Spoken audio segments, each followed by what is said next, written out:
morning and welcome from Medellin, Colombia. My name is Dave Mengen. We are here for the World Wheelchair Rugby World Championship qualifying tournament. This is day three. The first game of the day, it features Colombia and New Zealand. Colombia is 3-0 in the tournament, the only undefeated team so far. New Zealand is 2-1, having beaten Chile and Argentina, but losing to the Netherlands. This game has all sorts of implications for tomorrow's matchups. If Colombia wins, they will likely win the tournament and be the top seed in the crossovers.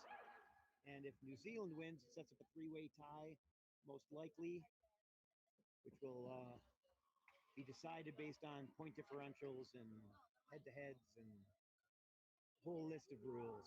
So obviously Colombia would like to take care of business today, and New Zealand will be happy to make it messy. New Zealand, the top-ranked team in this tournament, the number 8 in the world. Colombia is ranked number 11 in the world, the second highest seeded team in the tournament. Had some great games in this tournament so far. Hopefully this one will follow suit. We get ready to go here. John Orozco, number 4. Carlos Neme, number 7. Uriel Rodriguez, number 10. And Julian Vargas, number 11 for Colombia. Vargas has the ball. He has Neme down court. Cameron Leslie, number 1 on the chase, pulls out. Gareth Lynch, number 2 for New Zealand. Number 6 is Hayden Barton Coots. And number 7 is Maya Marshall Amai.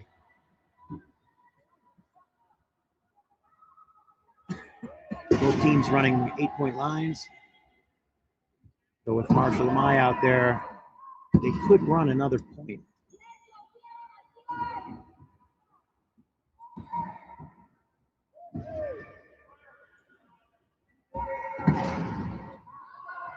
Rodriguez goes down. Leslie doesn't want to turn back because that would stop play.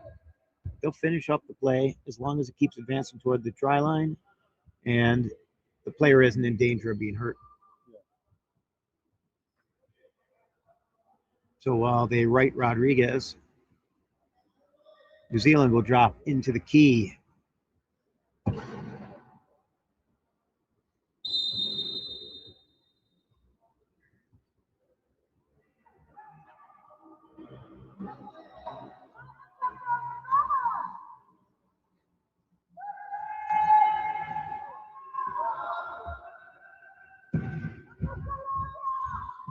Running a play, Vargas gets inside. That was his plan.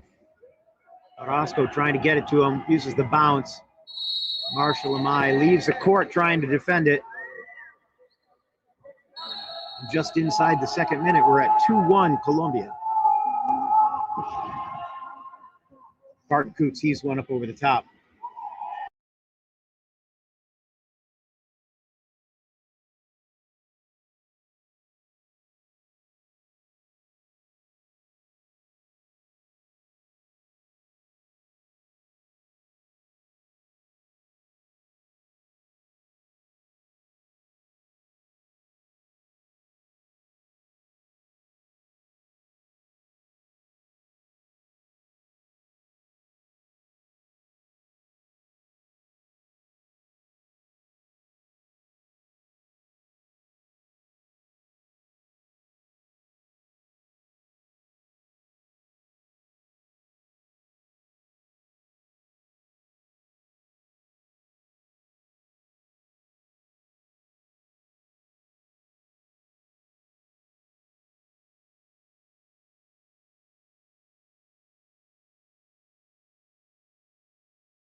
Leslie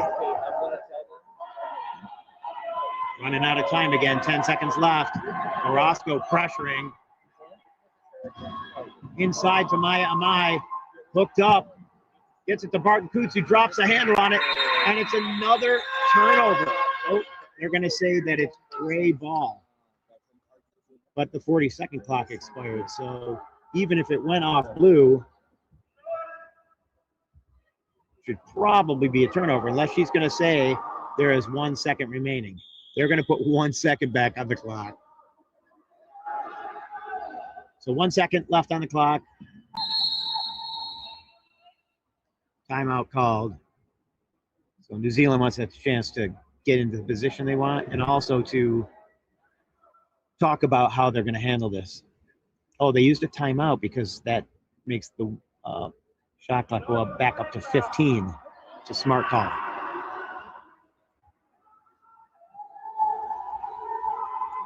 You don't see that used as much anymore because you can't call a timeout on the floor. It's kind of a legacy rule that's hung out there that is much harder to get into play because of the way timeouts are used now.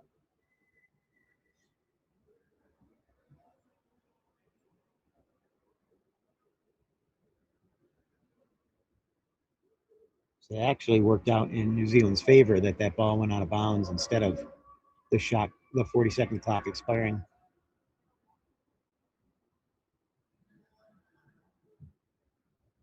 Significantly, because now they got 15 seconds by using that timeout. They only have 3 per half, and they can only be called during a dead ball situation, like out of bounds.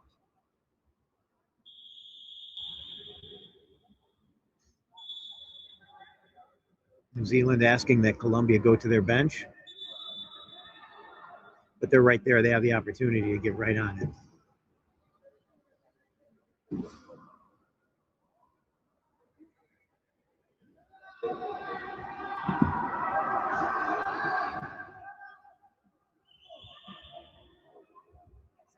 I thought, wait, shouldn't it be 15 seconds? Shouldn't it be 15 seconds since they called timeout? Yeah. All right, it was 1 second. I was concerned. Referees cleaned it up. So here we go, 15 seconds for New Zealand to attack. Orozco with the foul. And now New Zealand will attack with one more player because Colombia will be shorthanded. Penalties are 30 seconds or until the opposing team scores without penalty.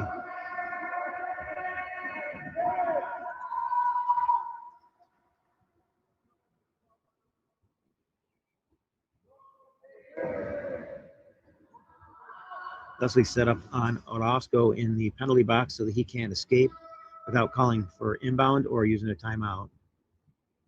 Barton Coots taking his time. Seems like New Zealand's primarily strategizing that if they can slow the game down and keep it close, they got a better chance than if they get into a sprinting match.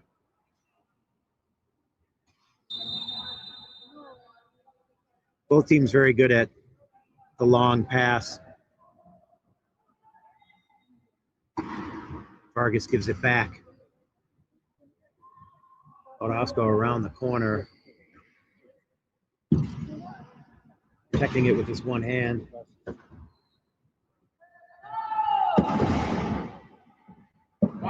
Over the top of Vargas, that one missed. He had to make sure that Barton Coots couldn't get to it. Orozco normally can hold that ball up with his one hand and keep it away from anybody, but Barton Coots may be the one player out there that's not true for. Rodriguez swipes at it, but is just way too high for him. Orozco has to choose.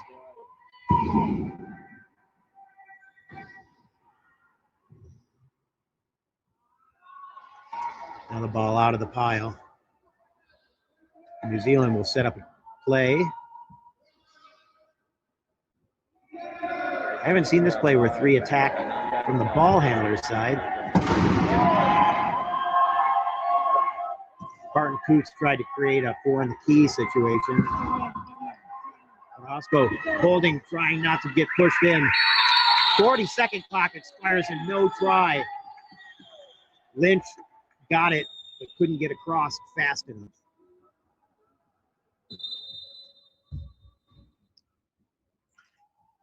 Gracias. Colombia inbounds.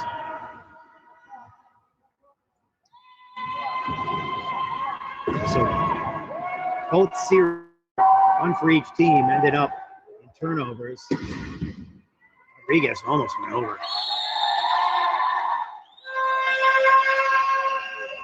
Vargas puts the exclamation point on it. 5-3 is our score. Colombia leading New Zealand.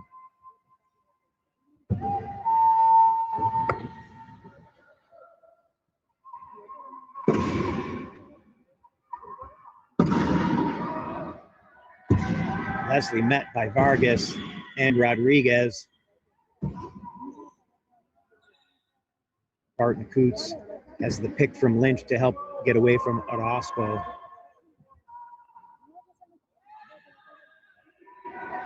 And now it's 3-on-2. If he attacks quickly. Again, New Zealand running out of time. Barton Coots looking for an in. Passes it ahead to Marshall Amai, waiting in the key with 1 second remaining on the shot clock. 5-4. Colombia leads.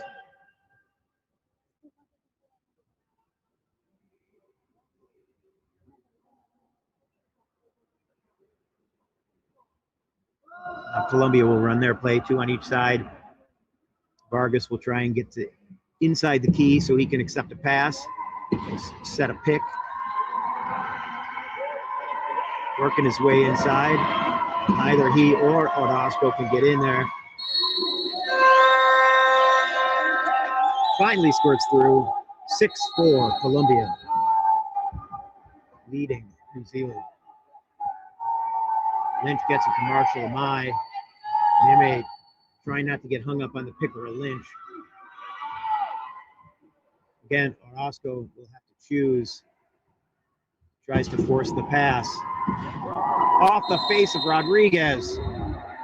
He got it out of the lap of Marshall Amai, but because Rodriguez was there, it will be New Zealand's ball. Gracias. So Marshall Amai will take it from the corner. I believe we have an equipment issue. Coach Vargas standing right between me and what's going on, so I can't really describe it.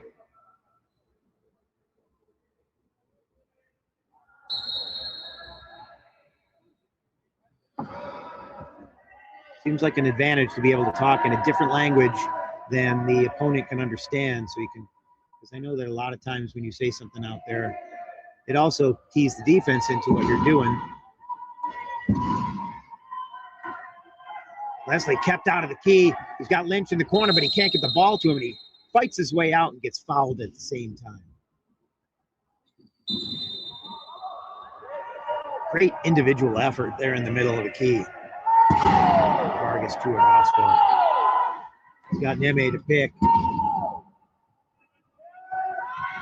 Rodriguez marked by Barton Coots, so you will not see the long one there.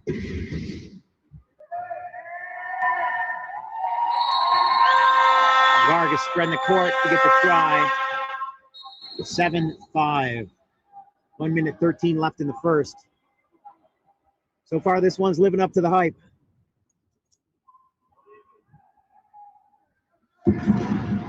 Oh, Orozco goes down. And Leslie scores the try. 7-6.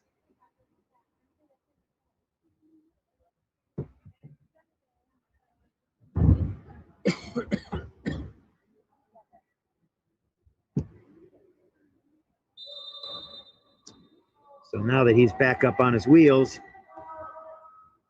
Colombia will go on the attack. New Zealand again in the key. Already had at least one turnover here. by playing in the key. Not that time. 8-6 Colombia leads. Leslie patiently waiting. See who gets up there.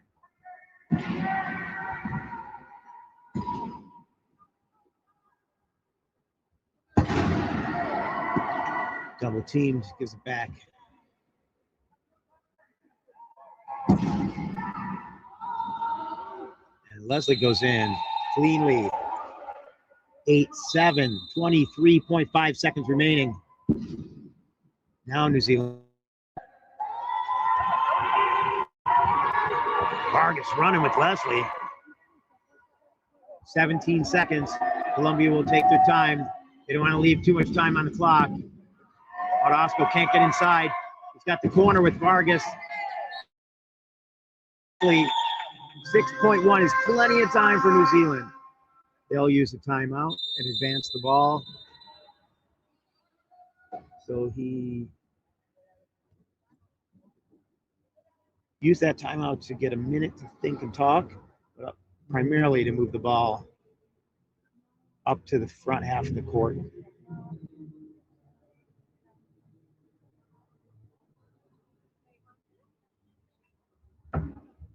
Lot on the line here. If Colombia wins this, they will likely be the winner of pool play, meaning they will have the weaker team going into the crossovers. They'll play against the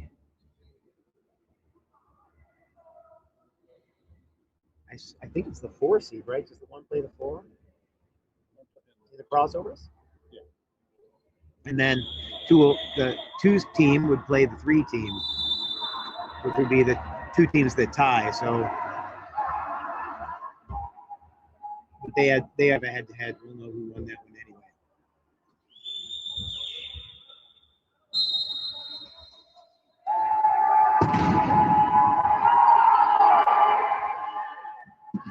Leslie gets into the middle, and Marshall Amai dumps it to him with 0.1 left. So Colombia will inbound and be content with a 1-try lead. But New Zealand does get the ball coming out in the second quarter. We will take a 3-minute break and come back to the second quarter of this pool play match here in Medellin.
New Zealand ties it up 10-10.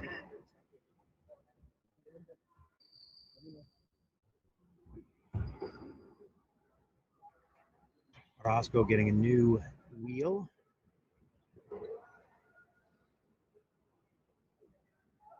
When he puts his hand under his chin like that, I always think, oh, Dios mío.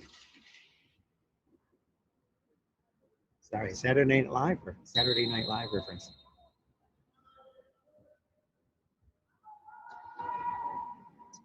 Okay. So lines unchanged. Colombia attacking the key of New Zealand. Vargas sets the pick, tries to get inside. Leslie trying to make that hard. Now he's in. Going to the corner. Lynch there. 19 seconds left.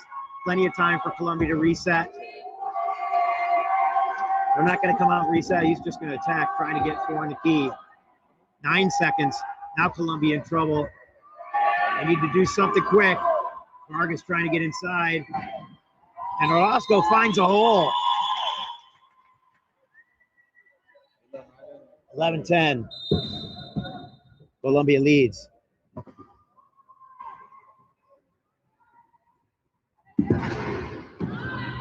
Rodriguez. Hit like a gate. Spun open. New Zealand setting up a play. This time they'll run 3 to one side and 2 to the other.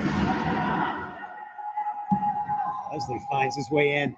Hooked up by Rodriguez. Orozco's got his hand in there. And Lynch takes the open corner.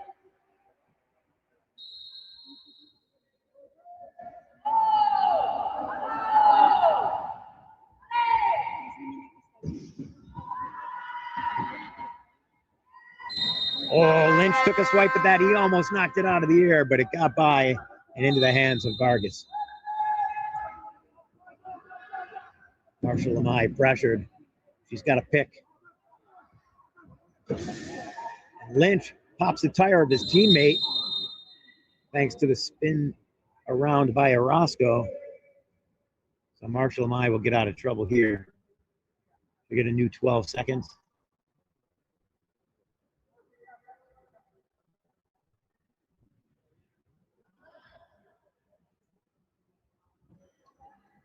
Well, 11, our score.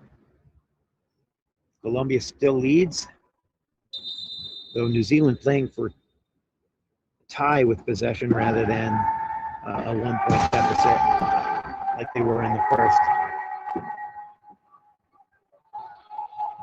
Neme knocks it down. Orozco saves it off the head of Neme and gets it back. Turnover, Colombia. Leslie is swiping at it. Leslie hit his arm, knocked the ball down. Orozco's trapped. Vargas. Work on Mai. Marshall Mai still in the play. Orozco breaks free. 13-11. So Colombia gets back the one they lost by New Zealand having the first possession.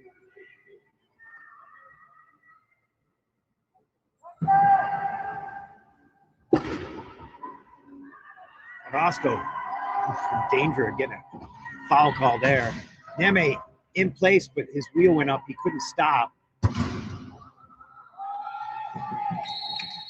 He had the position, but it was a little bit too close. A lot of times when you don't have that guard in the front, your wheel can roll up on another chair pretty easily.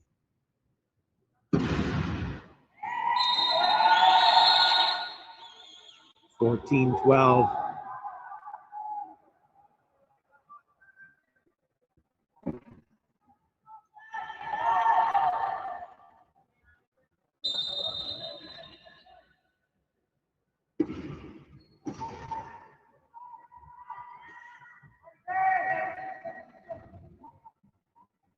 Martin Kuntz gets out of his trap. Pass ahead to Marshall Amai. Neme not going to let her push. Leslie wants the ball back. He gets it. But now he's trapped. Roscoe watching Barton Coots out of the corner of his eye. Marshall Amai sneaks into the opposite corner while Barton Coots draws all the attention. Halfway through the second quarter, Colombia leads 14-3 and has the ball. Rodriguez keeping Lynch out, so they're running 3-on-3 in the key, gives him a lot more space. Vargas needs the pass where he needs to get out. And try scored, Colombia.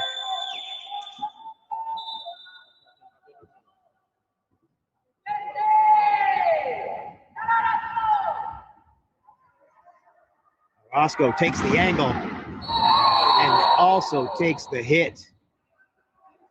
Leslie wins that battle. Roscoe able to right himself while he's rolling.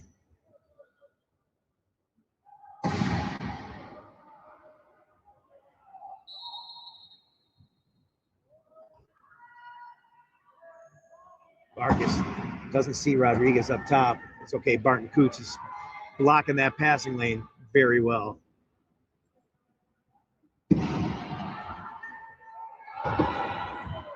Thought about passing it to Rodriguez, but probably not the best decision. Barton Coots knocks it down with that long reach, and that's a turnover. It's in Lynch's hands, however. Now Barton Coots needs a place to go with it. Marshall Amai up faster than Rodriguez, gets the try, and ties it back up for New Zealand.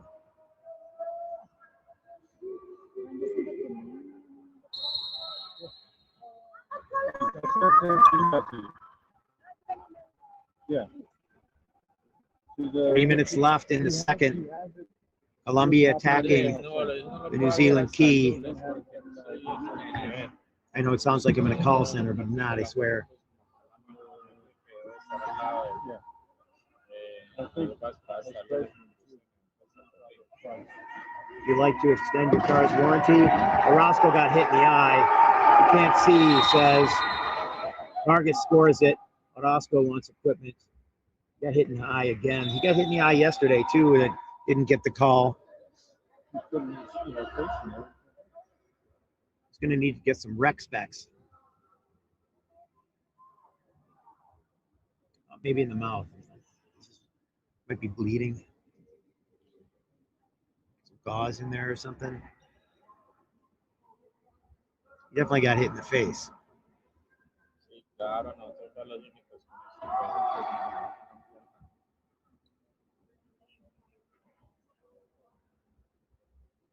16-15 our score. This is equipment timeout, so he's got up to a minute to fix his problem. Officials didn't see the contact, so there's no foul. Just because there's blood doesn't mean that they're going to give you a foul now.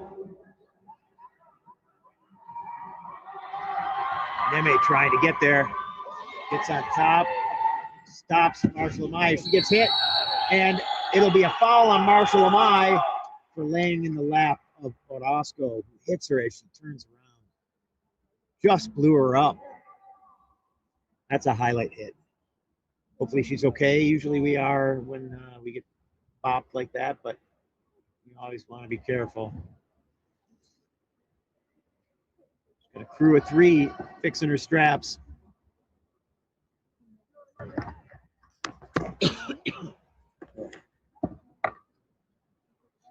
She has 60 seconds and a meter of clearance between her and any other player, including her own team.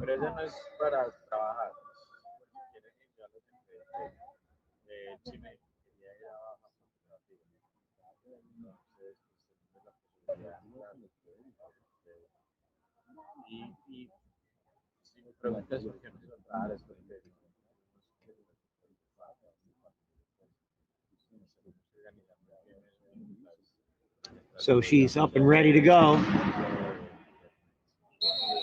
And we will go right back to action. Great pass by Neme. long pass. Orozco waiting for his pick to develop so he can push out of that. Got to hurry to beat that 12 seconds. Does. Leslie able to get back to him. Vargas waiting in the key, takes the pass. 2:05 remaining in the second. Score 17-15. Orozco asks for equipment break. Looks like he has a wheel issue. I don't know if it's an axle or a flat. All high pointers are high maintenance. I can say that I'm a high pointer. I don't think he has this thing. He does. Okay. Maybe not. All right. Just make sure. Oh, okay.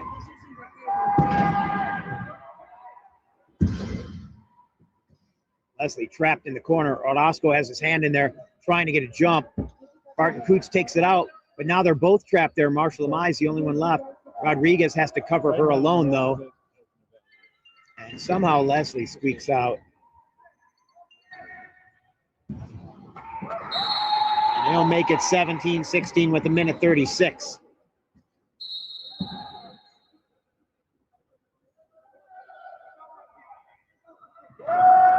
Barton Coots reaches in there. Neme able to pick it up. Vargas gets across half. Can he beat Barton Coots? He does. Sets it down with authority. 18-16 Colombia. As things sit, Colombia would have the ball at the beginning of the second half. Leslie hooked up on the picker, backing his way toward the try line. He's going to hit Barton Coots with this pass. Marshall Amai working on the other corner with Lynch. She helped Barton Coots escape. Now with 10 seconds on the shot clock, New Zealand attacking. Leslie inside. He's halfway out. Finally gets the second wheel over. He had one wheel across. Question was, would he get the second one over before the first one went back? 46 seconds remaining. 18-17 our score. Neme scores quickly, leaving 38 seconds. And New Zealand calls timeout.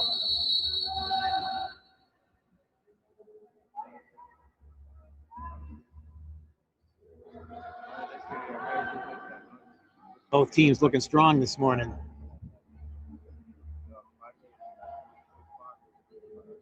This is really the one to watch. The 1 seed and the 2 seed coming into the tournament.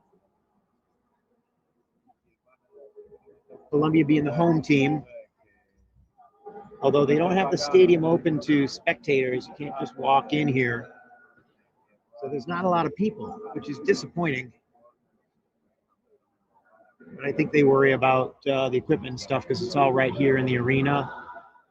We really don't want people wandering around.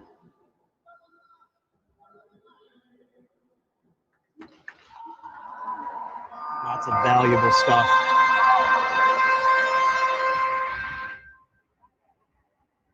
I don't know if you've seen when you're watching the game at the ends of the court, there's kind of a way beyond the ends of the court. The building side is green, and it kind of looks like leaves, but it's open air between those green leaves, so you see things through it because that's where the air is coming through. Barton Coots holds it up. Rodriguez trying to swipe it, can't get in there. Marshall Amai working on Neme. Now it's Leslie tries to break through, can't. Marshall Amai opens the corner for him with 16 seconds left, and they leave a lot of time for Colombia. So timeout called by the Colombian bench. Coach Vargas will talk to his boys. 15.4 remaining. 19-17 Colombia.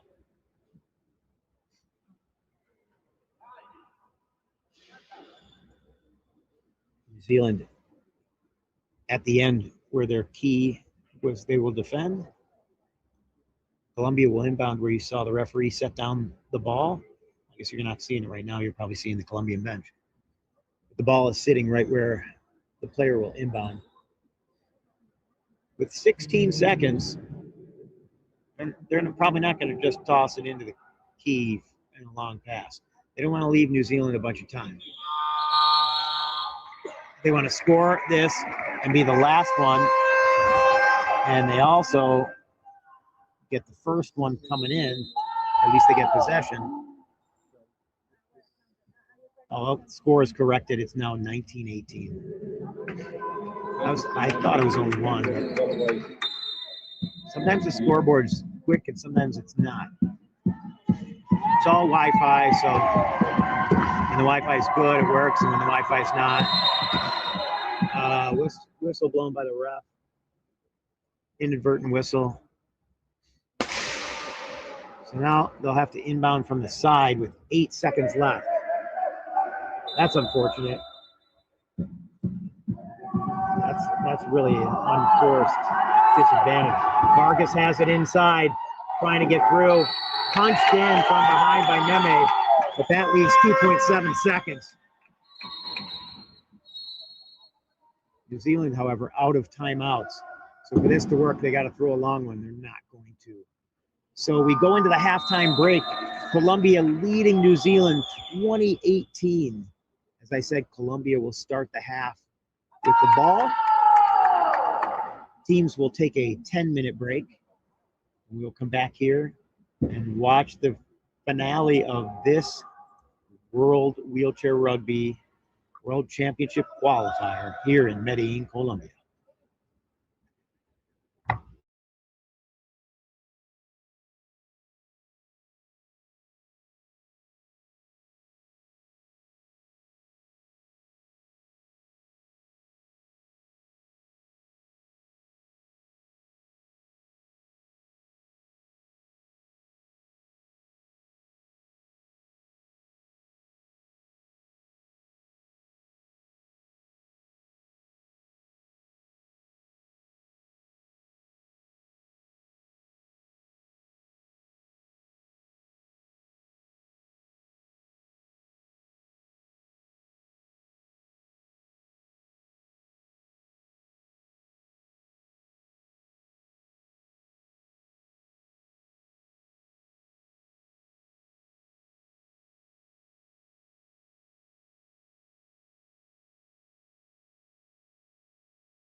All right, halftime is over here. First game of the day, day 3 at the World Championship qualification tournament. This battle between Colombia and New Zealand. Right now, Colombia ahead 20-18, and they will start the half with the ball.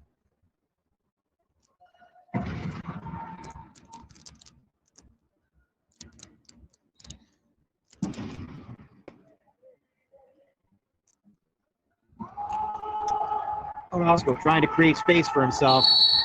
Does. Able to hop his chair through while he picks the ball from the reach. That was the closest flyby yet. These pigeons in this building, there's a bunch of them. Nestle, Martin Coots watching for the pass.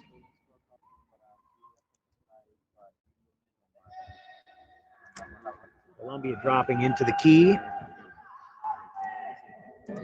New Zealand will run a play here. Colombia's key has been pretty strong. They've created several turnovers. Down to 7 seconds, Marshall Amai. Oh, sorry, that was Lynch. I couldn't see who it was. I just assumed it was her because she's been doing that all day. Too many New Zealand t-shirts in front of me. Vargas gives it up to Orozco.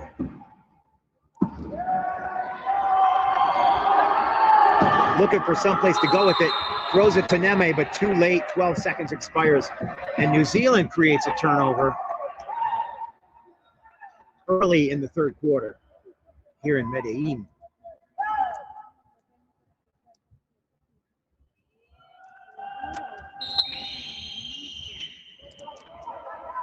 Orozco matches up with Leslie. Vargas has Marshall Amai, and Barton Coots is trapped. Leslie trying to use Lynch to get enough space to take a pass.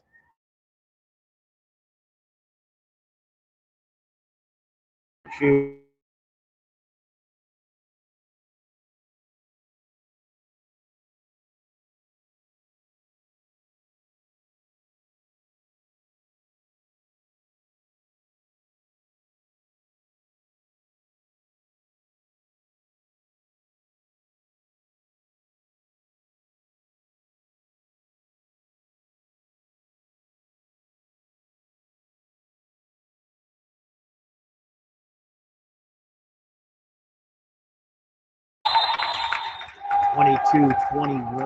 Sorry, 22-20, Colombia leading.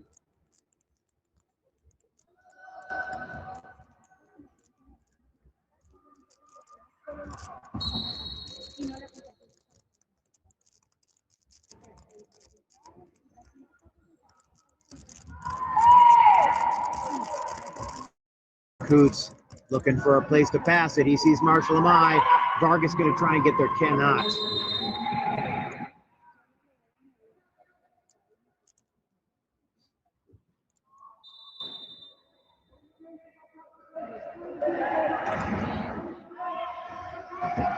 Rodriguez, he's out. They're trying to put him in, lock him in the key. Get out. Orozco squeaks through.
If you notice on the back of the chairs, players have numbers hanging down. Those are their classifications. At least many of the players do. Doesn't look like New Zealand does. Vargas, 26-24.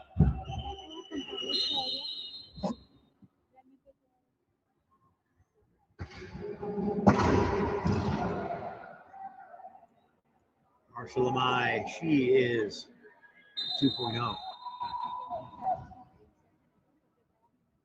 Now, Colombia backpicking, trying to keep New Zealand from getting into the key, forcing them to press.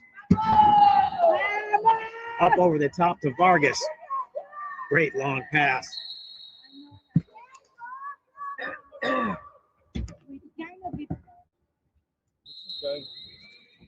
27-25. Marshall Amai give and go to Lynch. Goose thinks about passing, instead starts to push. Orozco slows him down. Marshall Amai loses it at the half. Pass too low, and Orozco picks it up. Colombia now with the opportunity to make the lead 3. Can they hang on? Vargas is there.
New Zealand chooses to call timeout.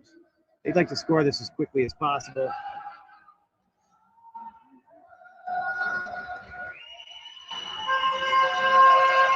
Maybe not.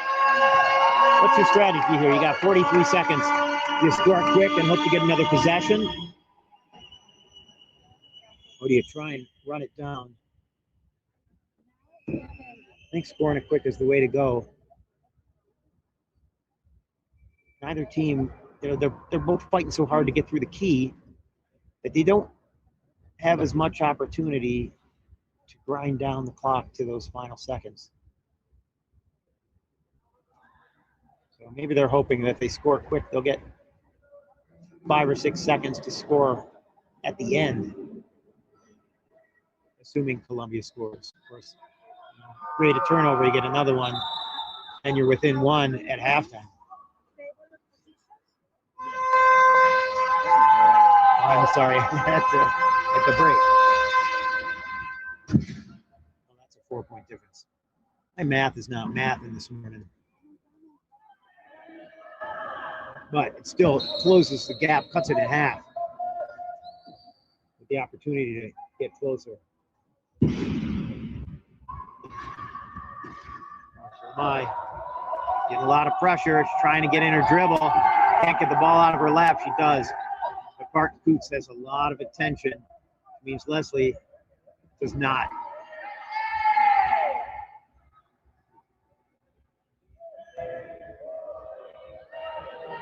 Orozco, 2-on-1.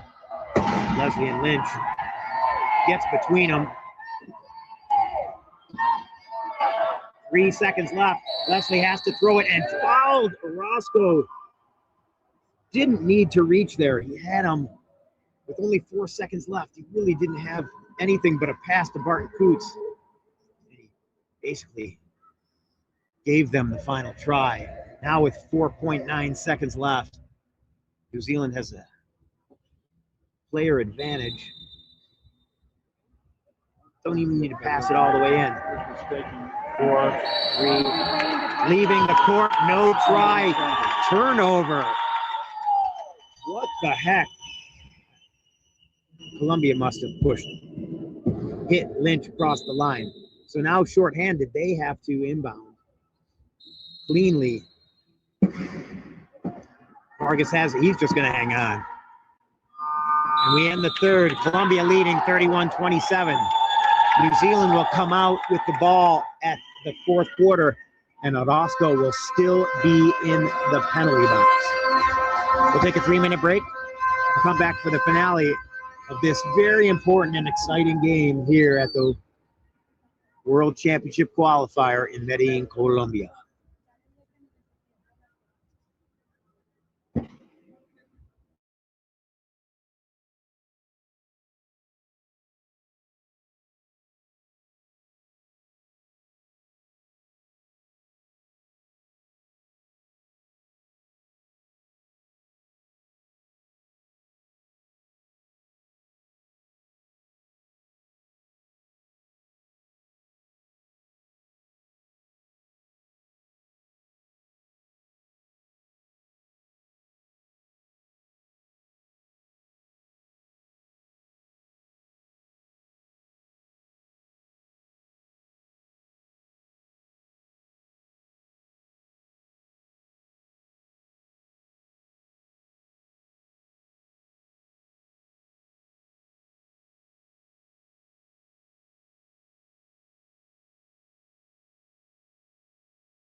So as we start the fourth quarter here, Medellin, Colombia, the Colombian team will start man short.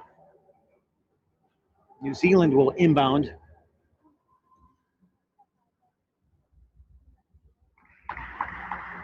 They are down 4 tries, 31-27.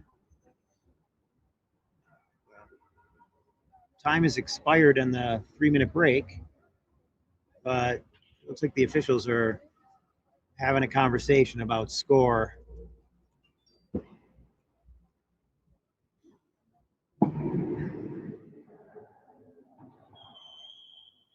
They're about to say something to the Colombian coach, Jonathan Vargas. He is patiently awaiting his result. 3 table officials and 1 floor official discussing, counting tries. Both coaches at the ends of the table.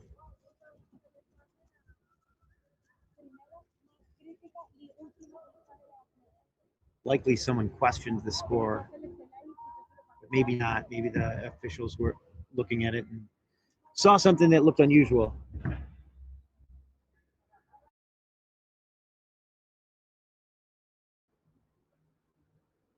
Well, I thought this was about to start. Orozco stewing in the box. Hasn't been there very long. Maybe 6 seconds out of his 30. Maybe a little more. I don't remember when he went in exactly. But because he was there at the end of the quarter, he will start the final quarter there.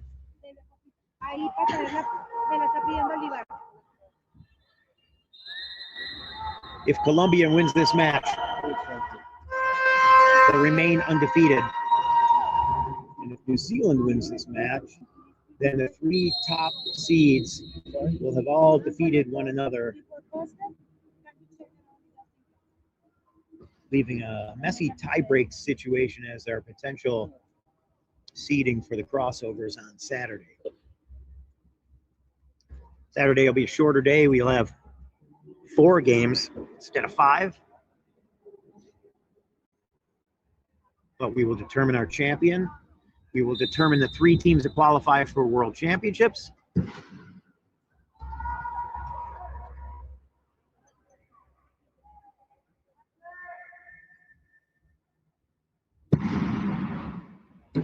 Mark Coots.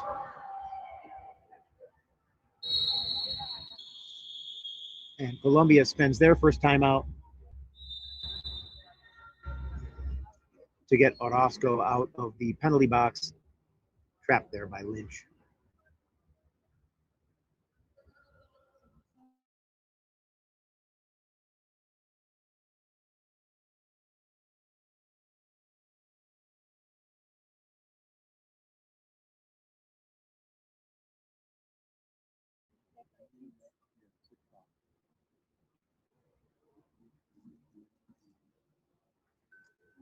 (31-28). Colombia hanging on to a 3-try lead. New Zealand talking. They get plenty of time to chip away at that. It's a quarter of the game.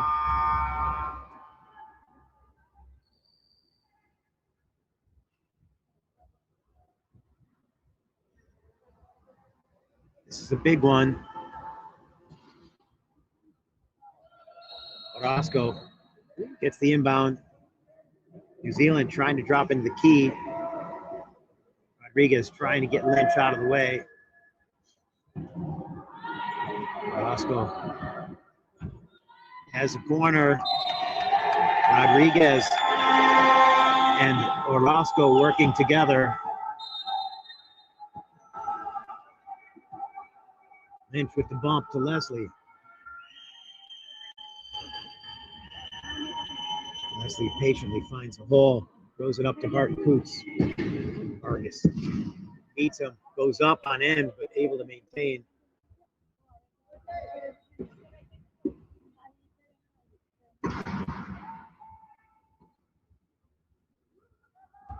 New Zealand being patient, trying to get around the blockade. 9 left on the shot clock. Barton Coots gets around. Orozco cannot stop him.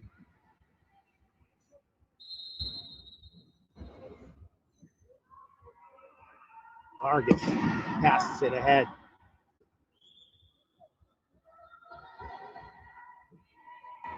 And the pass to Neme makes it 33-29.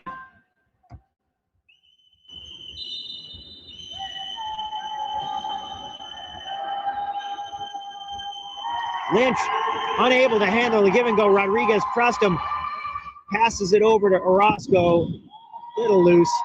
Now Vargas with the ball. Neme takes.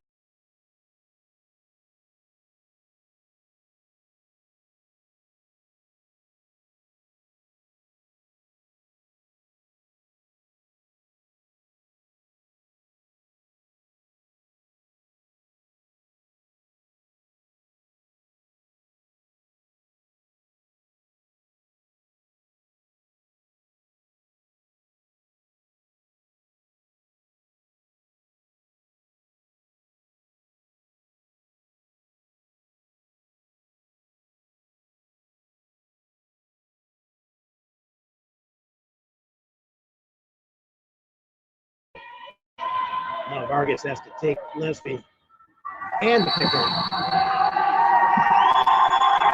Out.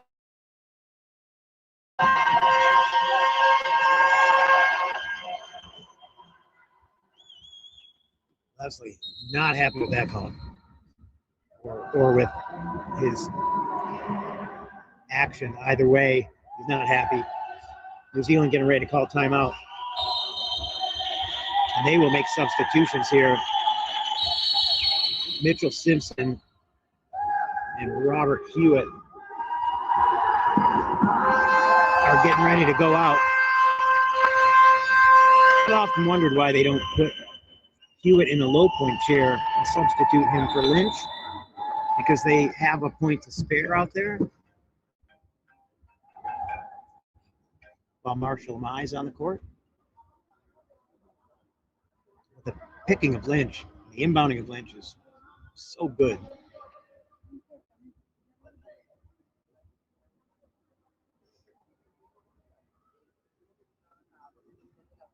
So it looks like Lynch and Barton Coots come off. No, that can't be right. That's only 6.5 points.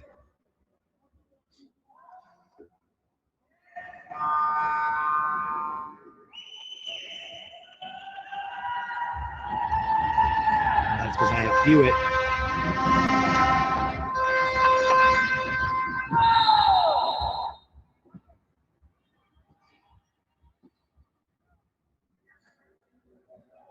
Is it Orozco? Is it Orozco? It looked like Rodriguez to me, but he's moving. No, it's Leslie. I thought I heard it in that area, but it's very deceiving the way the sounds bounce around in this arena. It's a cool arena. Apparently they play professional basketball in here.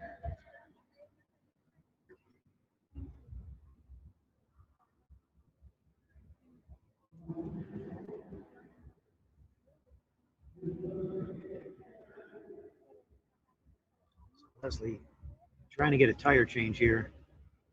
Not going the way they want it to. They getting them a new axle. Nope, they're getting them a new wheel. They have 10 seconds. Now they're either going to have to take them off or call timeout. They get it done. Pit crew. So important in rugby. You spend so much time dealing with equipment. These chairs are very expensive and very durable. But no matter what you do, equipment has issues. Barton Coots 3.0 with that long reach.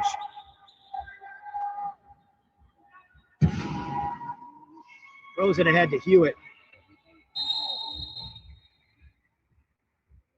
New Zealand only running 7.5 points. Hewitt and Leslie are both 2.0s. Hewitt number 10. Barton Coots a 3. Mitchell Simpson number 41, he's a 0.5.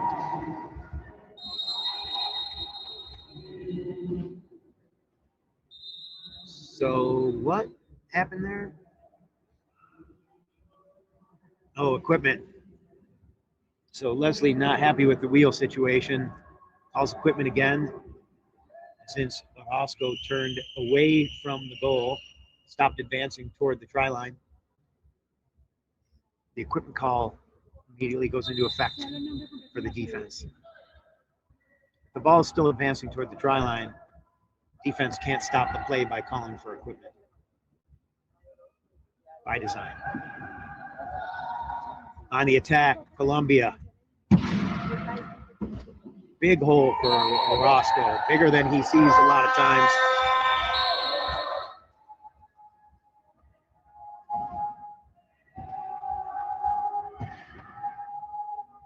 Leslie behind the pick of Simpson.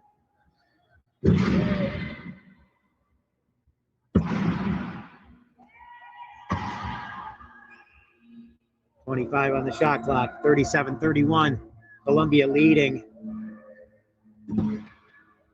Barton Coots gets inside, that's what he needs. Now he can't stay. Only 8 seconds. 12 seconds left on the shot. Leslie attacks the middle. Can he fight his way through? Hewitt hits Vargas from behind and pushes him across that line. You cannot cross the active try line, meaning the one that someone's attacking from offense, unless you have the ball. So whether you're offense or defense, if you cross that line without the ball, it is a penalty, which results in either a stint in the box or a turnover. Of course, the penalty try means you don't go to the box, you just score. An over-pumped tire just exploded here on the New Zealand bench. Looks like Leslie's not getting that wheel back soon. Rodriguez provides the court, makes it easy for Vargas. Now into the final half of the final quarter of this first match here at the WWR Rugby World Championship qualifier. Orozco knocks down a pass, scores the try. Now Colombia 39-32.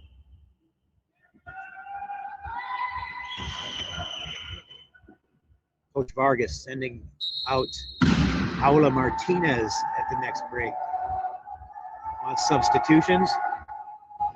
She will likely replace Rodriguez.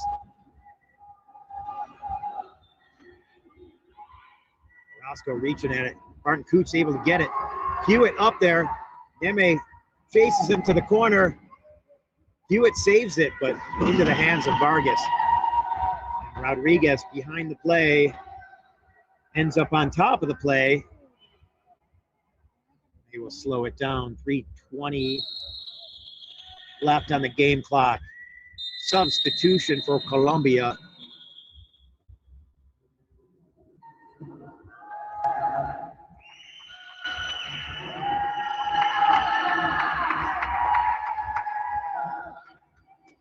(40-32) our score.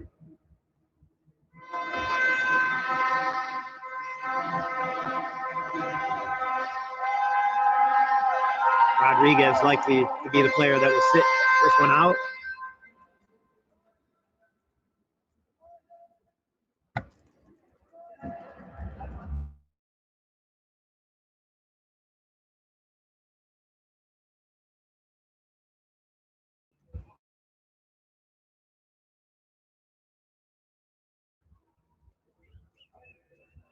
.15 seconds left in the timeout.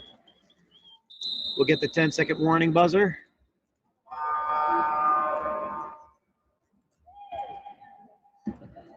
Out come the teams. Barton Coots stays on the bench.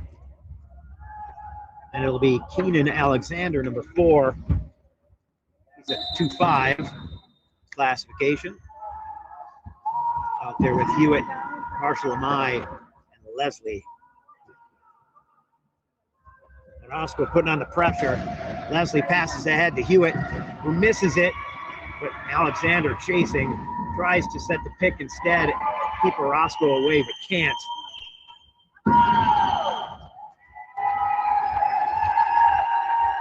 It'll be Vargas. Vargas taking his time. Marshall Amai behind him, making sure he scores it. 41-32. 2:48 remaining. Based on the substitutions. Leslie couldn't grab it. The pass was too low, but able to pick it up. Fights his way through, despite the pressure of Orozco and Vargas.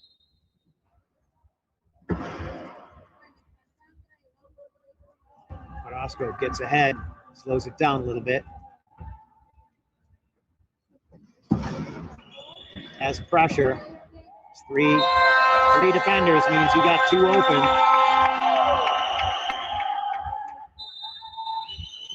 42-33.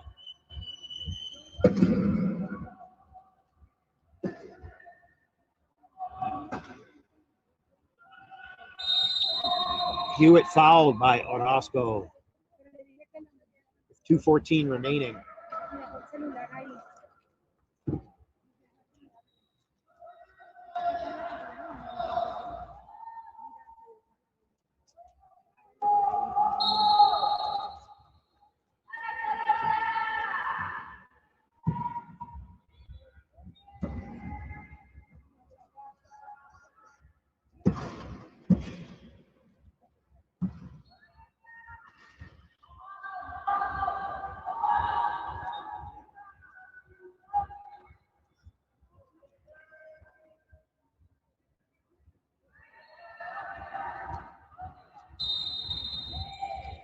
Try scored. And Orozco has to declare inbounder as he's trapped. Martinez deep. Give and go to Neme. And Martinez staying out there. Hewitt attacks. And Martinez goes on offense.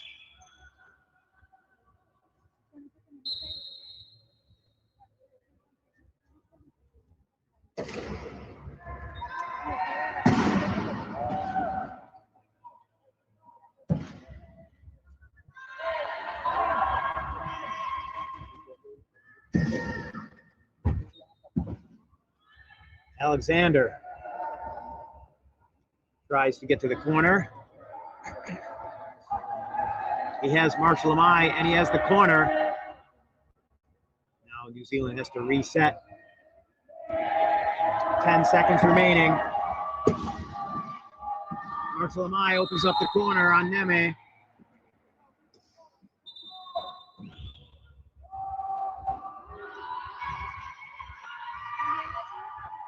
Vargas picks it up. Wow. Quick try. 1:01 left on the score, on the clock. Scoreboard says 44-35. Colombia now in complete control.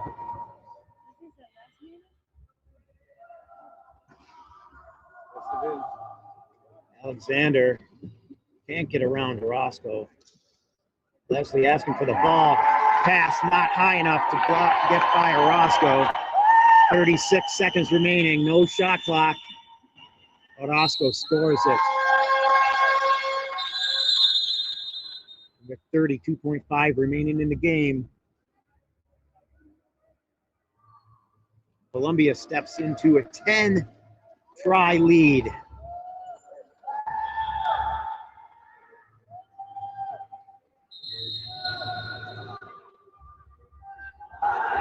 Celebrating on the the sidelines here, the Colombian benchers, they prepare to go 4-0 on the tournament.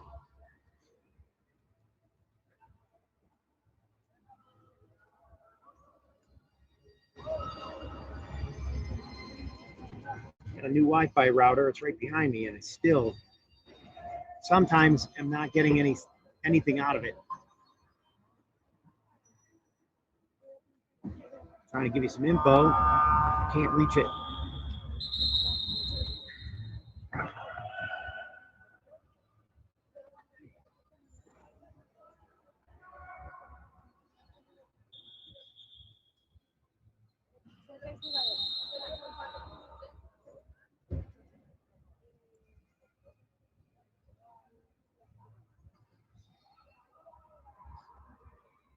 Marshall Amai to inbound.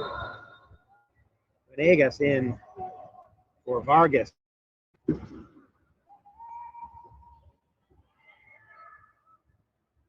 Venegas also a 2.0. Knocked down by Orozco. Lynch keeps him from getting out of the pile, but Neme saves it and takes it all the way down court. Charlie Neme.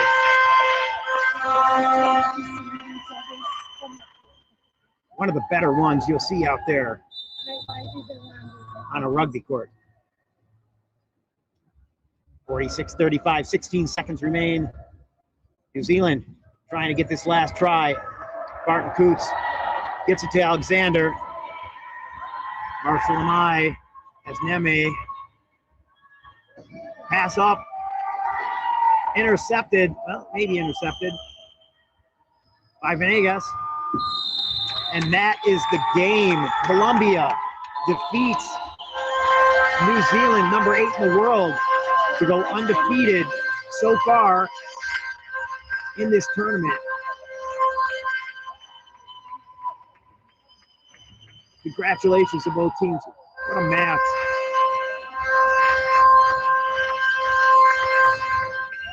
What do we have coming up? What's the next game, Netherlands, Netherlands, Argentina.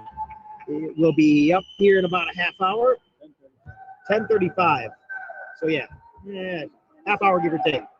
My name's Dave Mengen. We're here in Medellin, Colombia, the World Championship qualification tournament. Thanks for joining us. Come on back and see some more rugby. We got the rest of the day, 4 games, and then 4 games tomorrow.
Welcome back to Medellin, Colombia for the World Championship qualifier. This match is the Netherlands against Argentina.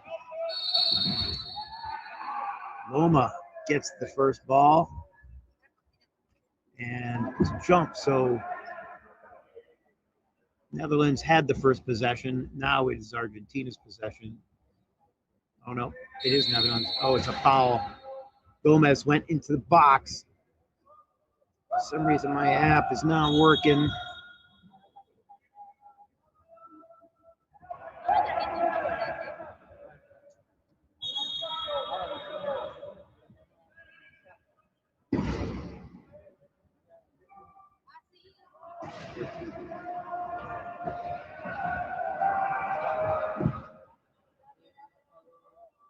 Netherlands with the turnover and the try.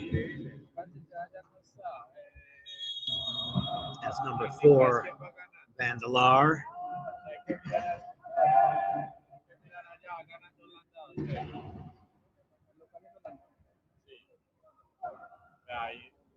Matias Cardozo, number 7 for Argentina.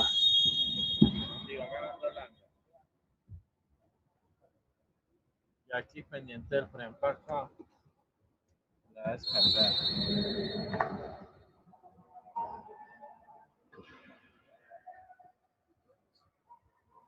Netherlands working with a familiar line. Number 4, Ruben van der Laar. Number 7, Ben Bazoun. Number 14, Davy van den Dop. And number 2, Hector Loma. For Argentina, they've started this line every time. Matias Cardozo, number 7. Lautaro Fernandez, number 11.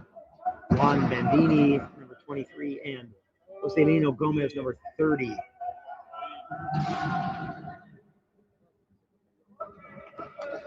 Bounce pass from Van den Dop to Van der Laar for the try.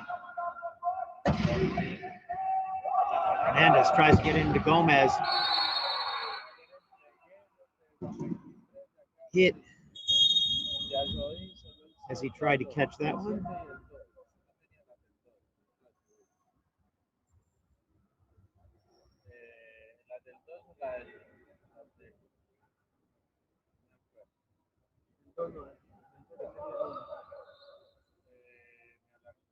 Penalty will be on Gomez for the contact he made to the Netherlands players on his way to the floor.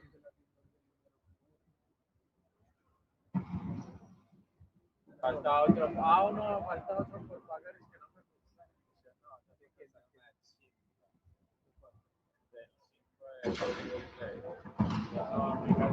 5. La Hector Loma, number 42, was telling me yesterday, I think both his parents are from South America, or are South American, Colombian and Argentinian. Intercepted by Bazoun. Van den Dop over the top to Van der Laar.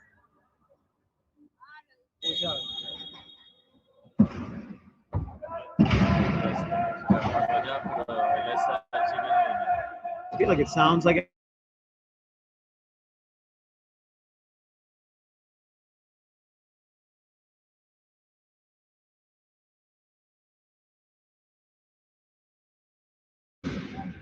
Strong. Van der Laar keeping Bandini away from the play so they can attack 4-on-3. Van der Laar inside. Gets the position he wants.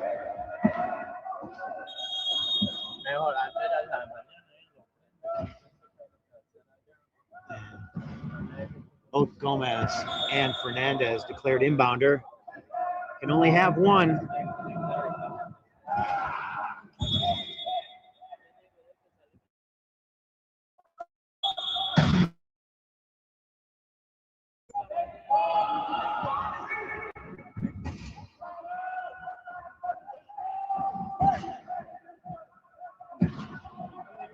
Cardoso gets it across half, but Loma intercepts the pass.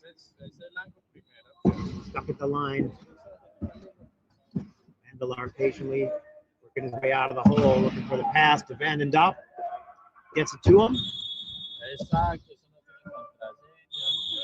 9-1 our score. And Argentina will take a bench timeout.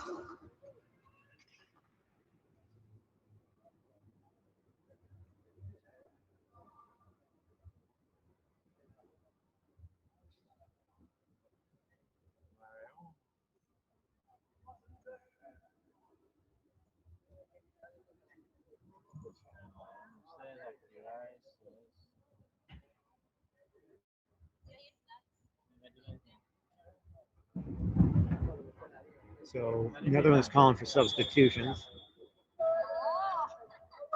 Who they will substitute, I do not know.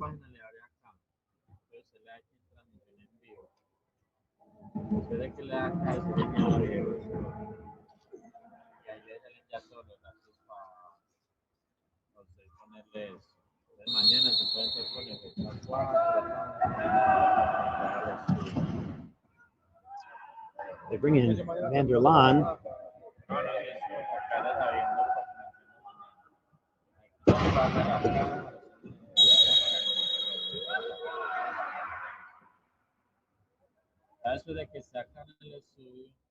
Van der Laan at 2.5 fills out that 8-point line.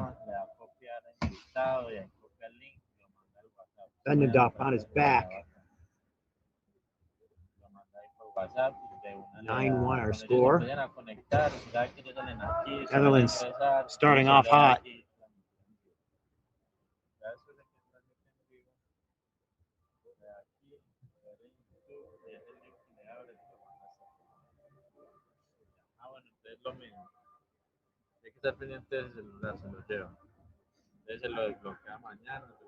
Van der Laan trapped. Takes the inbound. Loma trying to set a pick for Vandendop. Loma takes the pass. Hit from behind. Wants to pass. He does. Bazoun waiting at the try line.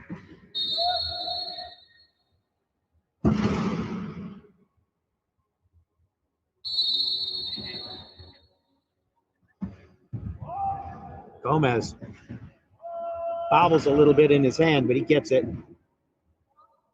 Cardoso around the outside, hit by Vandendop.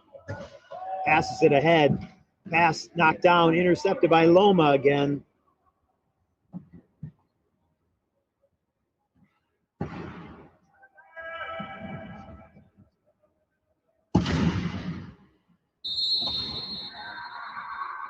That makes it 11-1. Netherlands leading Argentina.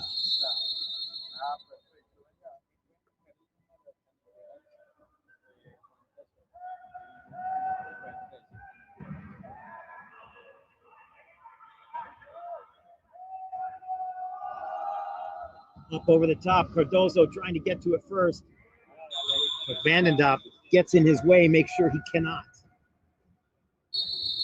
So another turnover in favor of the Netherlands.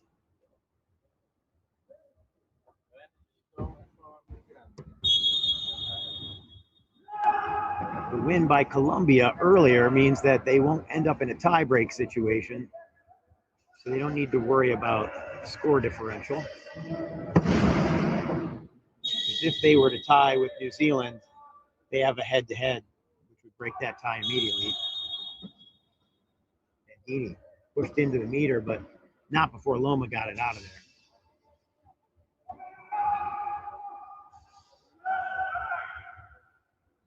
Van der Laan dips around the corner. Gomez ends up clipping a chair and flipping over. They'll bring out the big green puzzle piece, protect the floor, and right him.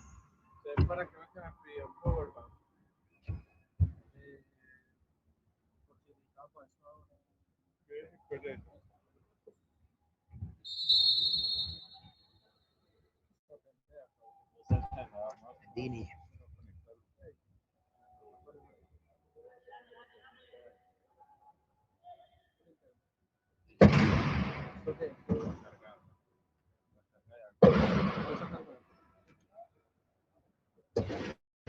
Fernandez opens up the corner. Not enough for Cardozo to squeeze through.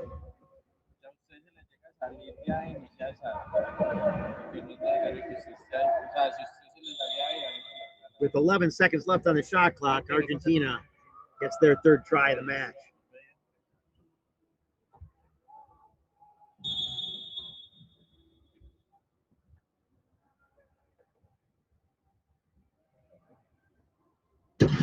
Vanderlaan up ahead to Loma.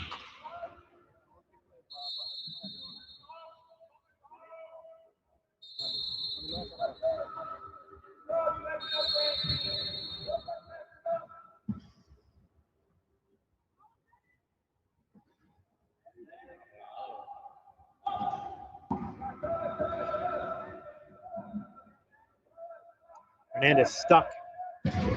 Ended up hitting him against Bandini. And 12 seconds expires before the ball can get to Cardozo. 13-3, 3 minutes left in the first.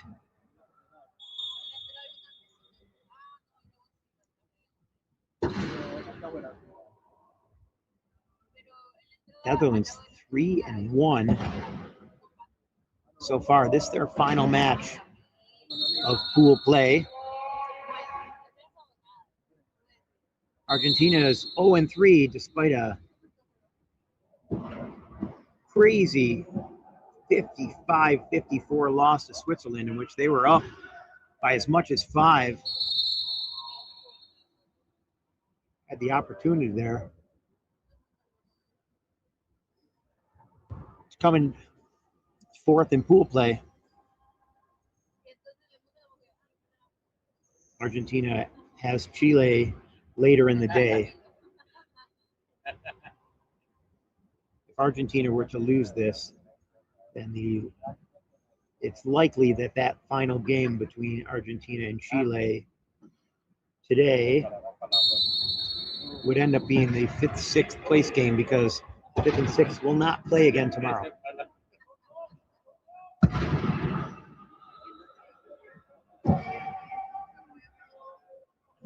Only the top 4 teams will play in the crossovers.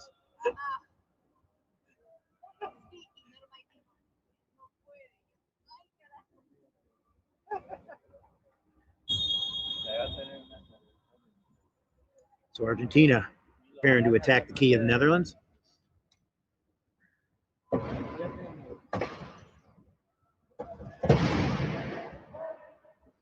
Vanderlaan. Set up to Van den Dulp. That will be Loma once again. Loma 1-5, but he gets really involved in the offense.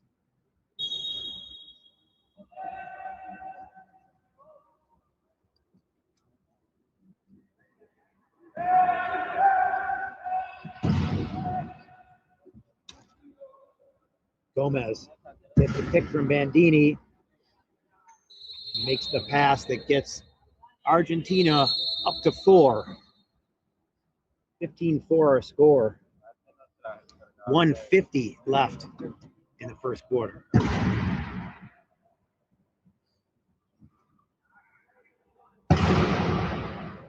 Vanderlaan.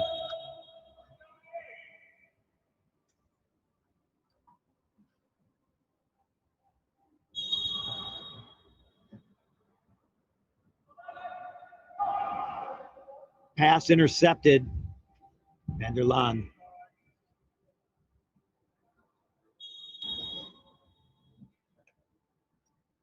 One minute 31 remaining. Score 17-4.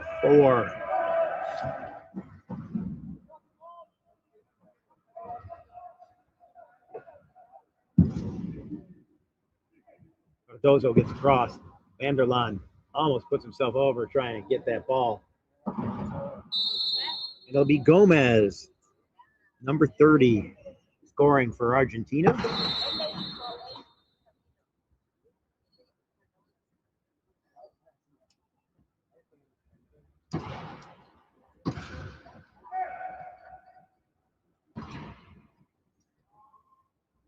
Argentina's had a rough tournament other than that Switzerland game, which was really exciting.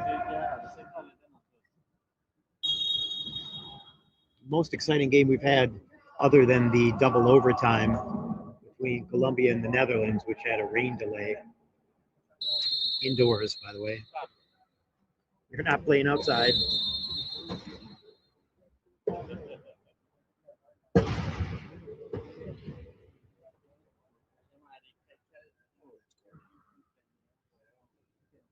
Vandendorp following Loma up the court. 37 seconds remaining in the first. 19-6 our score.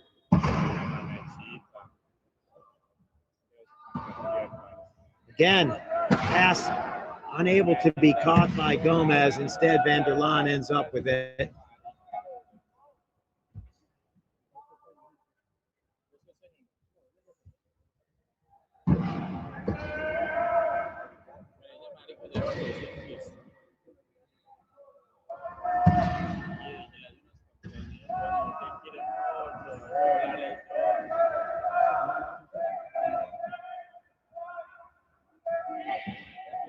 Ball loose, got popped out. But Vandendorp able to get it back. Timeout called by Argentina with 0.2 seconds remaining in the first.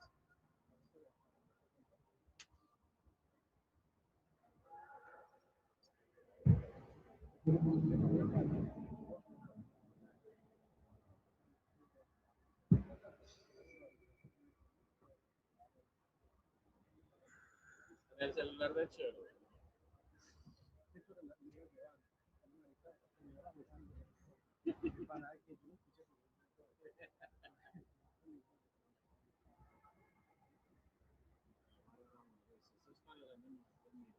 No, 23 seconds left in the timeout.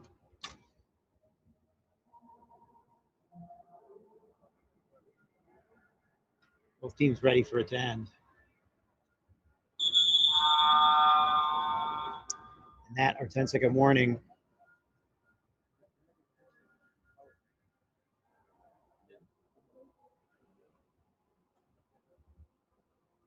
Netherlands in the key.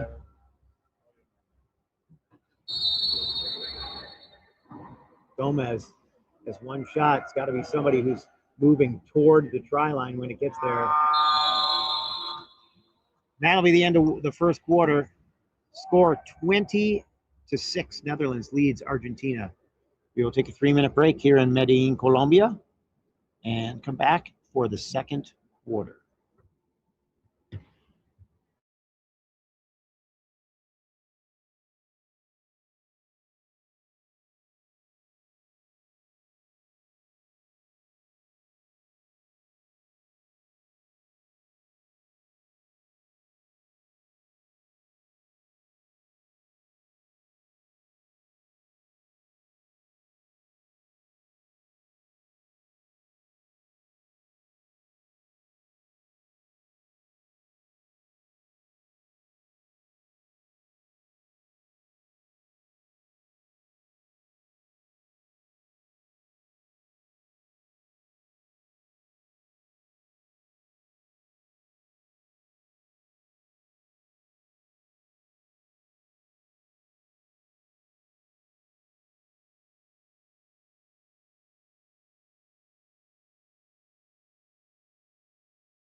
It is day 3 of pool play, the final day of pool play here in Medellin, Colombia for the World Championship qualification tournament. This match, Argentina facing the Netherlands. We're about to start the second quarter here. Netherlands leads 20-6.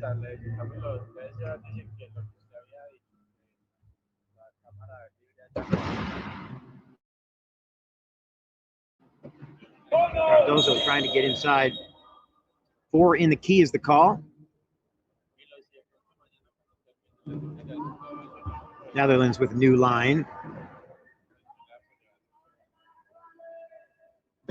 Van Dop still out there. While we have Rezel Karabulut,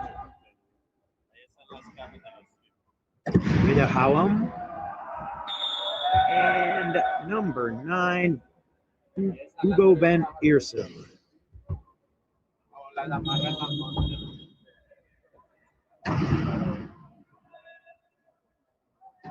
Karabulut looking at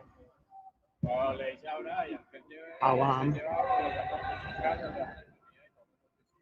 Cardozo beats him to the line, doesn't go over. Karabulut there to help.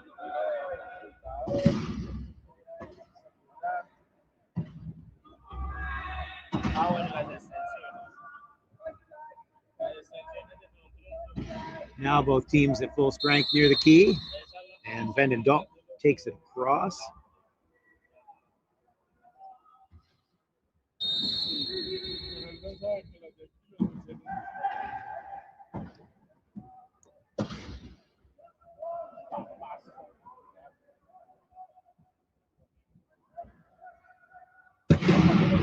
Up ahead to Fernandez.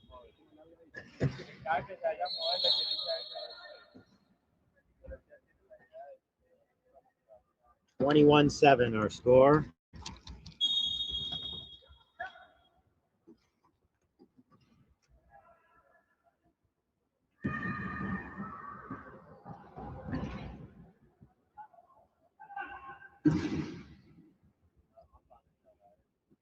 Karabulut.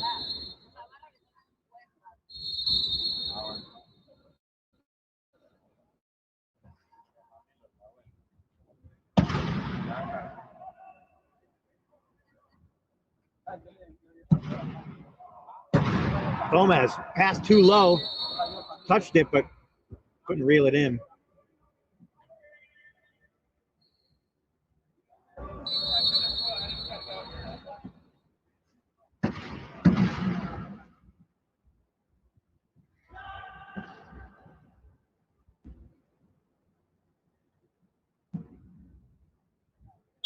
Karabulut makes it 23-7.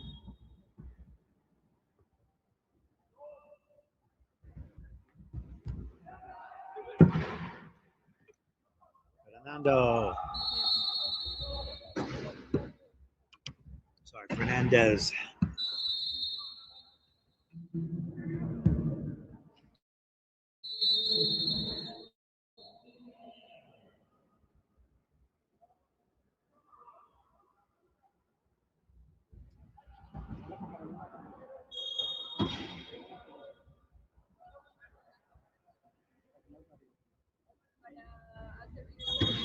Fernandez. Gomez trying to get out of there. Can't put his hands on his wheels. How getting his hand in there. And Cardozo able to pick it up out of the air.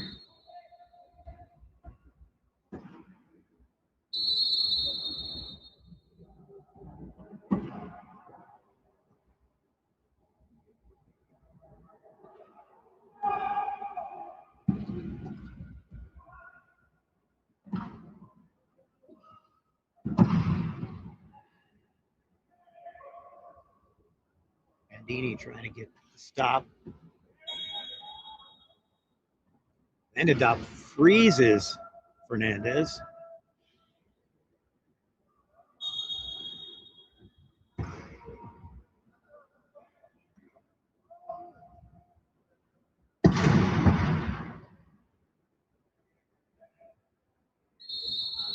try Argentina.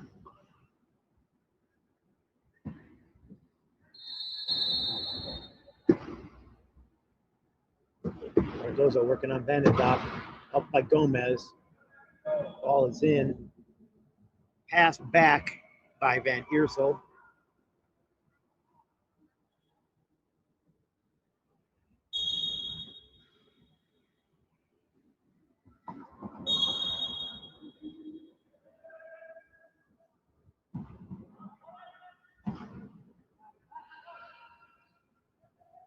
Hernandez out there by himself. And that'll make it 26-11.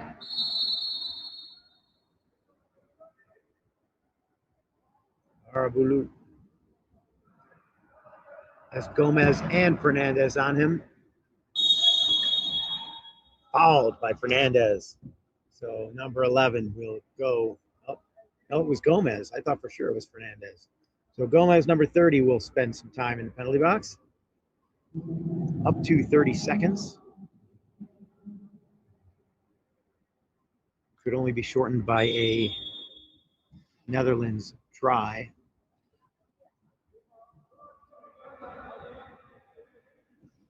And Vandendock maintaining chair position and protecting the ball.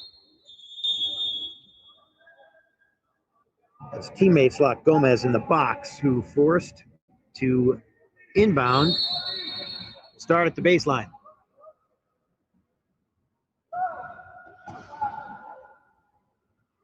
Unable to trap him on the base.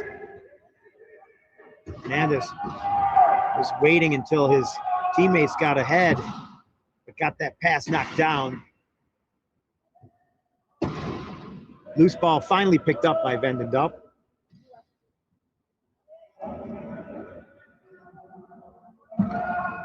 Carvalho will go on the attack. Powham had to come out of the key. He knew it. Carvalho knocked Fernandez off.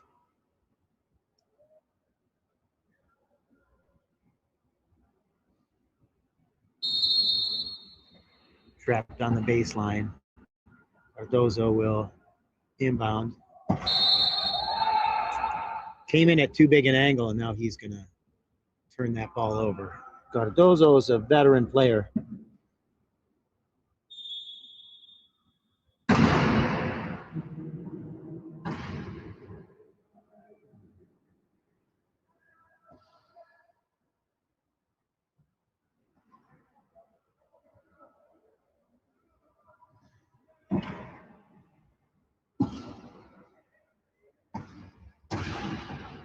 Passed ahead to Van Iersel, and he scores the try for the Netherlands.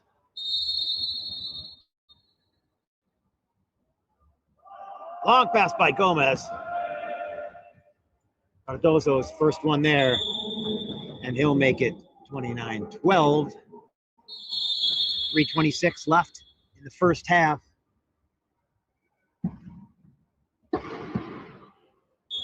Van Iersel.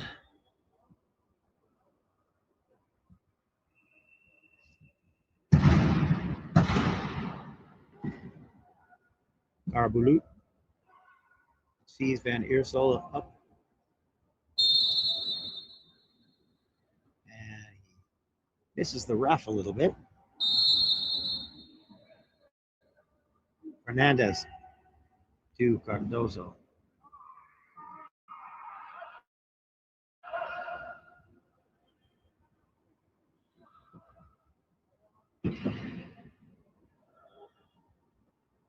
Pass over to Fernandez, gets them the try. 2:59 left in the second. 30-13 our score. I have a rock solid frozen bottle of Coke.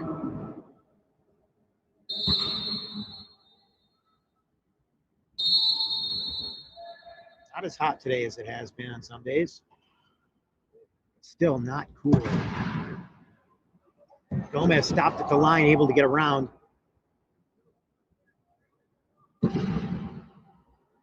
And Netherlands preparing to sub. We have Falorni, number 10, sitting on the sidelines ready to go.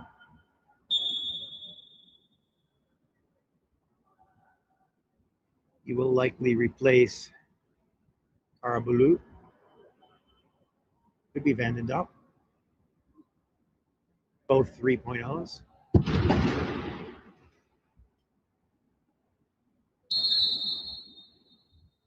This offense definitely runs through Vandendorp. Long pass. Cardozo tried to get it. I think he's going to be able to pick it up. Didn't go flying. Even in missing it, he settled the pass enough that he could chase it down.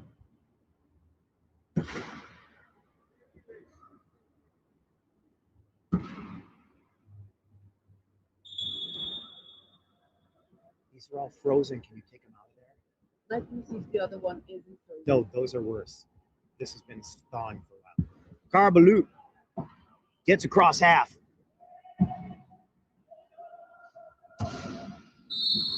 And scores the try despite Fernandez trying to get it in front of him.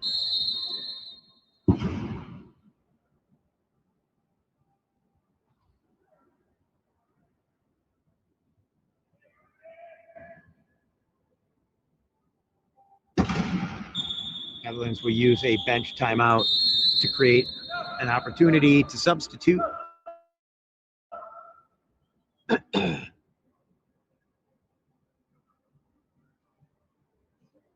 Looks like it'll be Vandendorp coming off in favor of Timothy Falorni, number 10.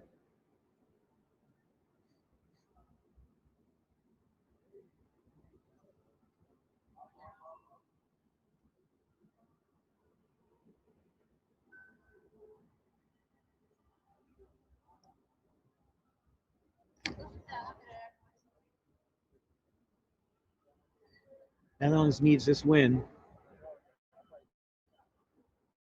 So far, that is not in question.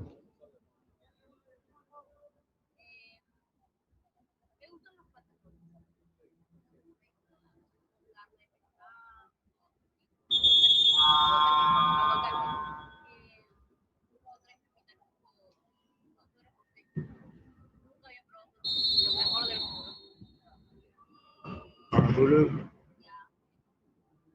leading the charge.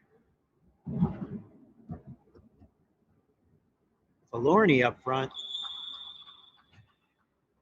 Pass right to him.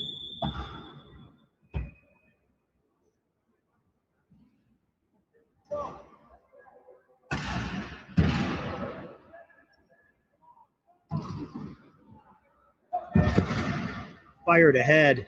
Fernandez able to corral it. Had to use his chair. 34-17. 6 declares inbound. That's Howard.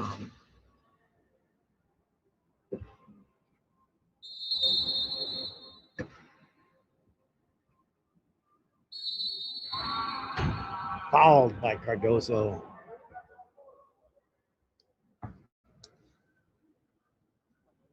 Too much contact trying to get in and get that ball.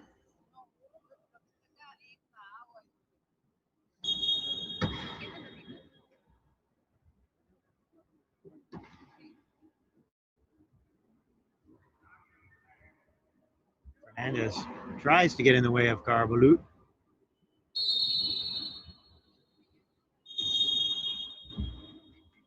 Cardozo declares inbound.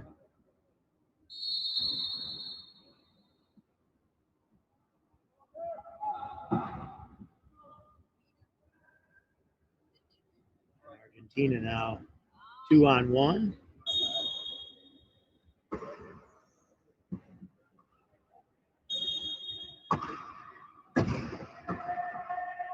Horny hit from behind, but takes the inbound anyway. Tries to get around his pick. Waits long enough that Van Iersel able to get down court, but he can't pick it up. picks it up at the last second. He was dribbling it, trying to pin it against his wheel. Finally did.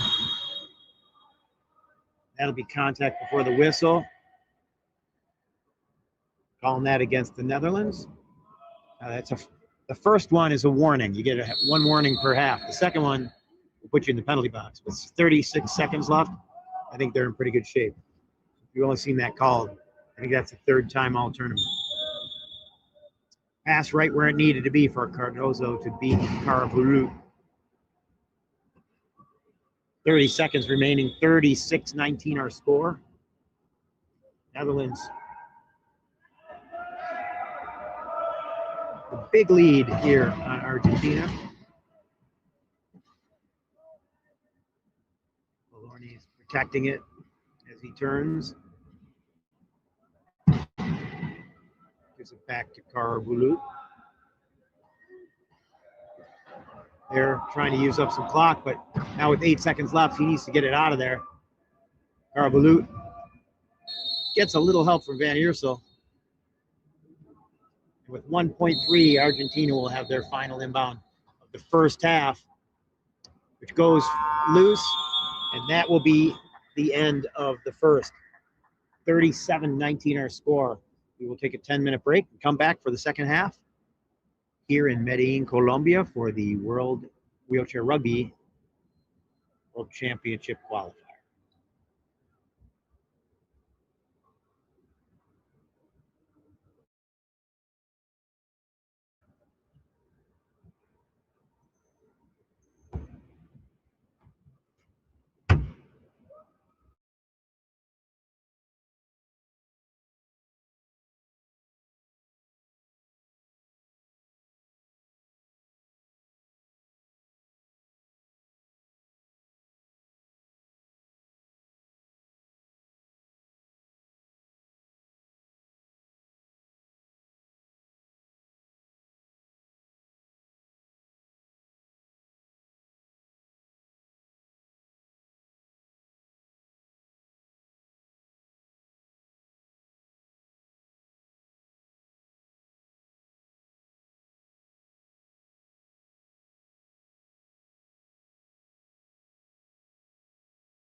Welcome back to the second half of this pool play match between the Netherlands and Argentina.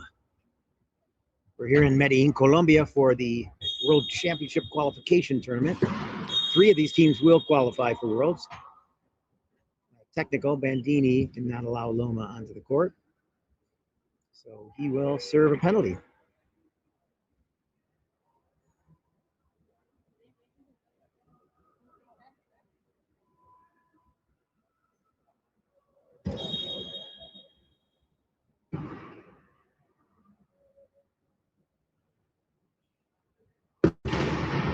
Garbulut.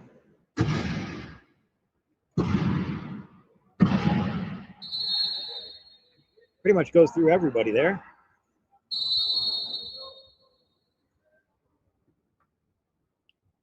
Fernando Gomez in for Argentina, number 20.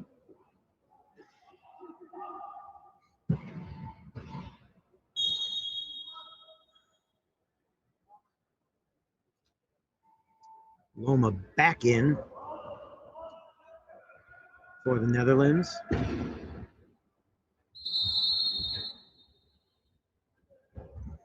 And Scott Van Polen, number 1.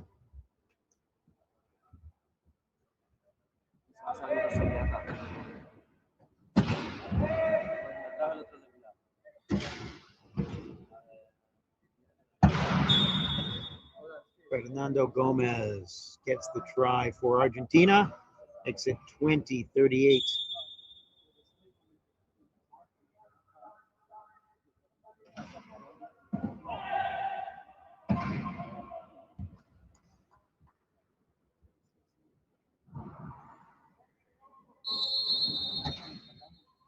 Loma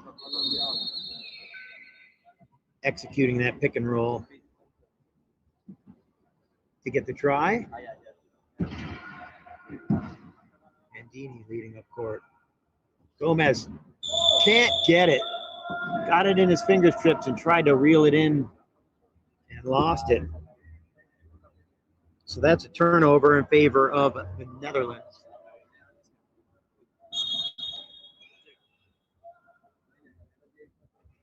Up to Falorni. Falorni allowed from behind by Gomez. Cardozo hits him. They catch him off guard, but he's ready for it. Arbalut gets the try for Netherlands.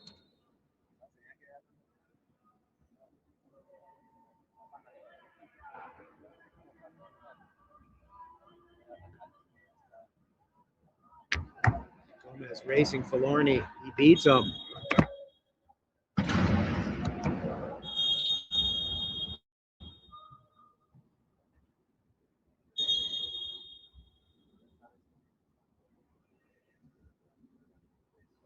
Falorni looks up, thinking about throwing the pass. He does have Van Polen out there by himself. Fights his way through. Needs to get in a dribble. He does just before crossing the try line.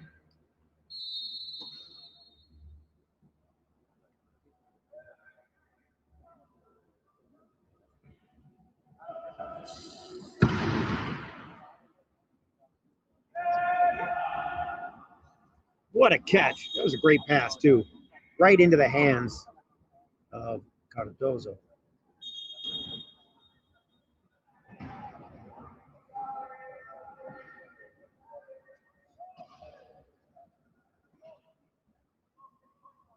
Going to be my goal this summer is to work on the distance I can pass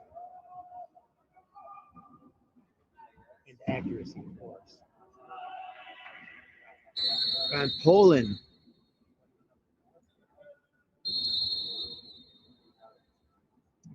Picks it up. Gets the try. A little backspin on that one. That was perfect. That's quite a hook shot.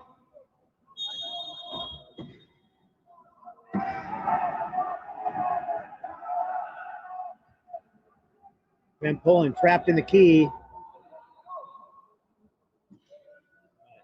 They moved the ball up fast enough that they weren't able to get the full 10 seconds on it.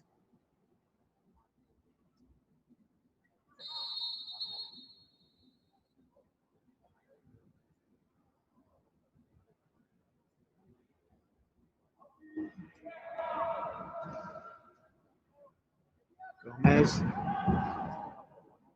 nowhere to go with it. Now he has Matias.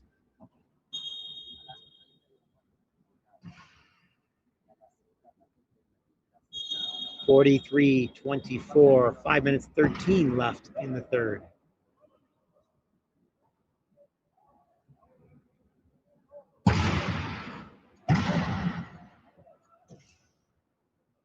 Lorney hangs on to it. He's got a clear path. That's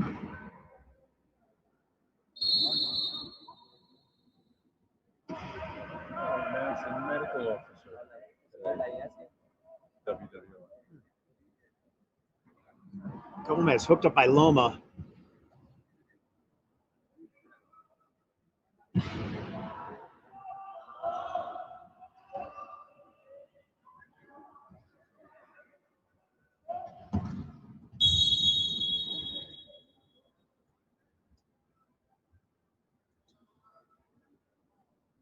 Loma will go to the sin bin.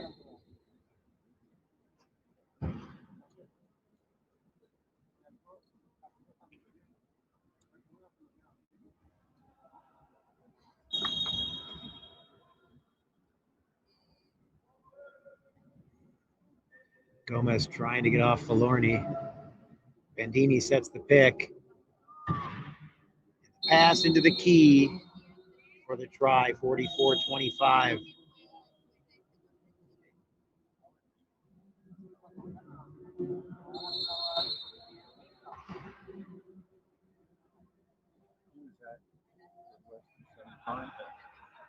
Semifinals. He works at the VA there. So I was like, I just saw him. Garbalut gets the try. Makes it 45-25. Gomez declares inbound. Van Pullen had him trapped. Van Pullen trying to get back so he can keep him from getting on the court.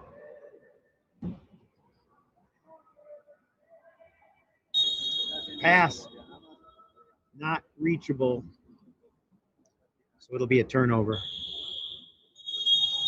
Substitutions.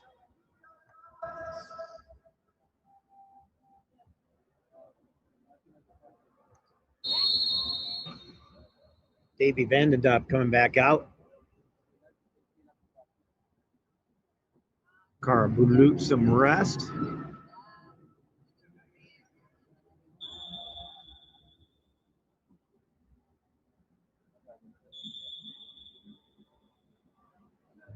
Makes his mark instantly. Dozo intercepted by Loma. Poland gets him across half. Poland is just all over him.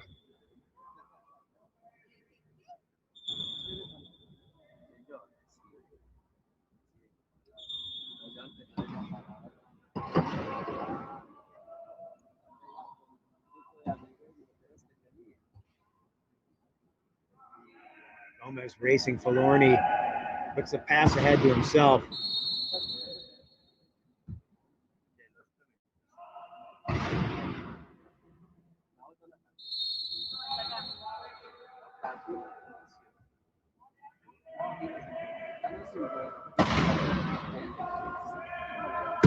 Falorni, 3:18 left on the clock in this quarter. By Gomez, but not stopped. 48-26.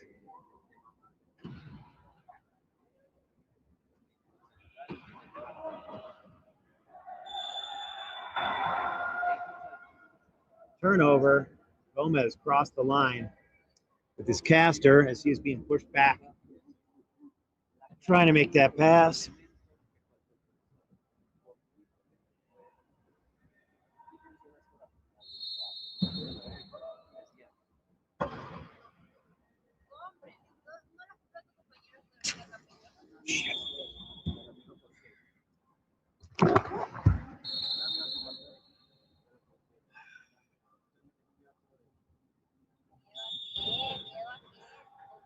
Gomez to Gomez.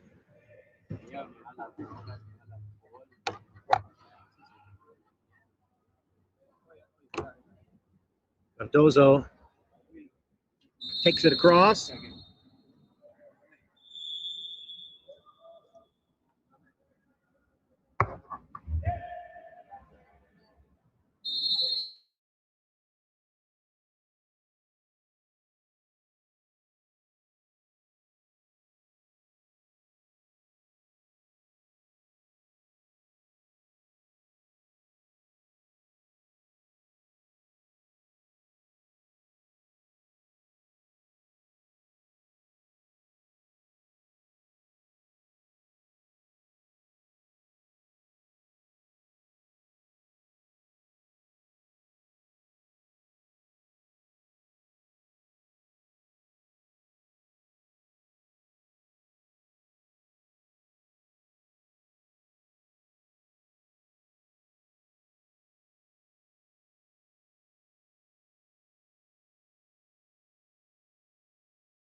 Loma declares inbound.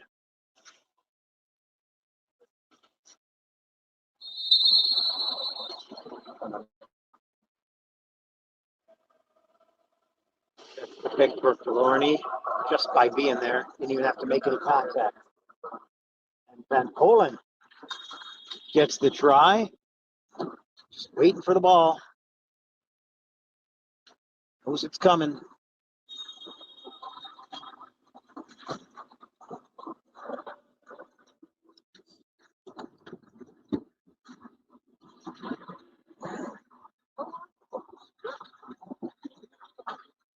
Gomez makes it 51-29 and timeout called by Argentina. 1:39 left in the third quarter.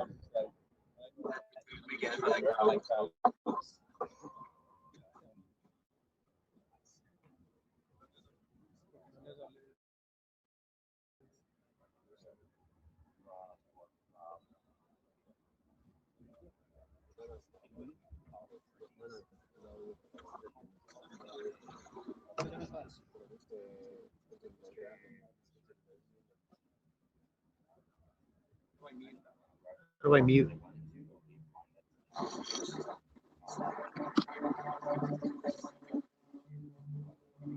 Three seconds left in the timeout.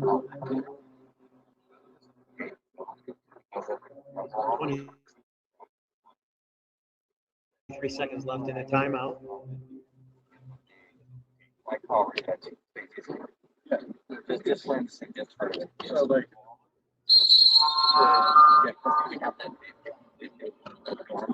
All right. Loma declares inbound. Argentina pressing.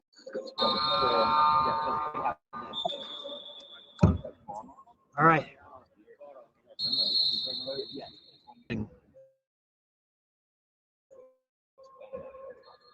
Auto in, as well as Fernando.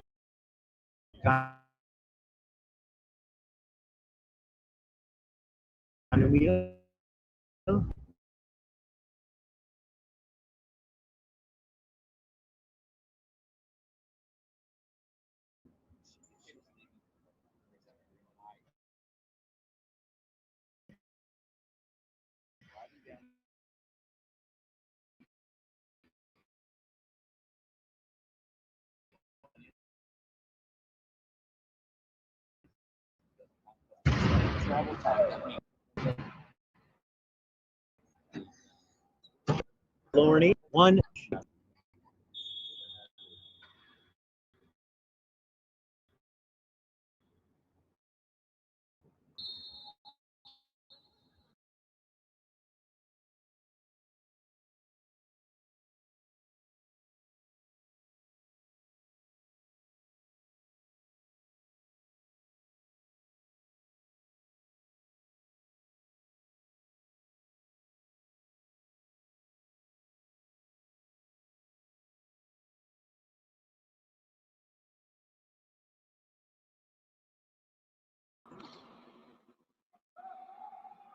Lorne, like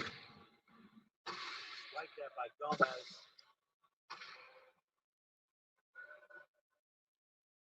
Andromeda in there with Gozo. Lorne scores with 30 seconds remaining. 53-30 our score.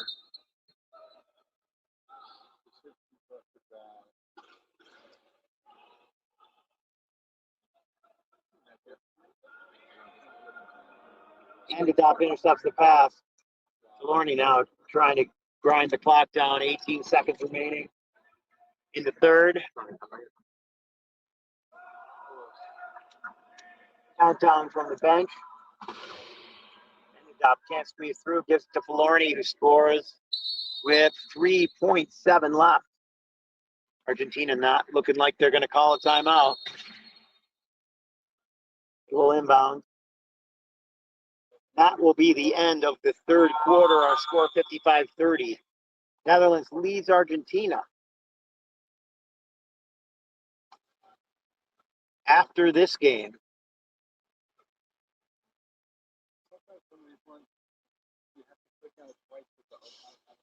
we will have Chile, Colombia at 1:30. That's probably wrong. It's probably 12:30. The times on the schedule, I still don't have a schedule. It'll be roughly a half an hour after this game.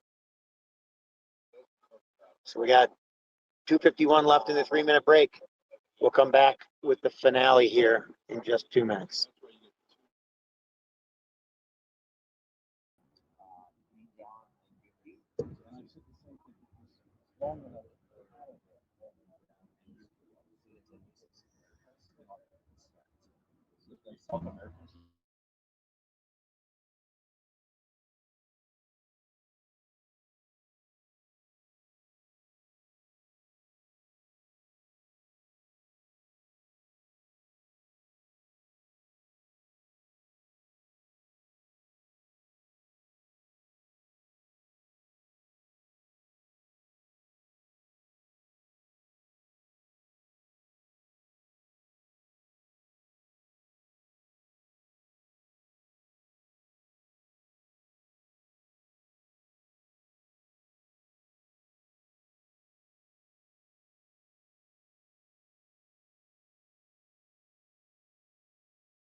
some uncertainty in what that was, but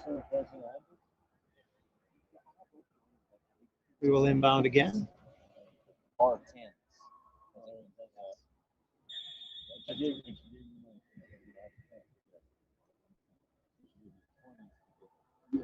So once again, attacking the key, Netherlands is Argentina.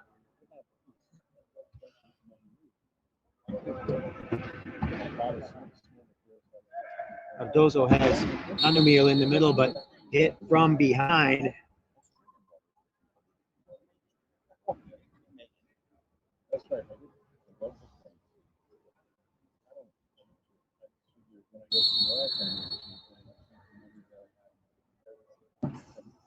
Looks like you might not have heard the substitutions we got here. So it's Van Egmond, number 15. Vanderlaan, number 8. Houwam, number 6. And Vandelaar, number 4.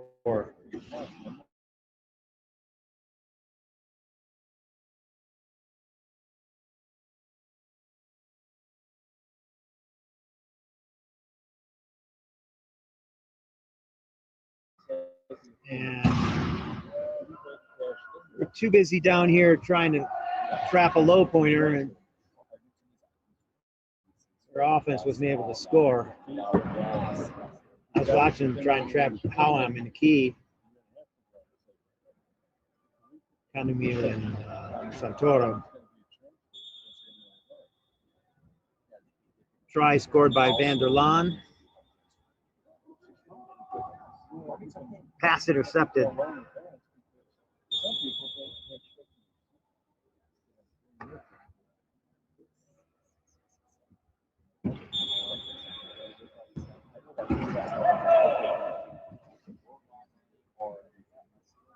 So Gomez under the pile. Van Egmond's pushing on him. Being pushed backward, he's going to have a hard time making that pass.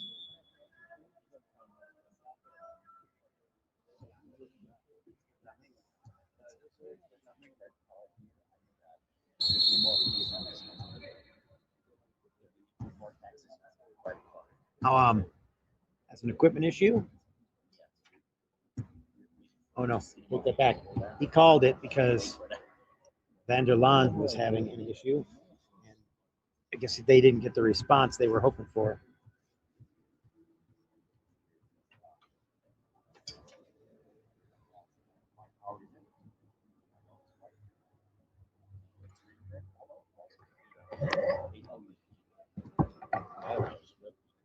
Glove is now on. He doesn't tape his gloves down. Huh? So I find if I hit the brakes, those gloves come right off. Or get punched up at least. Vandelaar.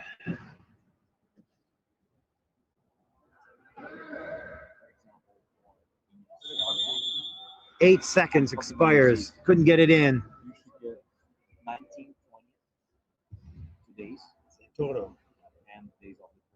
2 inbounds from the baseline that haven't gone well.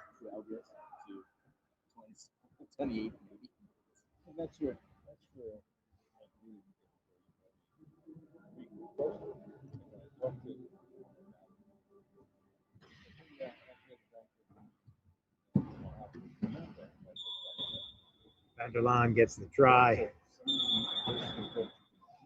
60-30 our score.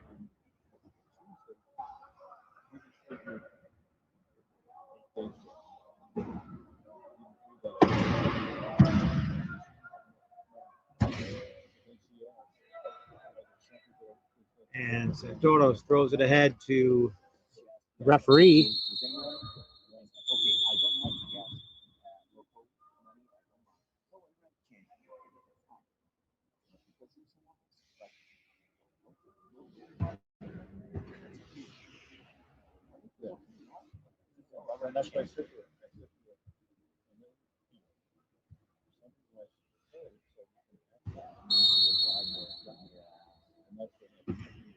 Vanderlaan gets it ahead. to Van Delar, who gets it knocked away.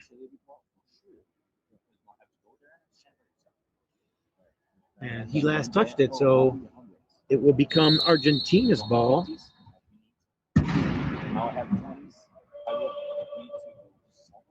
Goes right to Connemil after the inbound. Score the try.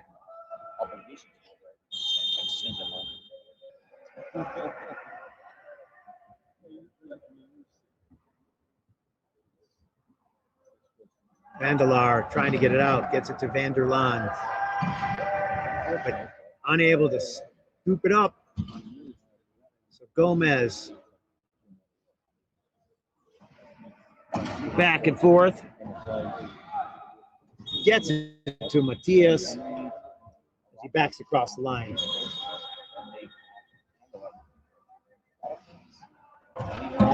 Vanderlaan has Van Egmond up top.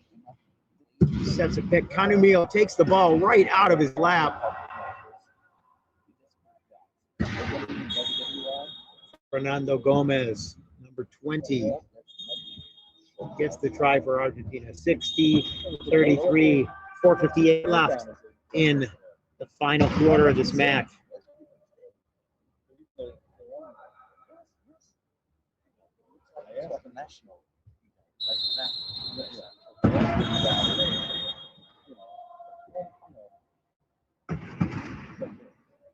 Inbound declared by 44.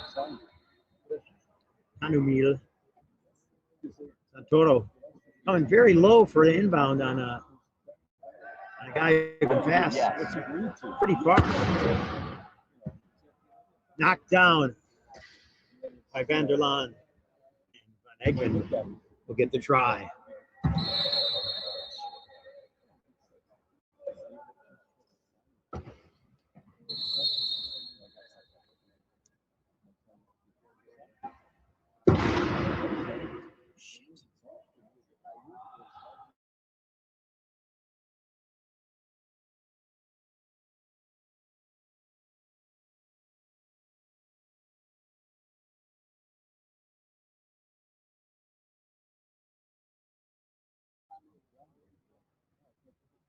Vanderlaan scores the try. 63-34, 4:17 left.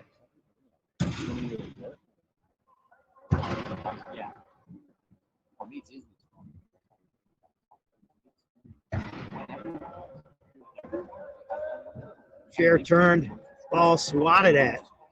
He did a good job of turning his chair so he couldn't see where he was throwing it. Then they started reaching. Saying that to you, teammates. Oh, Van Egmond knocks it down, almost picks it up and takes it across the line.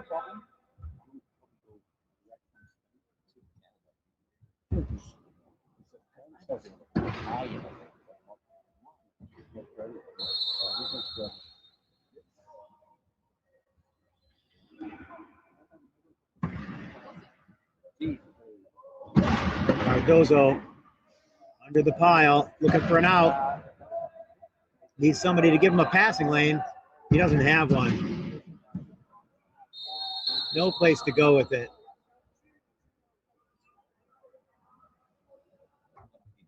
All right. So Netherlands takes over.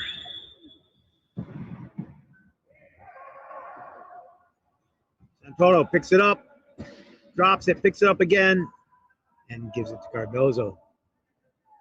64-35.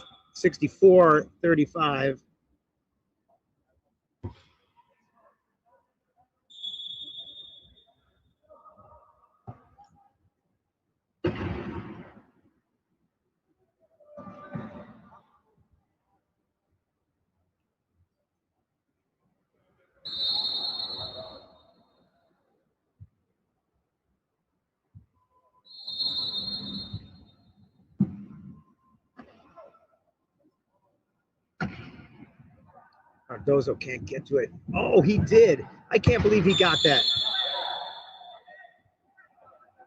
Can he have possession if he's out of bounds? Can one player be half out of bounds when he's getting a jump ball and have it be a jump? Touch the ball out of bounds. That's the way I see it. Yeah, I don't think that was a jump. I think he's trying to possess it. He's out of bounds. It can't be partially his possession. And Eggman does not get there in time. Had to dribble it to try and get control.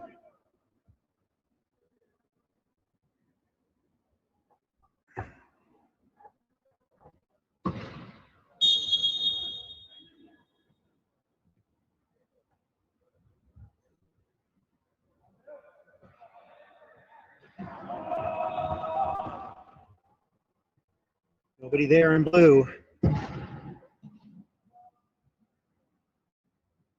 2:52 left. Throws it to Van Egmond.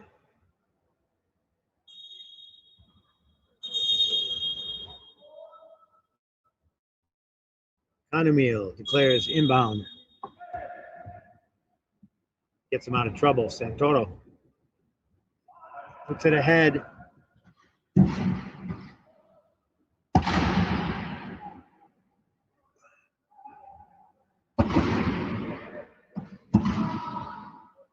Santoro can't get inside, so the pass from Cardozo doesn't get to him.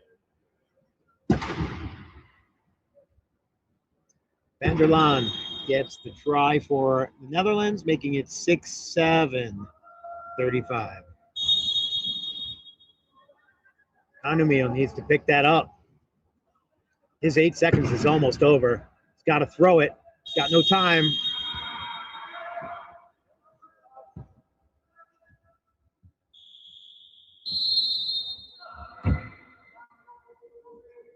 Argentina. Taking everyone off except Santoro.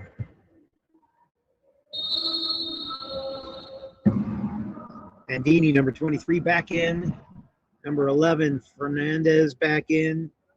And it'll be number 5, Comparato.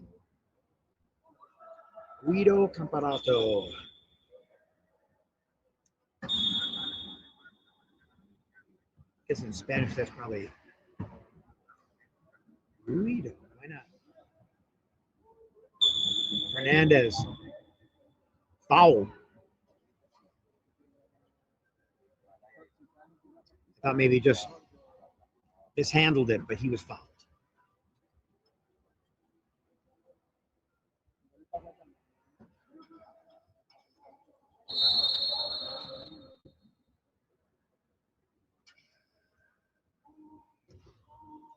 .204 remaining. Comparato puts it ahead to Santoro.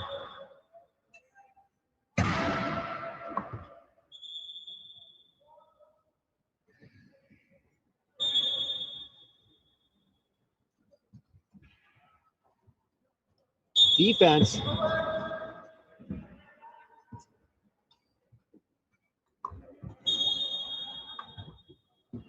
Not a turnover, though. Into Van der Laan. Van Egmond going deep. Vandelaar tries to get it, holds it. Sneaks by Bandini.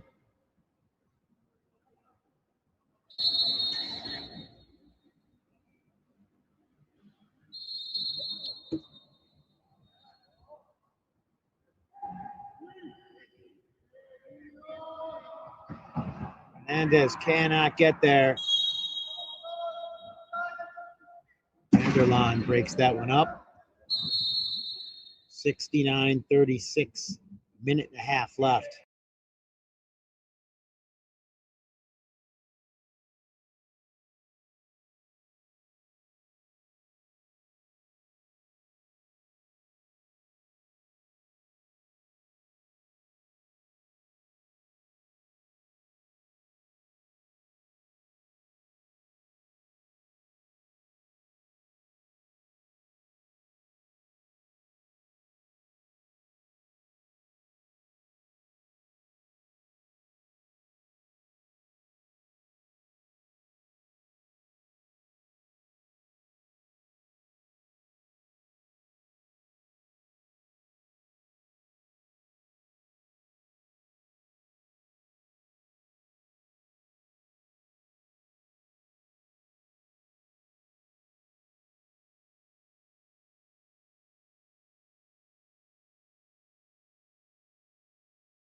Shot clock, new 12 seconds.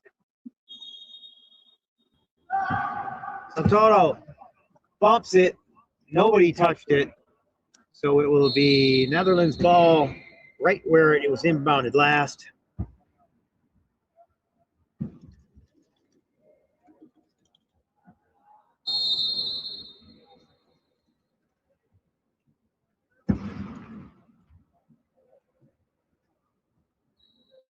.33 seconds.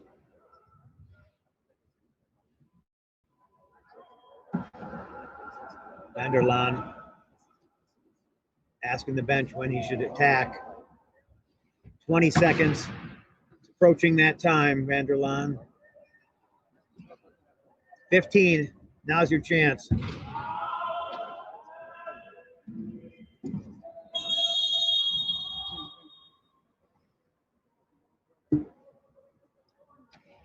What is the call here?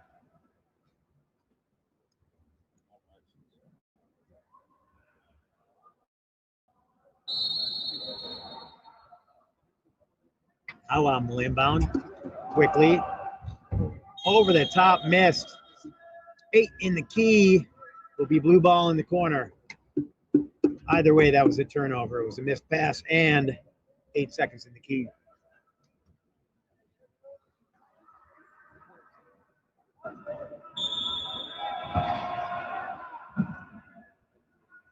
Apparato wanted to throw that long, but he knew he couldn't reach Bandini. He was too far away.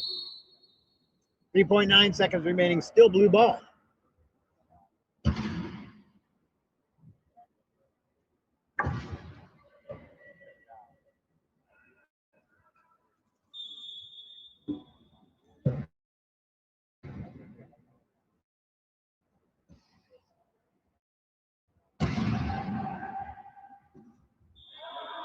And that'll be the game. 71-36 is our final score. Netherlands defeats Argentina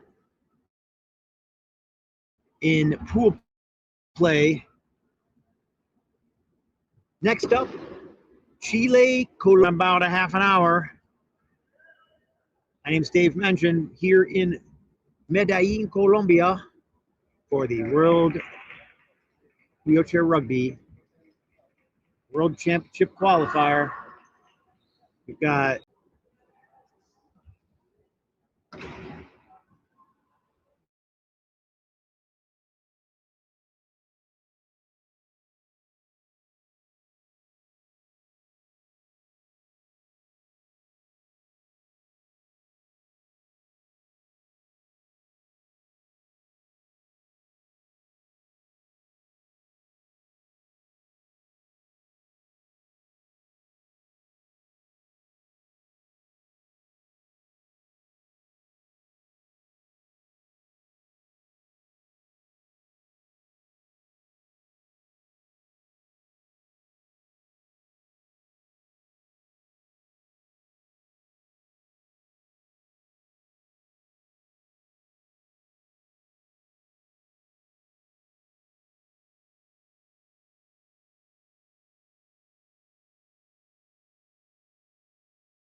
Ay, avísale ya al parcero que ya es. En un minuto inicio. Minuto y medio.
Welcome back to Medellin, Colombia, where we have the Colombian team taking on the Chilean team.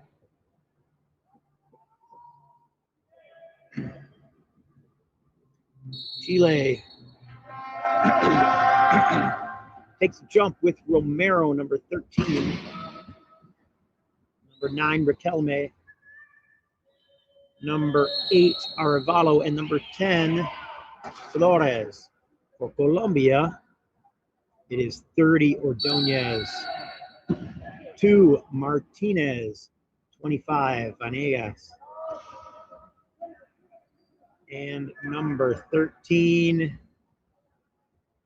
Villamizar.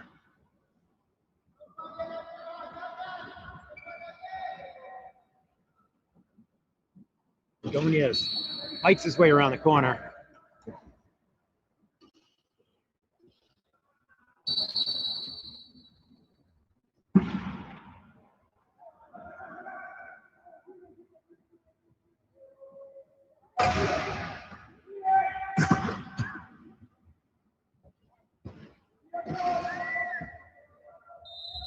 And it looks like Romero has a flat. Riquelme tried to get it to him. He did, but it wasn't across half. He's going to run out of time. In fact, the shot clock's down to 25.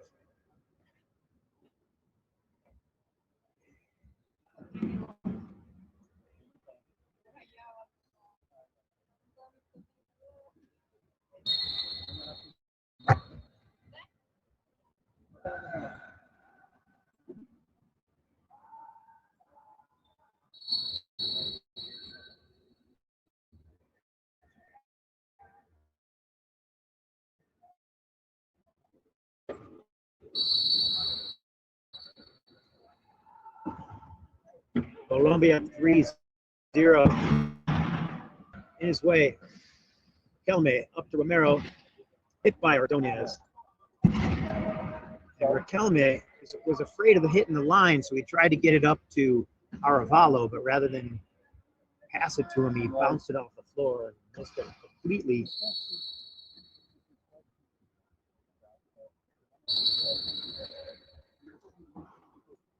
Arevalo into Flores.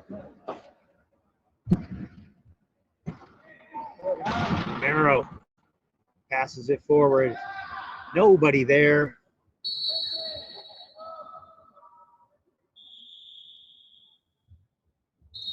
Timeout called, Chile. Minute and a half into the game, it's 4-0 Colombia.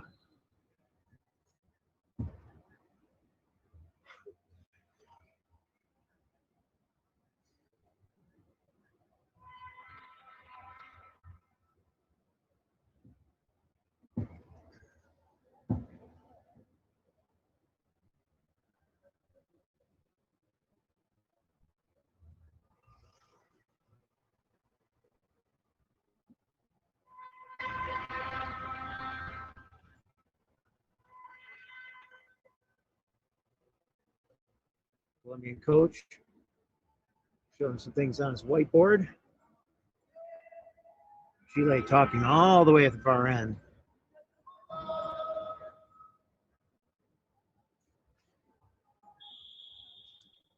Ten-second warning. Time to come back on the floor, people.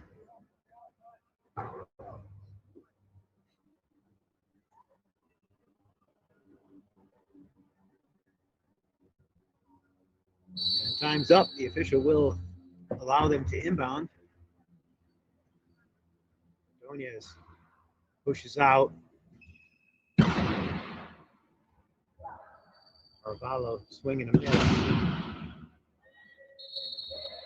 It's Martinez for the try. Makes it 5-0.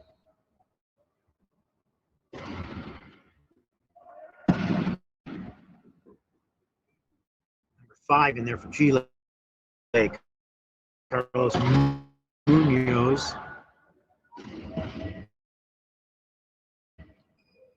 Pass from Flores bounces off his chest. He didn't know it was coming.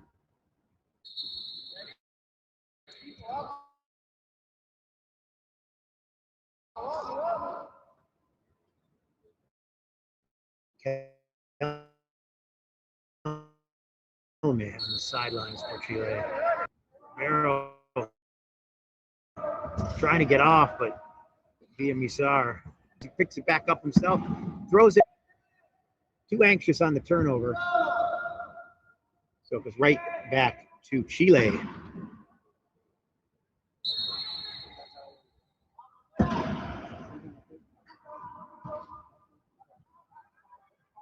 Colombia 4-0 so far. Chile 0-3.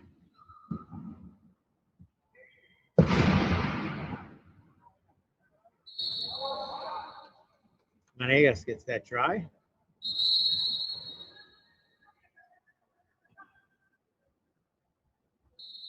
Complex that we're in, there's a bunch of other things. There's a football stadium, soccer. There's all kinds of other stuff. But then there's all these little, there's rows and rows of kiosks where people are selling things, and somebody is out there cooking something. It smells great.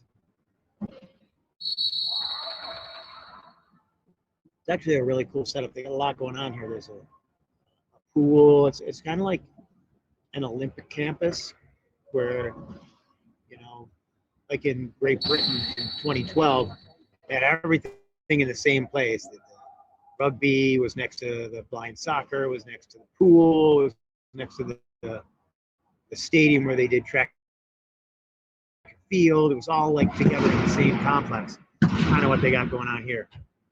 It's really cool.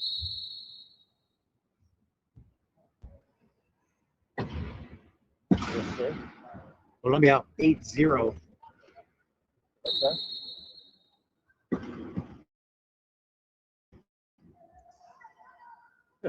By Martinez, over and back. She waited for him. She knew he was coming, and so did he. But he thought she'd backed up enough, and she came right back in. Sealed it off.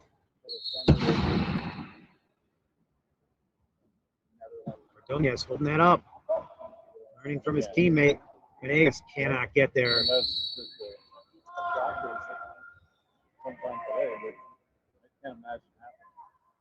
ball is going to be outside the sidelines all day. It's going to be a long one. 4:42 left in the first.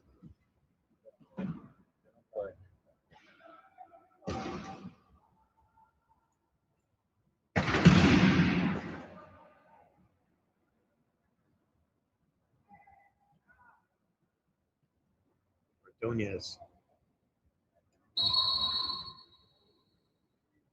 9-0. Colombia leads Chile.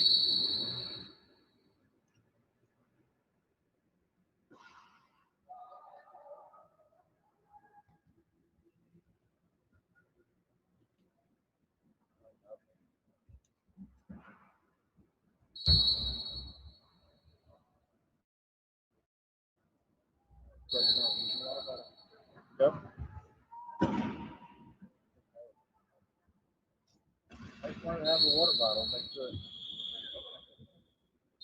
Substitutions. Riquelme coming on. Flores coming off.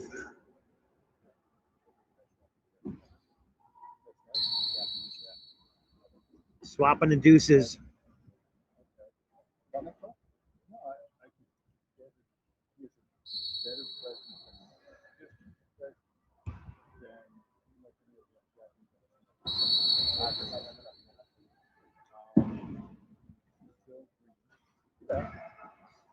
Knocked down by Venegas. He thought he was going to pass it up. It was not his teammate. I think they have nice contrasting colors for this match. I think the New Zealand light jerseys are not light enough. I don't have a problem with the colored gray. I do have trouble with it being dark gray, and that's your light jersey. The dark gray versus the dark blue made it a little bit difficult. Oh, Riquelme got the ball, but you can't lay on the ground while holding it. So that's a turnover. Colombia will inbound from the sideline way down here in front of their bench.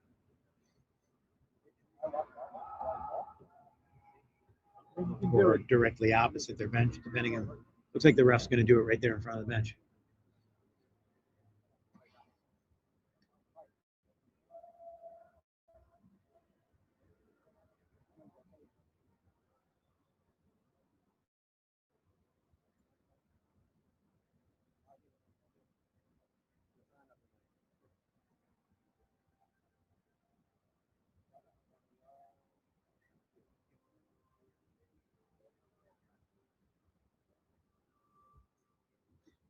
Like some strapping issues on the feet there of Riquelme. They're trying to fix it.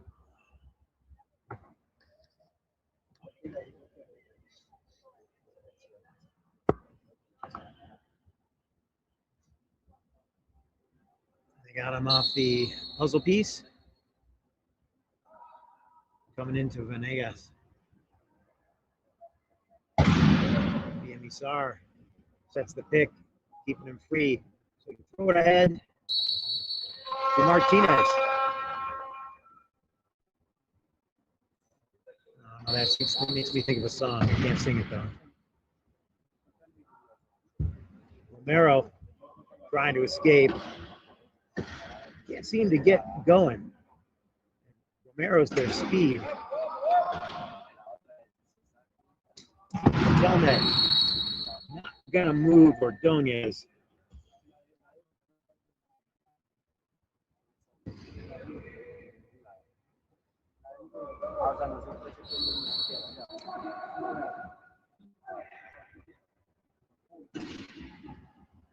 Head to Romero, who's on the sideline and gonna lose it.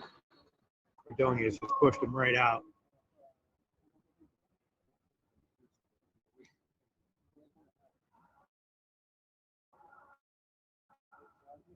He needed to catch it and put on the brakes, which is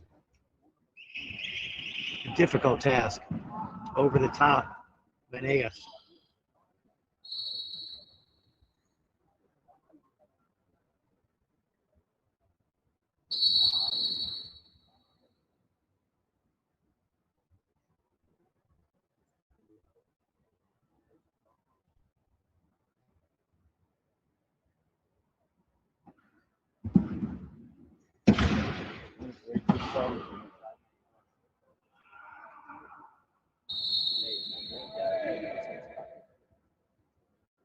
Ball is loose. And it's off Chile. Colombia's ball. Venegas. As the ball popped out by Riquelme, number 9. So we will have another opportunity. This time Venegas will get past and cross half.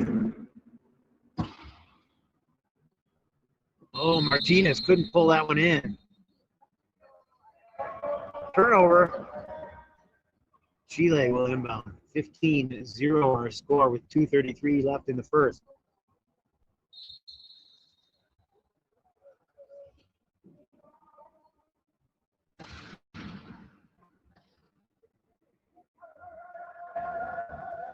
Romero not going to get caught in the danger zone this time.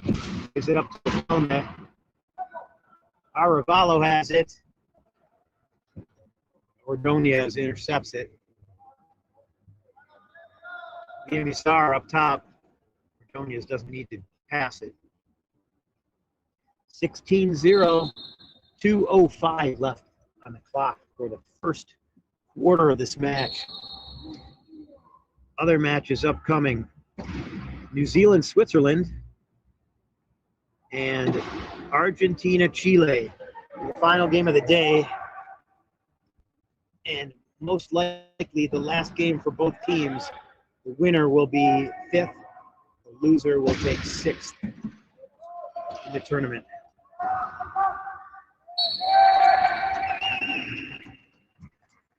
Chile gets on the board.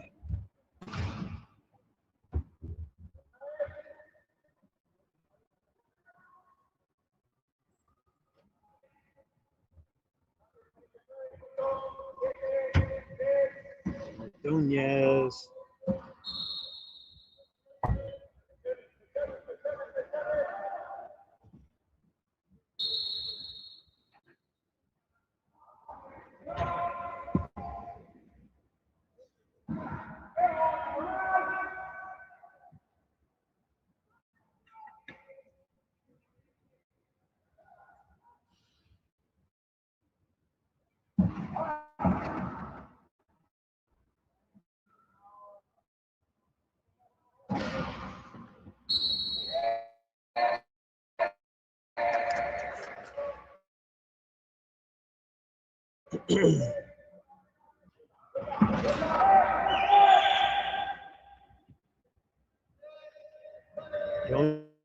Nunez will take it across. Arvalo not able to stop him. 55.9 left in the first. 18-2 our score. Colombia having their way with Chile. Romero caught it. Kelme trying to get it up court. Throws it to Arvalo. Comes back to him, and Romero's across half.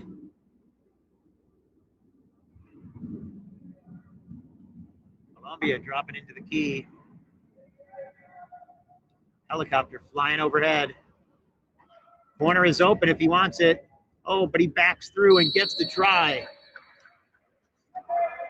18-3 our score.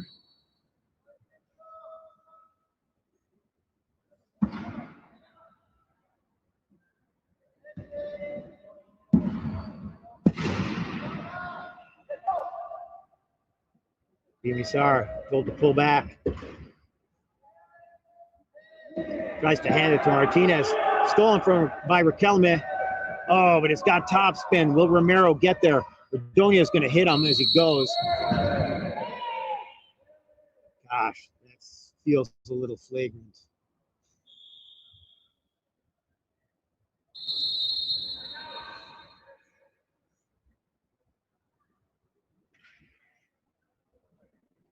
Hopefully he's okay. I don't think Ordonez was trying to hurt him. He was just trying to make sure he couldn't pick the ball up. But especially in a game that's 18-3, you can probably pull back on that.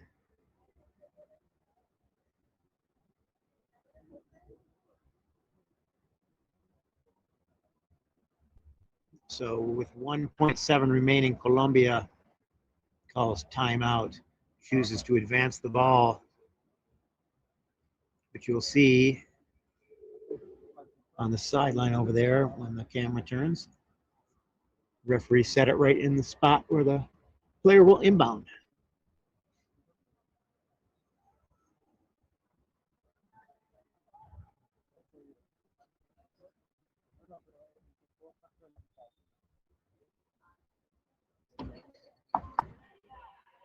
So Chile dropping into the key.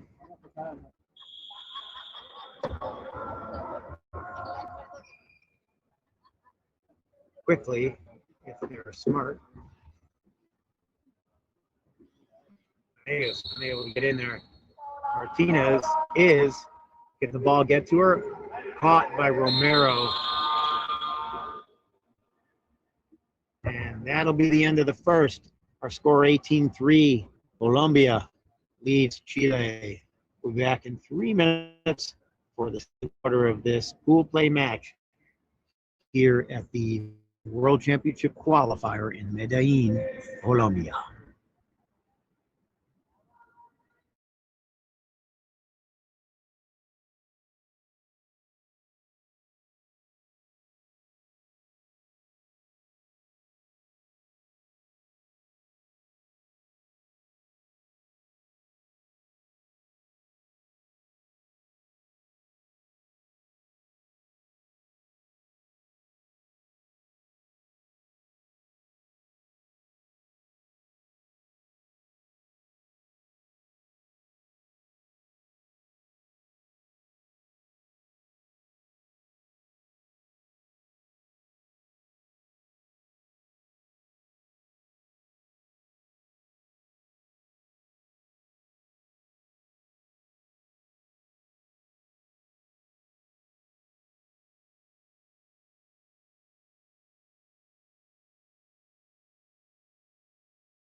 Romero gets it inside, and that is caught.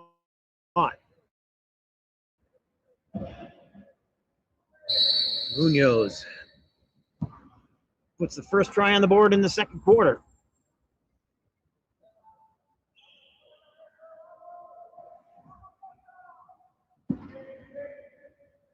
Castillo number 3 and Gonzalez number 8 in for Colombia.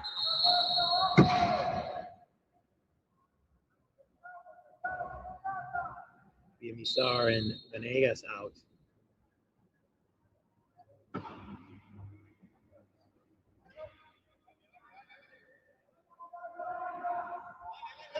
Up over the top, great pass. Munoz couldn't get there.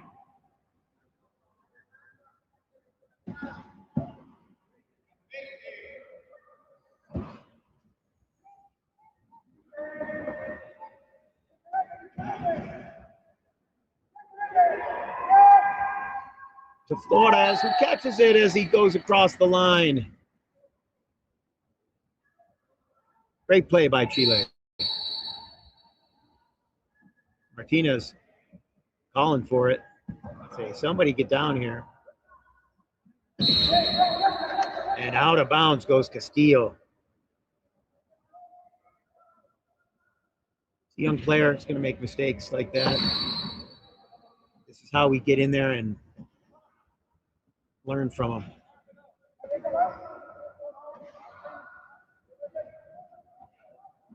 Definitely aggressive. It's around Munoz. Still working on Romero. Certainly faster than Romero. Up over the top. Munoz has it. Flores around the corner. Gonzalez can't stop him. Gonzalez number 8 trying to hold that corner. Now he'll set the pick for Ordonez so Martinez can get it off sideline. And instead of letting that bounce, Castillo tried to control it. Gonzalez is on his side. Romero has a flat. Cats and dogs living together. Is it dogs and cats? I can't remember.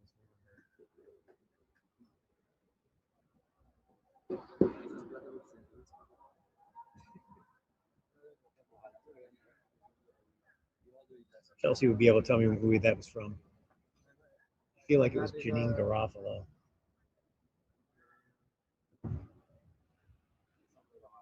I don't know. So Gonzalez is righted. Romero has a tire, and all is right with the world. Chile will inbound.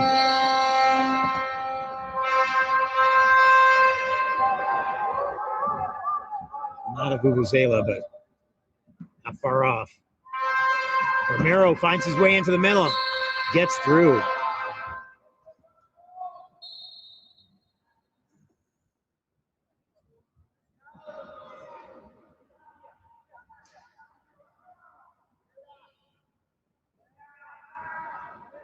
Castillo showing his speed.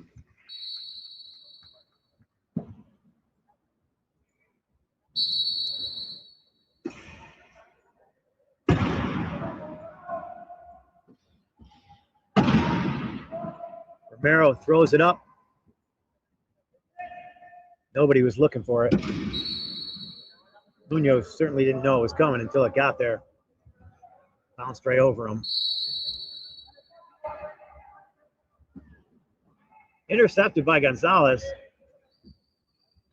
Castillo makes it 22-7. 5:41 left in the second quarter. Timeout called Chile. So we will take a 60-second timeout here.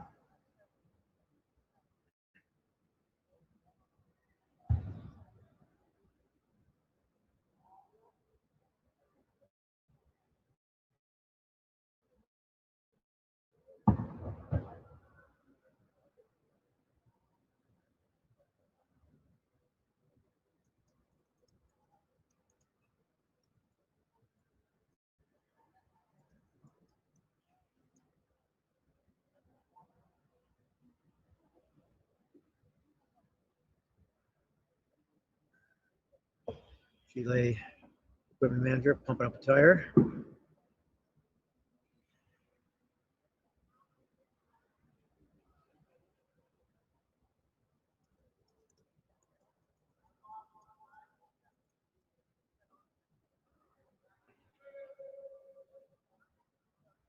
Colombia looking to come out with the back with the same line.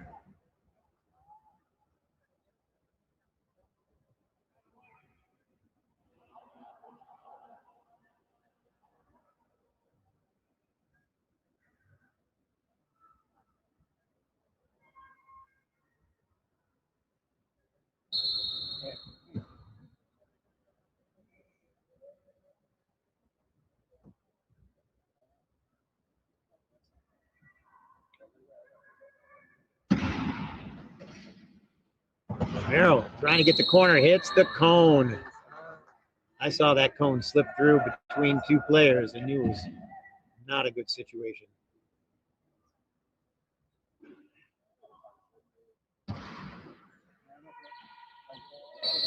(22-7) Colombia.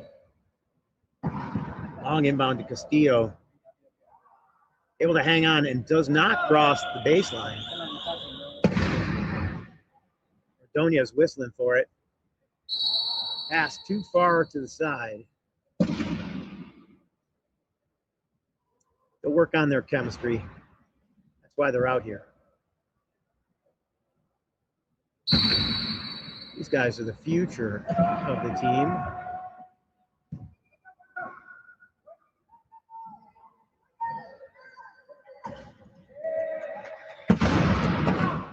Hit from behind.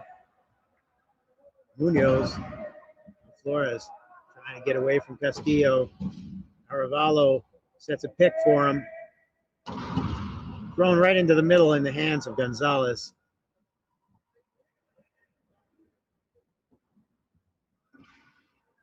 This one will be Ordonez. Makes it 23-7. 4:38 left in the first half.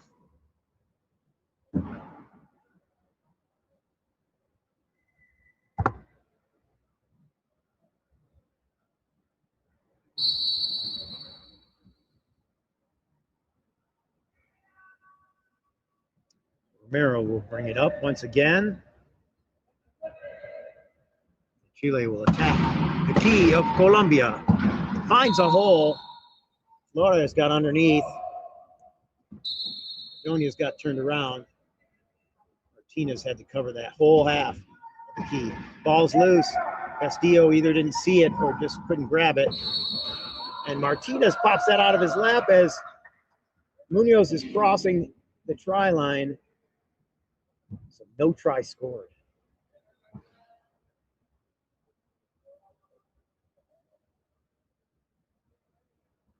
Ordonez putting his hand up, giving her a target. Right in there. He gives it back. Only thing between her and the try is Romero, who she sent him pirouetting.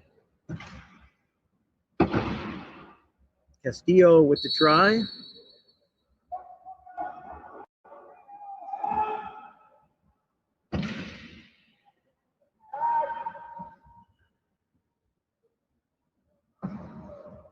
Ordonez intercepts, takes it across.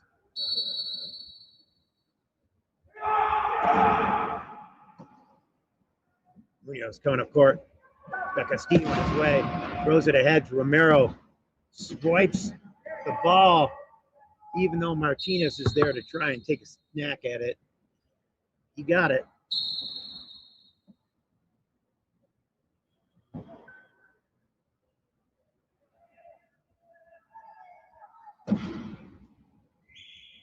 Castillo beats Flores and Arevalo. Gets in his dribble.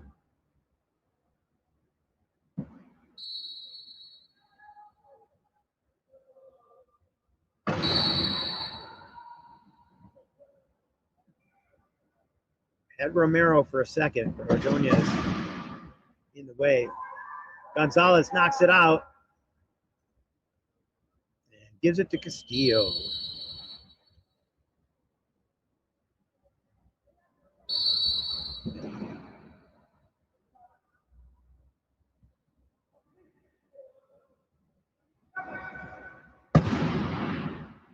Romero throws it ahead to Flores. He's got it. Throws it to Aravalo. He's been doing that a lot when Aravalo is not in any place where he can actually help. That worked out okay.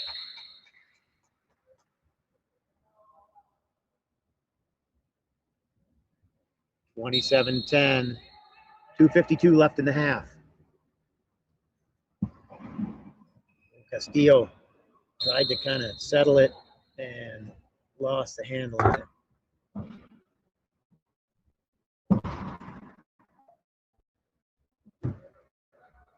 Crazy that on the 3-5, he's got no hands at all.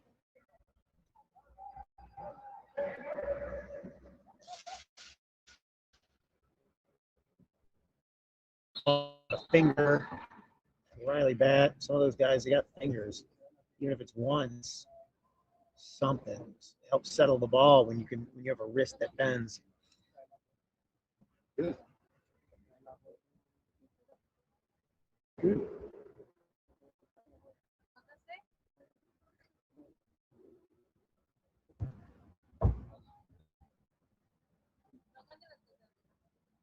Wheel change complete.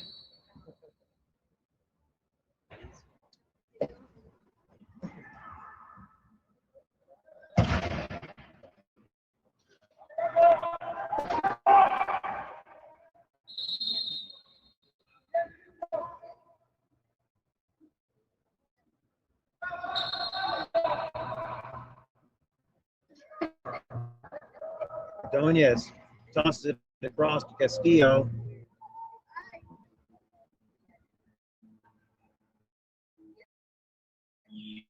Oh, so close to over and back, but he was able to hang on.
Colombia settles in the key.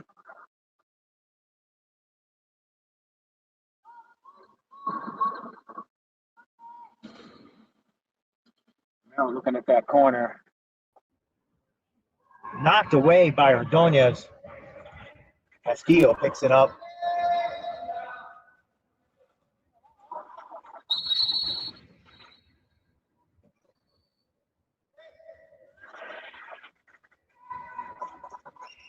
.29 seconds remaining.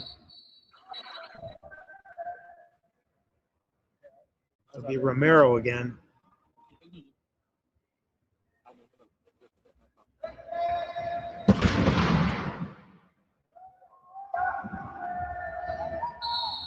Munoz gets across the try line, making it 30-13. Martinez chucks it down court. He has to touch it within 8 seconds. He does. Castillo. And now with 8.8 seconds remaining. Will Chile try and get it down court, or will they just inbound it? 5, 4. Not even pushing hard enough to get there. I'm not sure why he's even trying. So, at the end of 2 quarters, it's 31-13 Colombia. We'll take a 10-minute break, and then we will come back from halftime, play the second half.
Vamos a grabar un momentico al mecánico de... Ah, ya. Para que grabáramos un momentico al mecánico de las llantas, para que pille, para mirar, para grabar un momentico al mecánico ahí, lo que hace con las llantas.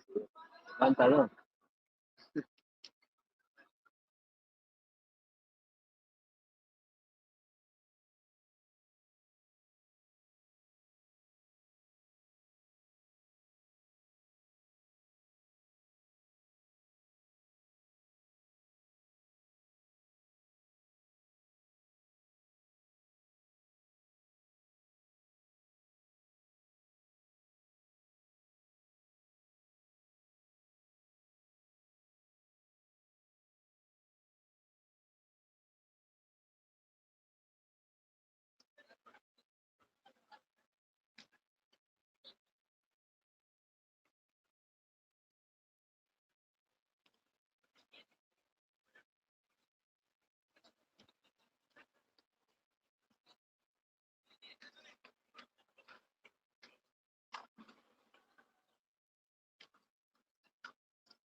Inbounding is Martinez.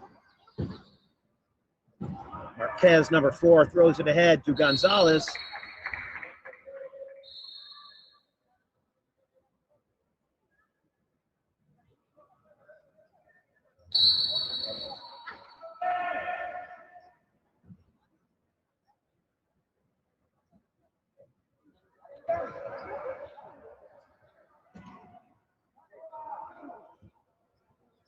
Florida stopped.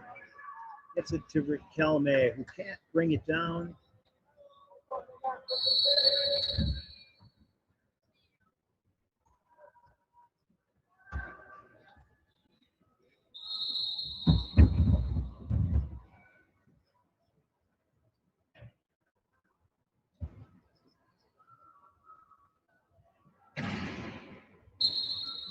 Jenny Barazza, number 2 in there. Number 7, Christopher Duran, Flores, and Riquelme.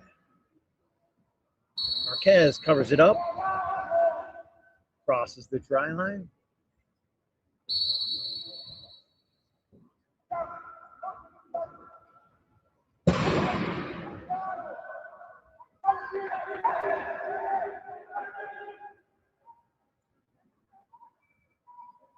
Raza Gonzalez blows her tire. She'll call for equipment, and they'll have a chance to inbound from the sideline.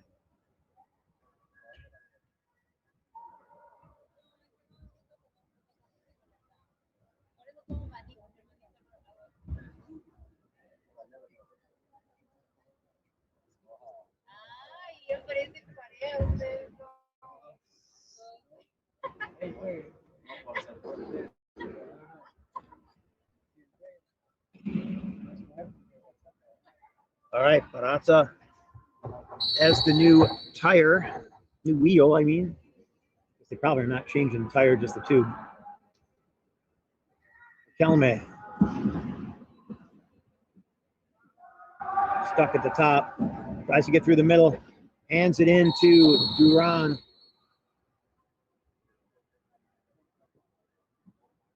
Turnover.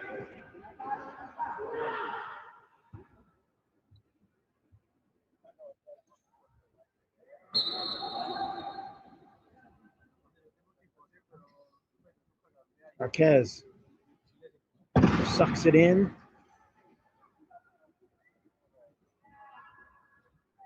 Gonzalez waiting at the try line. And that's where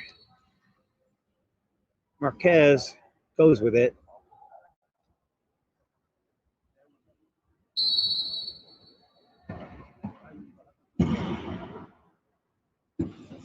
Flores can't pull it in. Too much pressure. Got his chair twisted. Don't want to use the word spin because that has an official definition.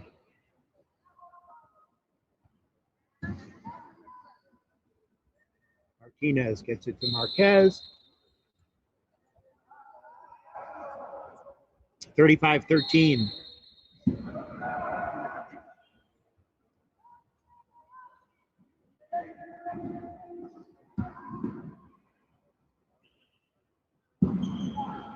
Venegas passes it over to Marquez.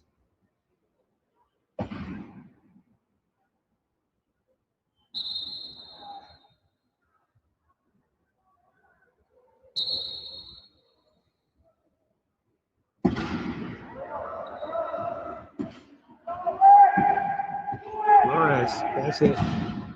Oh, Barazza can't bring it in as she gets caught by Martinez. And it'll be Venegas. And Marquez, can he hang on to it? Catches Gonzalez. And he pushes across for the try.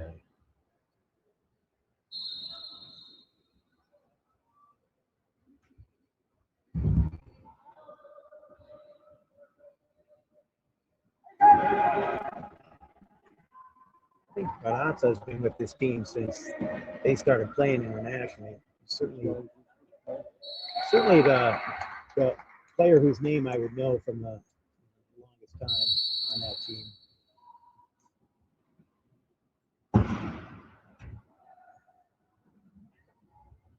Off the front end of Marquez, but right into the waiting arms of Martinez.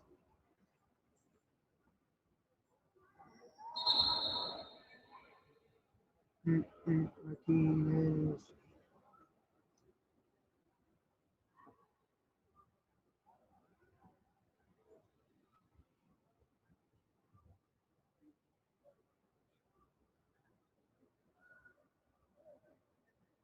Coming up next, Netherlands, Chile. Switzerland only had one game today, and it was real early, 8:25. Oh, that wasn't today. Coming up next, New Zealand, Switzerland. Vegas gets a try. 4:55 left in the third. 39-14 our score.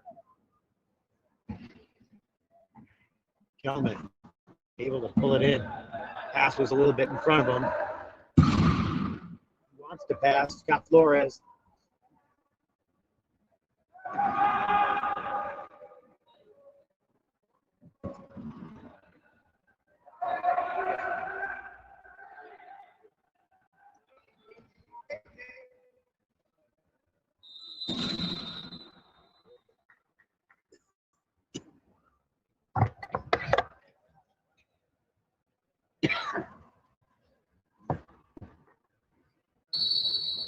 Genius will inbound. And equipment. Looks like for Kelman. His feet are up really high. Kelman.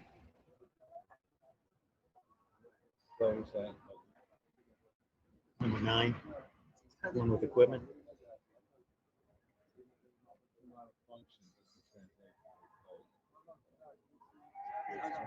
I don't even know if that means function. I'm just saying his feet are really high. No, I'm just saying. Sorry, side conversations. If you're only hearing half of it, it's probably even more confusing. Venegas. It's to Marquez. He's got Martinez out there. He's going to throw it to her. Ball almost didn't make it. Raquelme came in. Oh, fired up to Gonzalez. He couldn't stop it. She was spinning when she tossed it. Looks like Chile is going to do some substitution. Looks like it's just number 3 coming in for 10. Oh, looks like they're bringing in a whole bunch of people.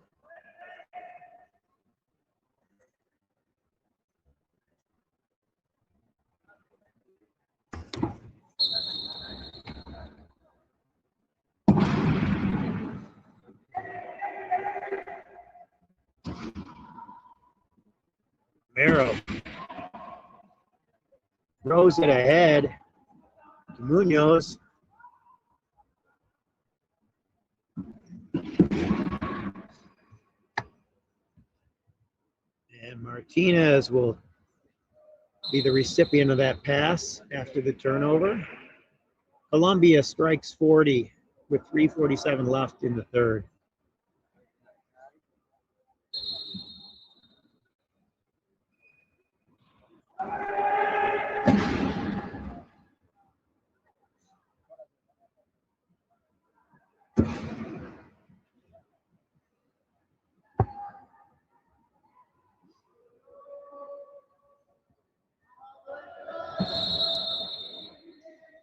Four and a key. Looks like it'll be Venegas going to the penalty box.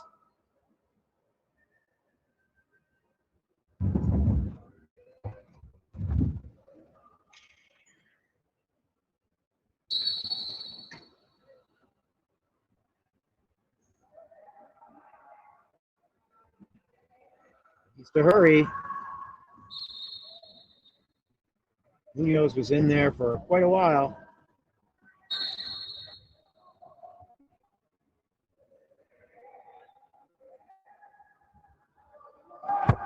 Good pass to Marquez. Bounces it back to Venegas.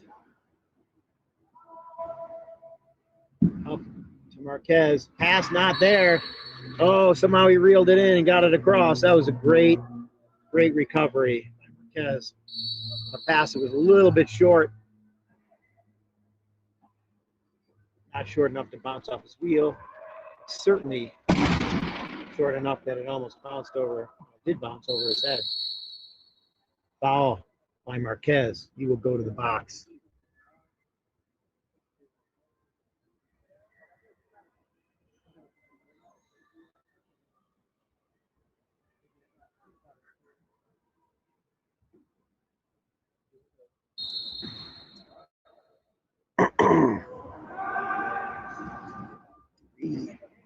14, 5 and 2. Is that a legal line? Yes, it is. No, I don't think it is. I see 9.5 points +1. Unless somebody got classed down and I don't know about it.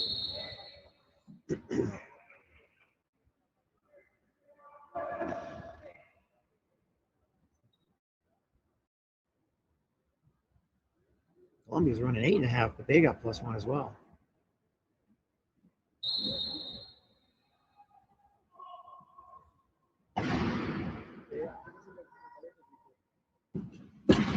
Marquez out of the box. 30 seconds has expired.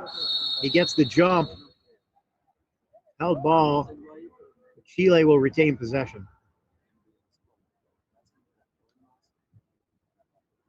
Good time to get it. So Colombia will start the fourth with the ball, barring incident.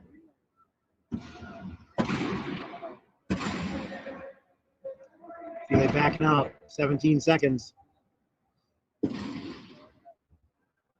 Romero trying to draw the defense over. Vegas reaching in. It's Gonzalez from behind. Penalty try. Didn't really have control of the ball at that point, but it was because Gonzalez went out and hit him. 42-16. 144 left in the third. Colombia in control. In control despite not playing their usual starters. None of their usual starters.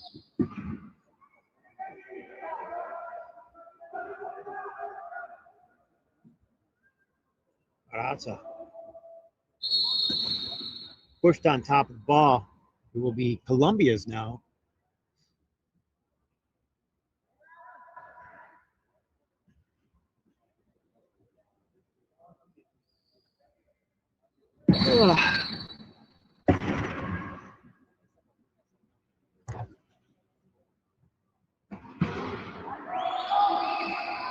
Marquez tries to chuck it forward, throws it more high than long. Venegas bounces it off of Gonzalez. Now it's loose. Romero trying to pick it up. It ends up being Venegas fighting for it, and Marquez, the recipient. Well, Keystone Rugby.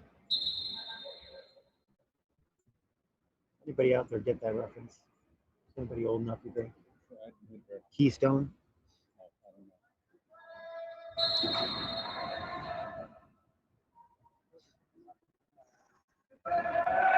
Keystone Cops, come on. Intercepted by Gonzalez. He turns around and sends it up. Venegas just tosses it right into the key. Marquez is waiting for it. 41.3 seconds. Nobody inbounding for Chile. Better get it in quick. That 8 seconds is already counting. Got Barazza. You can throw it off her back. That's a turnover. Colombia takes over on the side. In the corner, actually.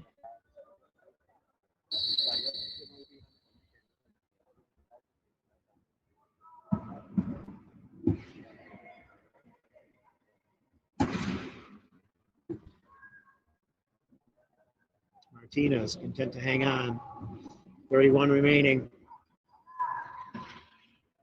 Third quarter winding down. Marquez kept out of the play.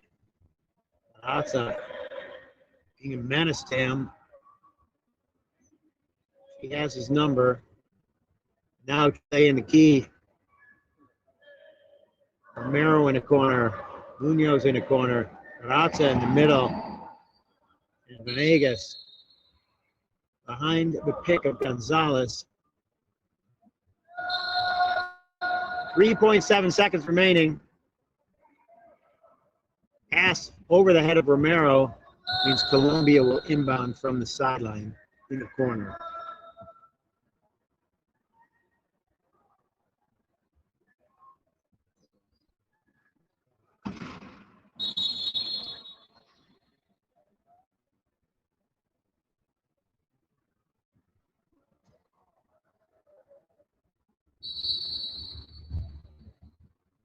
Gonzalez backs across, gets the try. 2.7 seconds remaining.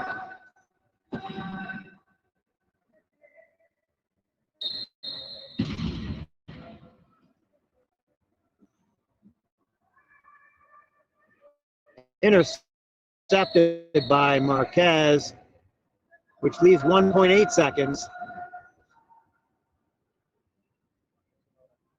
They just want to bounce it off somebody so the clock runs. Arrow trapped. Pushed out of bounds. Turnover. 0.3 seconds remaining.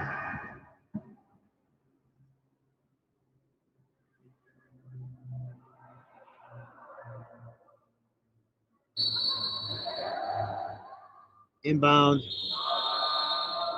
And that is the end. Yeah, I was wondering why Chile was inbounding. Shouldn't that be Colombia's ball?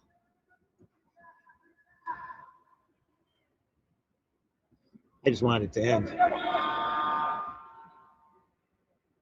They got to put however much time was back on there. Not very much.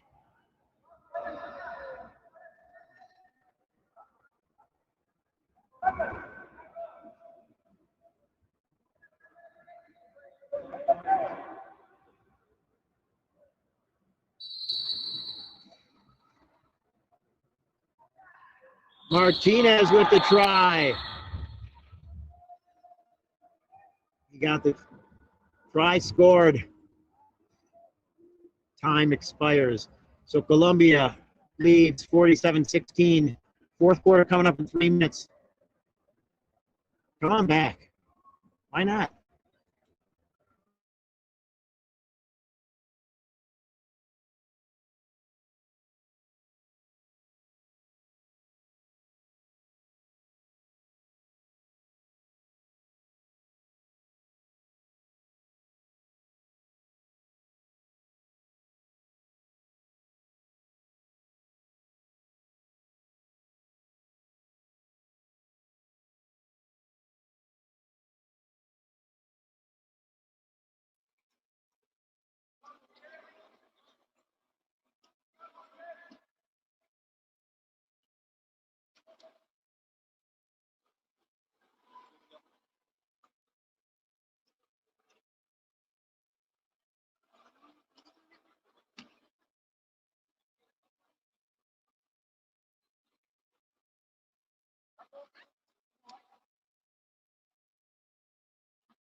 Chile inbounds in this fourth quarter against Colombia. Helmet throws it over, goes back to Flores.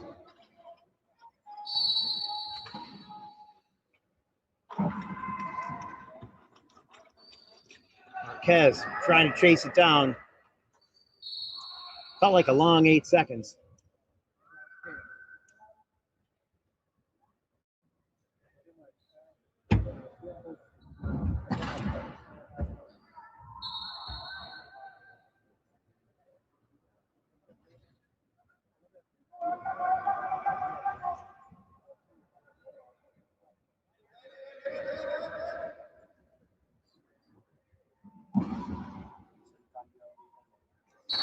Flores again.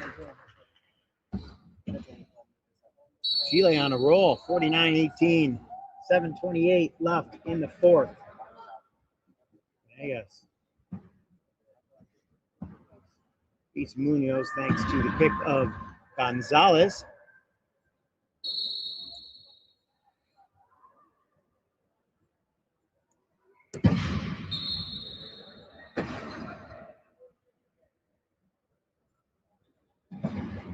It's supposed to go to Riquelme. Doesn't quite get there. Marquez picks it up.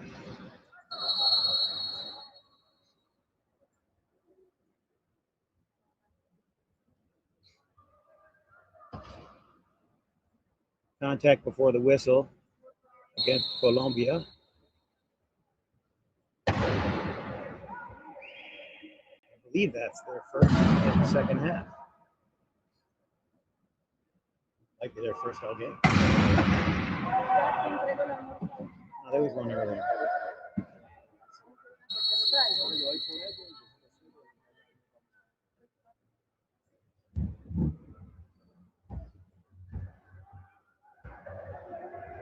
He tried to reel that in, but Diaz could not.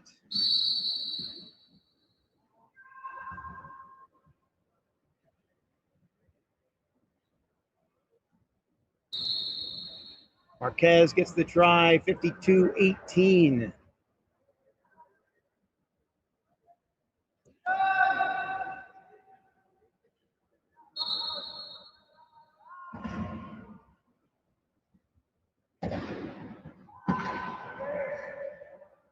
Intercepted by Venegas.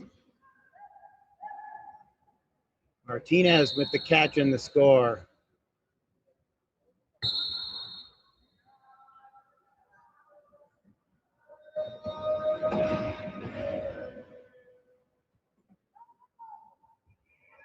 Up ahead to Flores. Hit twice. Gets into dribble, looking for some help. Probably wants to get it to Riquelme, but Riquelme is just kind of sitting there. Munoz comes out of the key. Flores passes it. Popped out by Gonzalez. He didn't cross the line, so it's still white ball. Gonzalez touched it last.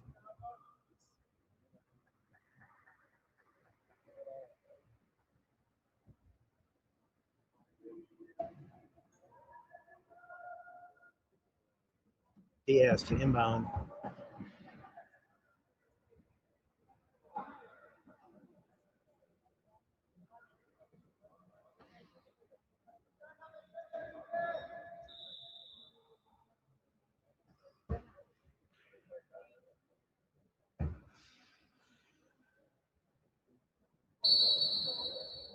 It's the bumpity bump. Riquelme has it. No place to go with it. Sees the pass. Couldn't reel it in.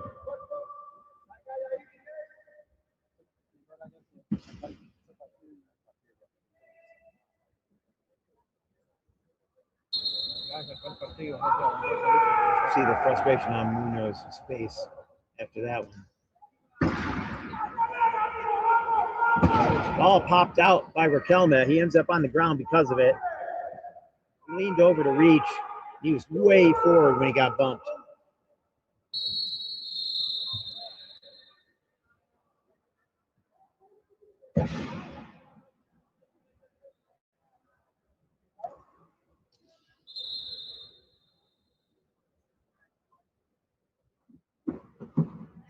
Officials equipment timeout.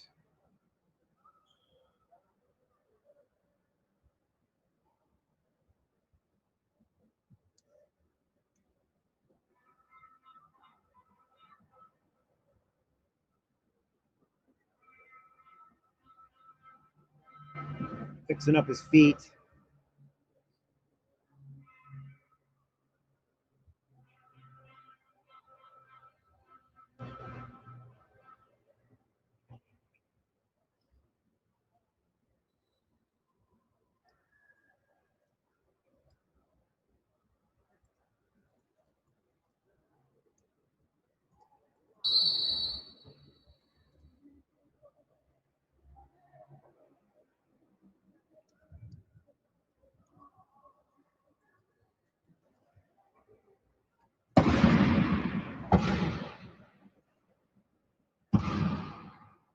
Trapped in the key is Flores.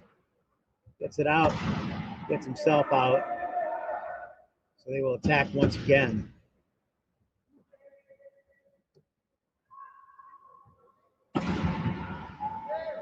Kelma got Diaz in the corner. Martinez saw it coming. Threw it off the bumper of Ordonez. Threw it back off the bumper of Ordonez, but he's able to pick it up this time. Can he hit Castillo? He does.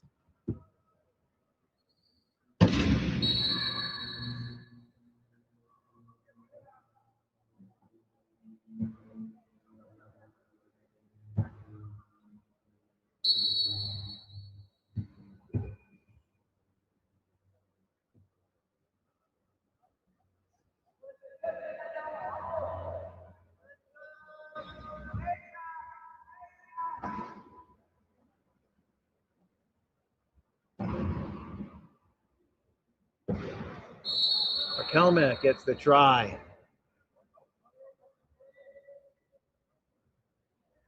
So Chile in striking distance of their average in this tournament.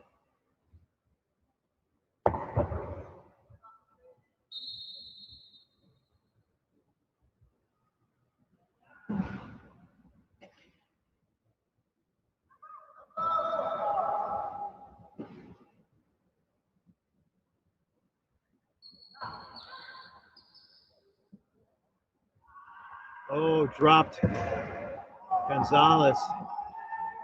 Kelma has it. Just to get it ahead to Flores before Gonzalez gets there. He does.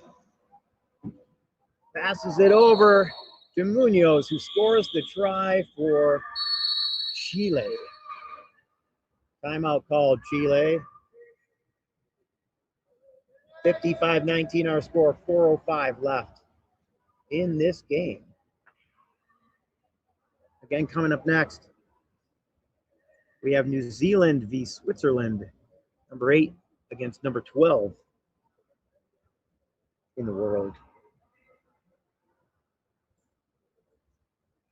Final game of the day is Argentina Chile, which looks like it's going to be the 6th game.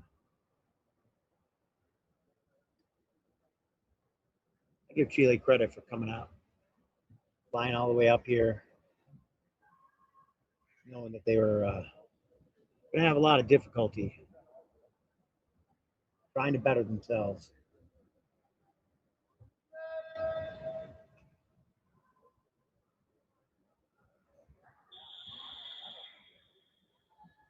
I get it. It took me a long time to get halfway decent at this game. Now that I am halfway decent.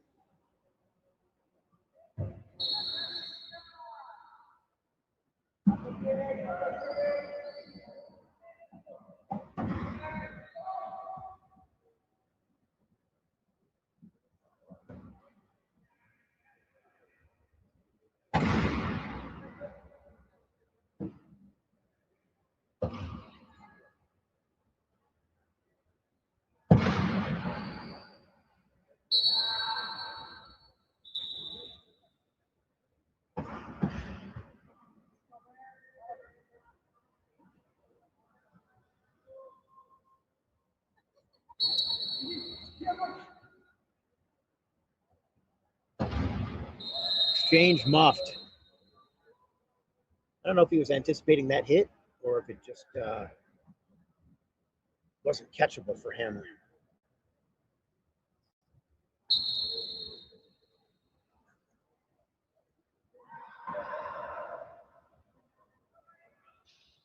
Pass missed. He has put it too far behind Castillo.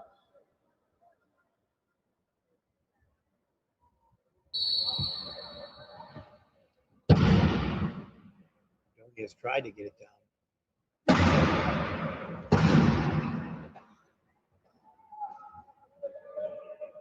Miro.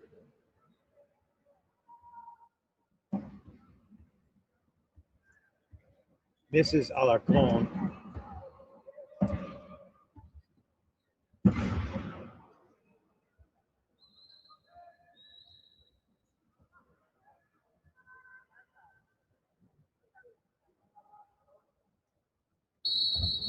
That'll be Martinez with the try.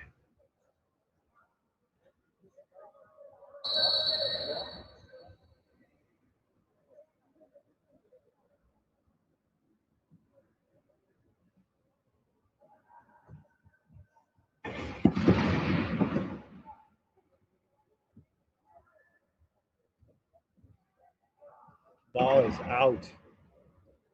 Turnover, Colombia. 58-19. Halfway through the fourth, Chile was in striking distance of 20. They're still at the same point at 19. Maybe it was 18. I think it was 19.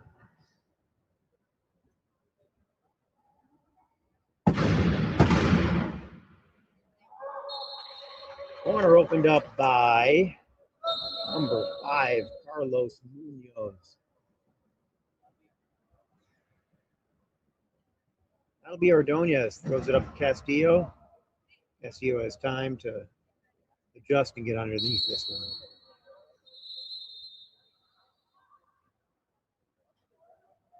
$59-20.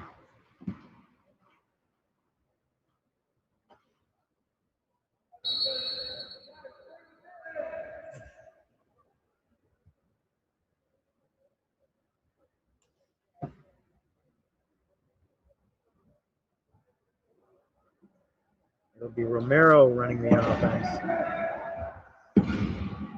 Corner not there. Flores wasn't looking for it. Now he can't get in. Knocked down by Gonzalez. Flores has it now. Fires it over to Munoz, but he can't get it. He wasn't ready for it. It came too hot. 10 seconds remaining. Shot clock winding down. Romero needs to do something quick. Fires it to Munoz. And the shot clock expires. 59-20. Game clock still running.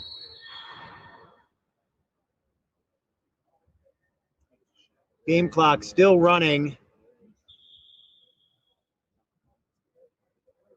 Game clock still running. So I'm trying to get the table to hear me. 56.3 left on the game clock.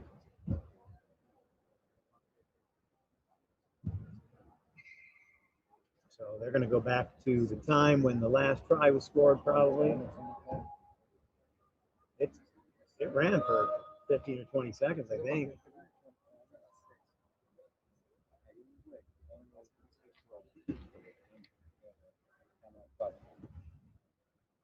Oh, yeah. Well, it also doesn't make a difference in the outcome.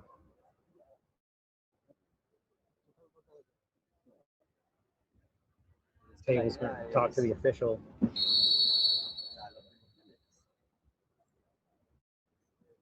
Looks like they're going to leave the clock the way it is. Talking about it, though. And now it's back to 111.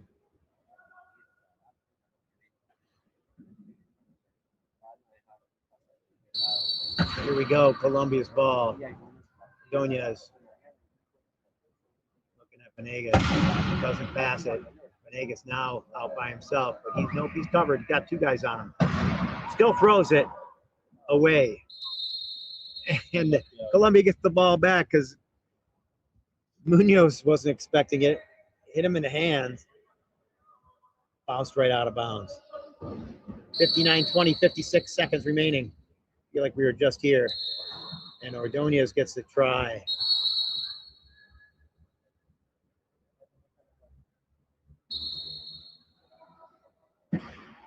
Ordonez intercepts. Gets another one. 61-20. He's got the give and go. Doesn't want the give and go. Romero open now. Ordonez left it to cover the give and go. Munoz has it coming at him, but he's at the line and he's over and back.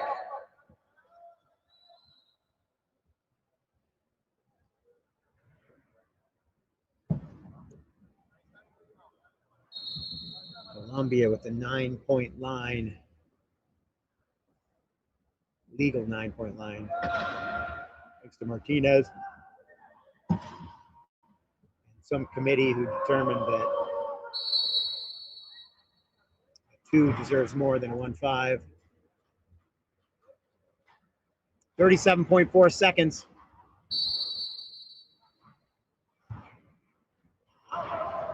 Ball's loose. Flores gets to it over and back. Martinez helped him there. Get back across that line where he didn't want to be.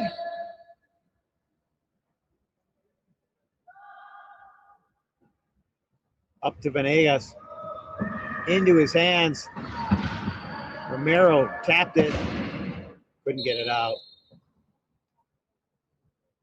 26.2 remaining. Romero looking to get open. Flores does. Just got to get across half.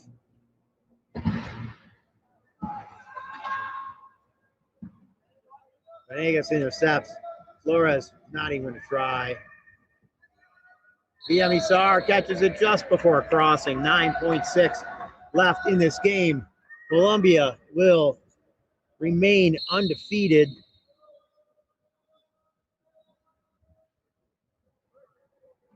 This their last game. They will be the only undefeated team.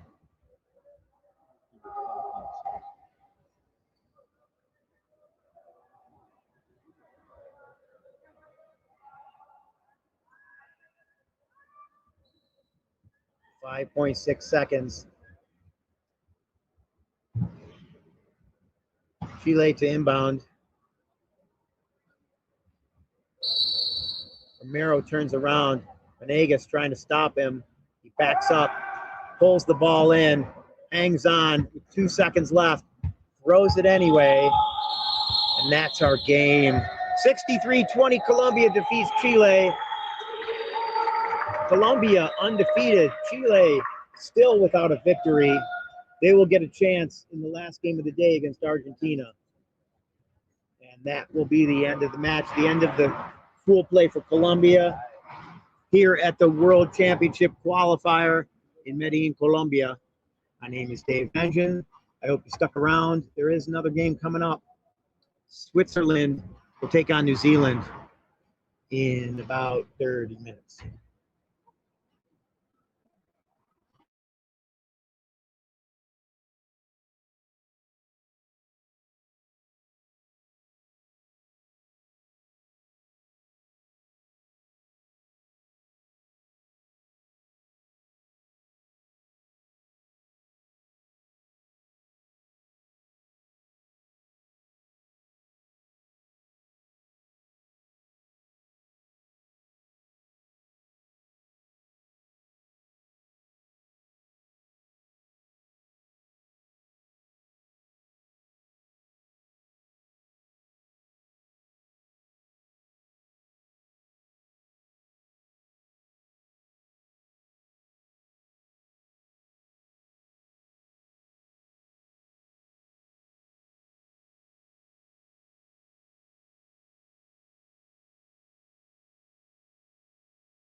Sean todos bienvenidos una vez más a este cuarto partido, tercera jornada de lo que es clasificatorio al Mundial Brasil 2026 de rugby en silla de ruedas.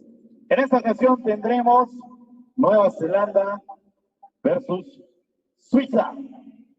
Así que por favor, todos los presentes me ayudan para saludar y darle la bienvenida al país, a la delegación de Suiza.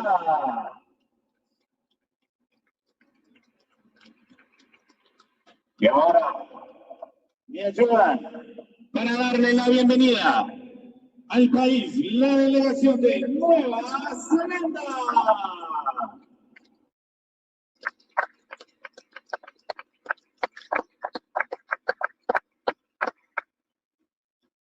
Invitamos por favor a todos los presentes a colocarse en posición de respeto para escuchar las notas del himno de Suiza.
Continuamos en posición de respeto para escuchar la nota del himno de Nueva Zelanda.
Welcome back to Medellin, Colombia.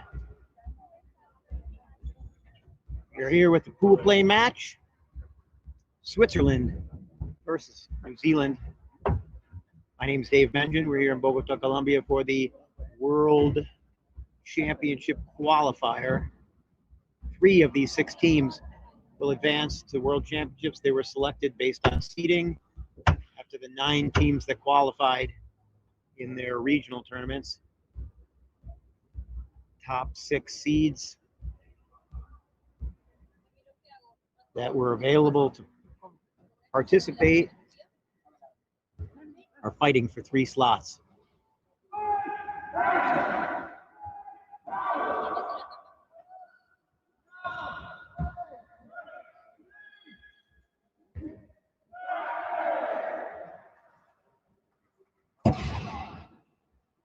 Switzerland ready to go. New Zealand almost ready to go.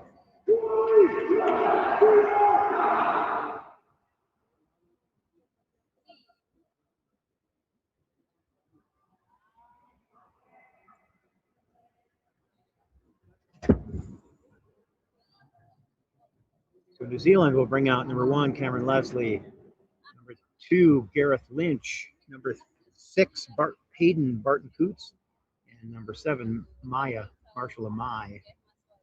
For Switzerland, it's number 2, Christian Hanel, number 3, Roger Fry, number 24, Armand Dautai, and number 25, Samuel Schwartz.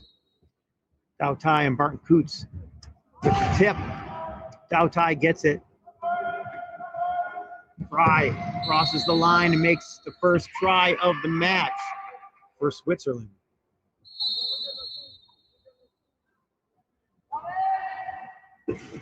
Marshall protecting the ball, trying to get it out. Really no place to go with it. Tries to get it to Barton Coots, got knocked down. Barton Coots has it now. 12 seconds expires right as the shot clock gets to 12. So Switzerland forces a turnover. Has the opportunity to go up 2-0.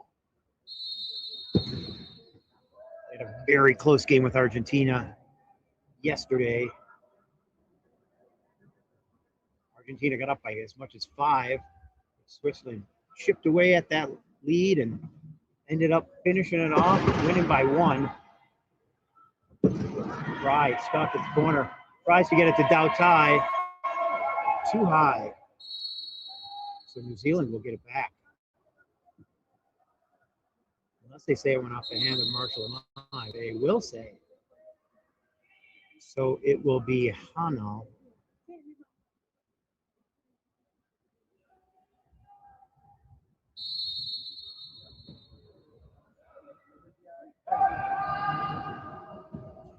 Fry will run the offense.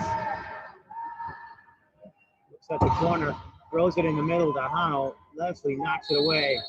And again, it will be Swiss ball. There are 4 seconds remaining.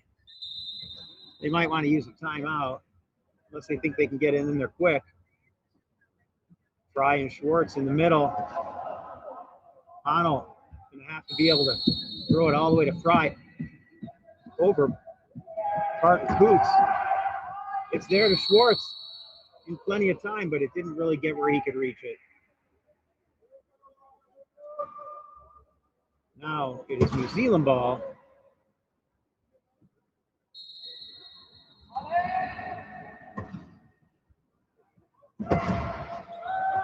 Marshall Amai up alone.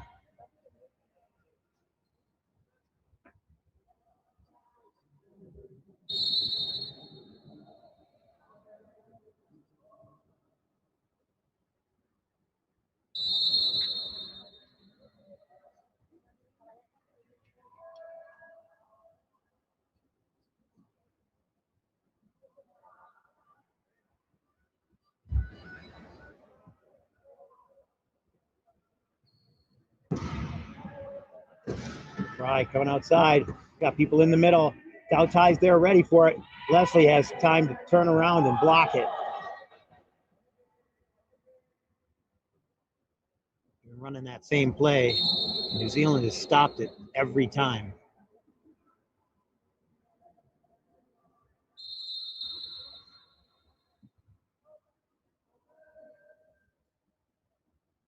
So Fry will again lead the offense as they attack the New Zealand key. Gets around Lynch, no problem that time. 2-2 our score. 2 minutes in.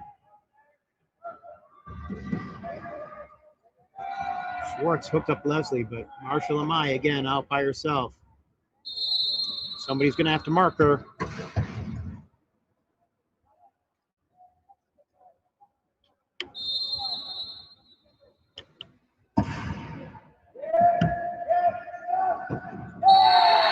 Fry was able to get the ball, but between Lynch and Marshall Amai, he wasn't able to get off the sideline.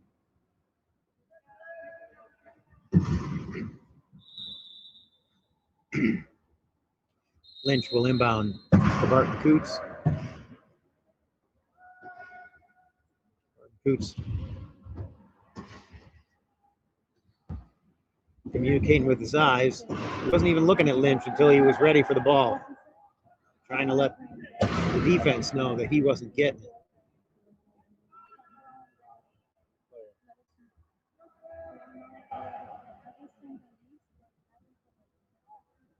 Sometimes they Leslie squirts through the middle. 4-2. Honnold to Fry.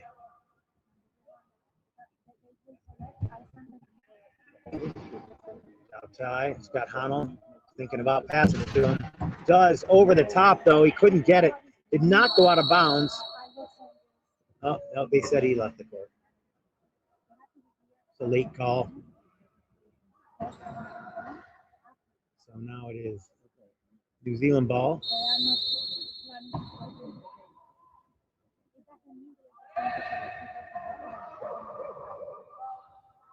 Tossed up to Leslie.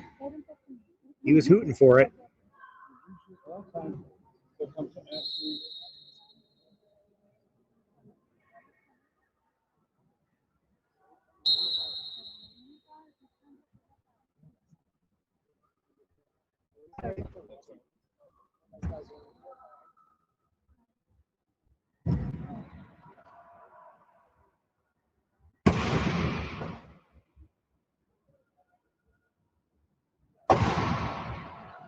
Fry attacking that corner again. Barton Coots not going to let that happen.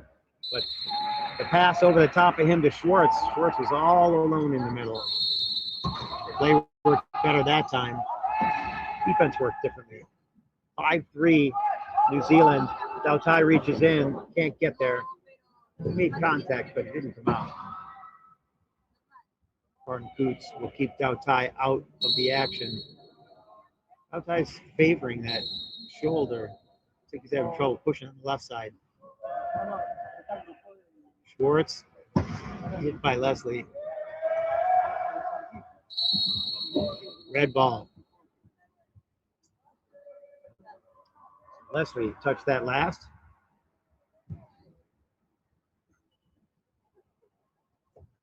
Honnold has Fry and Dautai you can pick from.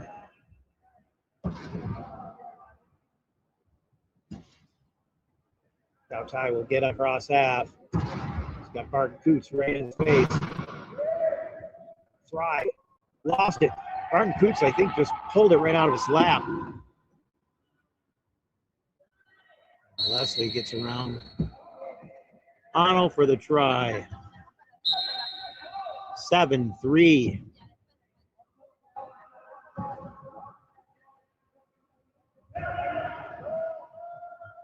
Schwartz trying to pick it up. Ridden from behind, but gets over.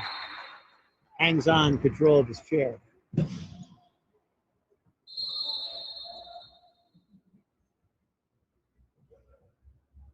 Defensive double-double. Lynch was going over. Dautai helped him, grabbed his wheel so he wouldn't flip over. Didn't get the foul. sportsmanship. Love it. Marshall Amai gets it back. Fry tapped it away and then tapped her. So he will go to the box.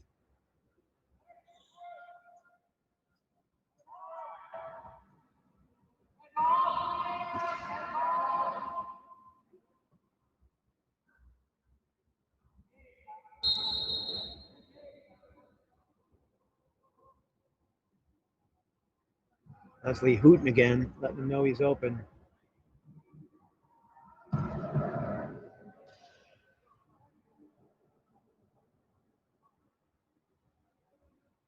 Content to let the clock run down. 23 seconds.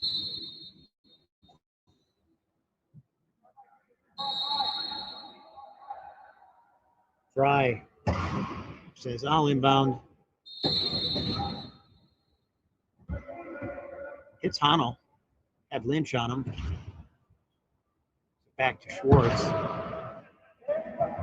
Schwartz swiped. Leslie pops it out. Amai can't pick it up. Marshall Amai helped Leslie stop once he got it. He hit her chair. Doutai backing up. Leslie going around the wide side. He's got Lynch there to set the pick and open up that corner, but Fry got around underneath.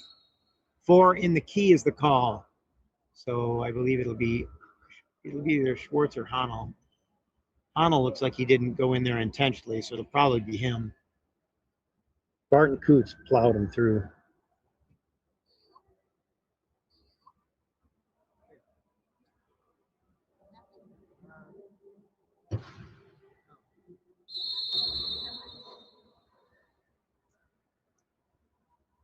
So Switzerland with a shorthanded defensive situation.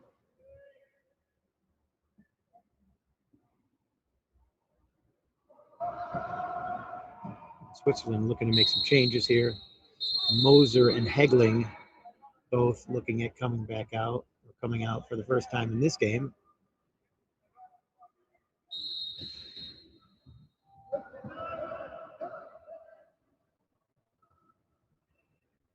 Doutai working his way up court, ducks underneath Fry.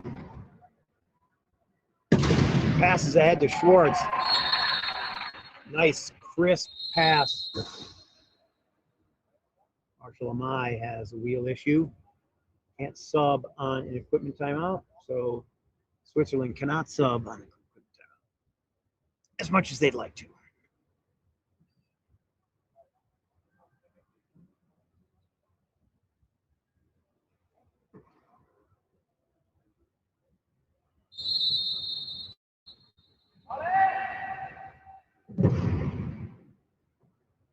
Marshall Amai trying to keep that ball away.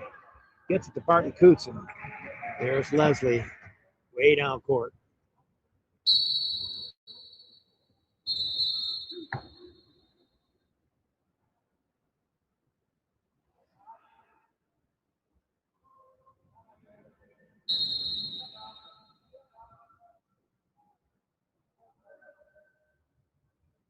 Fry patiently advancing. They're talking about it or waiting for Hanel to get inside. He hits Marshall Amai pretty hard.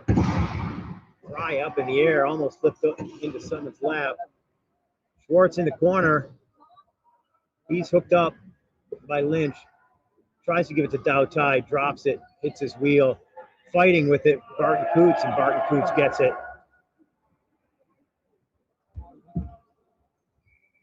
Switzerland calling a timeout as soon as this dead ball situation occurs.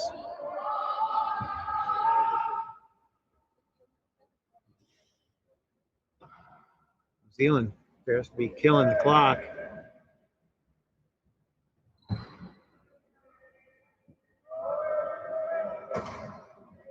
Apparently Switzerland withdrew their timeout. There's only 52 seconds left. Fired into Marshall Amai. He tries to get around, can't. Has Lynch in the corner. Lynch can't score either, but we got 4 in the key, so an illegal defense. Do they give him the penalty try or put him in the box? Looks like Doutai is going to the sin bin. 44 seconds remaining. The worst part of that situation for Switzerland is that the shot clock resets, so there's 40 more seconds they can burn. Lynch looking for a place to inbound it. Gets it to Barton Coots. Marshall Amai will just score the try. 39 seconds left in the first. 11-6 our score. New Zealand on top. Over the head of Dautai. Schwartz can't get there. 8 seconds expires before it goes out of bounds, and it will be New Zealand ball once again.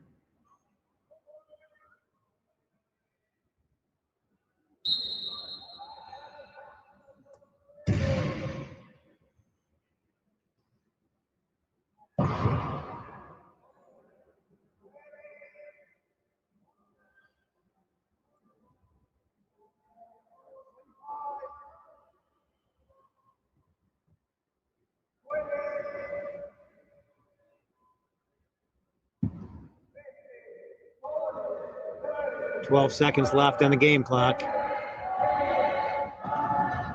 Leslie has a corner. Nope, doesn't have it. Barton Coots is inside, though. Schwartz has him. Lynch has the other corner, and try scored. 2.6 remaining. Switzerland will not call timeout. They'll just try to get the ball on the floor. And that they do. So we'll finish the first. Switzerland 6, New Zealand 12. We'll take a 3-minute break. Come back for the second.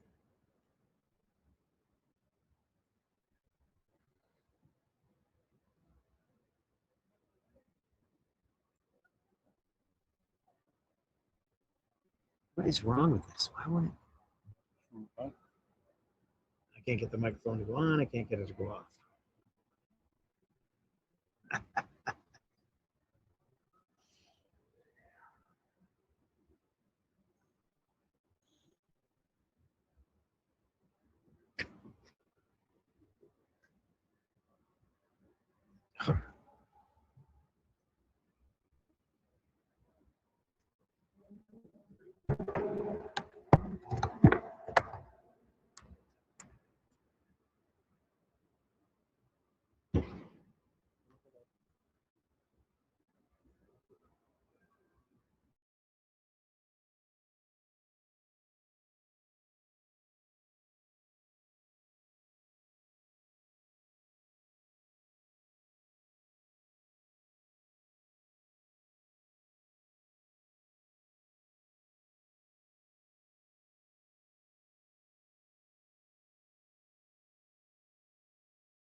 So New Zealand sets up on the side. We've got Hewitt.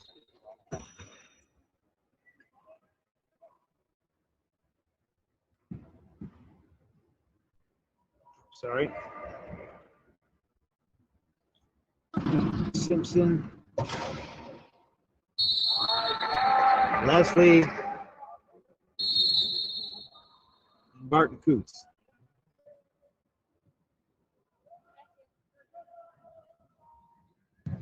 In for Switzerland is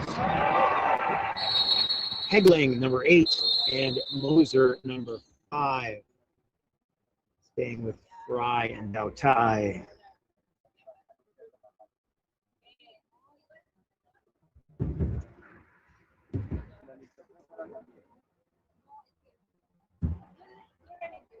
Let the bodies hit the floor.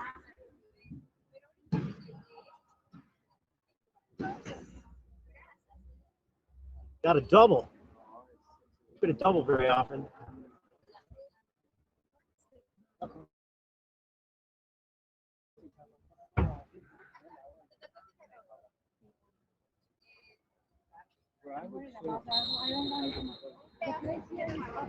Hewitt inbounds.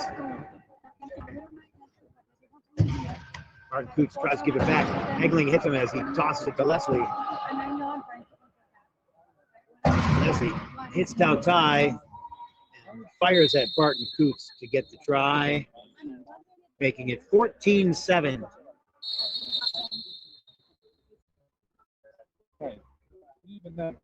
Fry will inbound.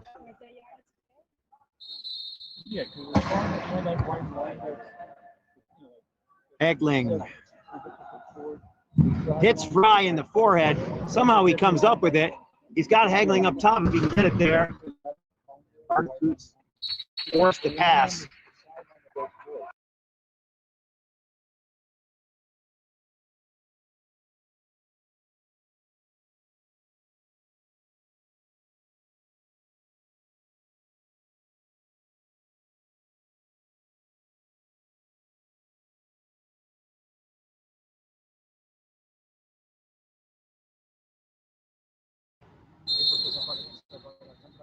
(15-8). New Zealand leads Switzerland.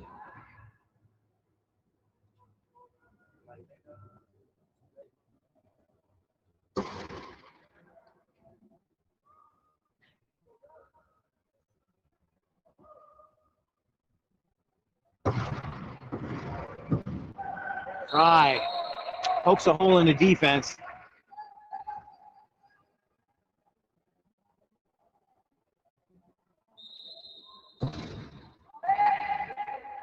Spot he chose is pretty pliable. Leslie turns, avoids the hit.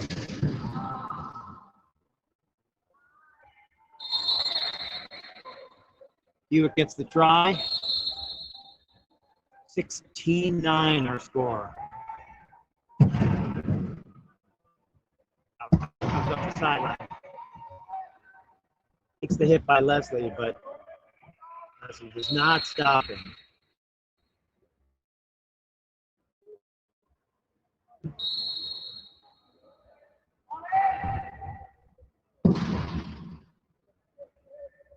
Cameron Leslie.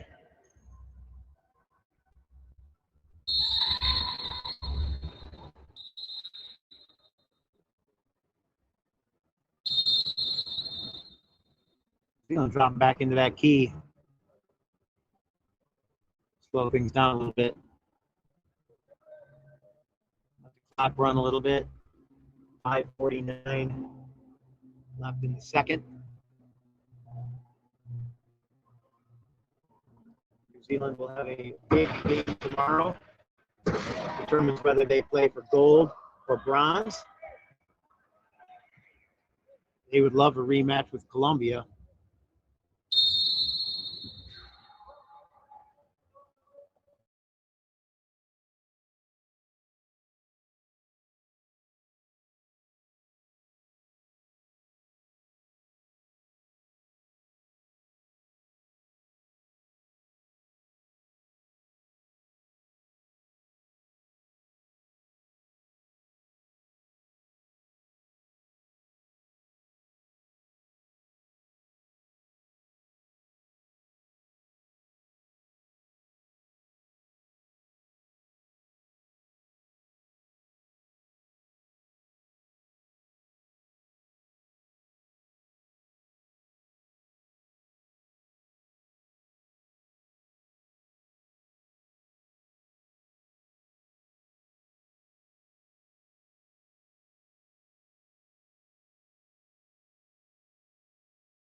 They say, well, hang on a second, let's try that again.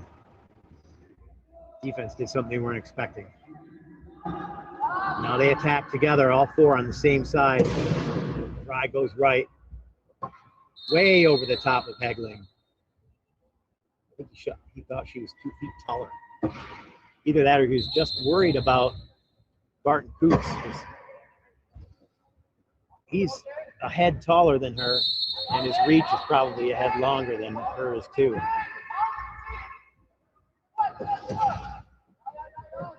Leslie waiting for it. Hegling tries to come back and get him. Tossed into the corner for Mitchell Simpson. 0.5.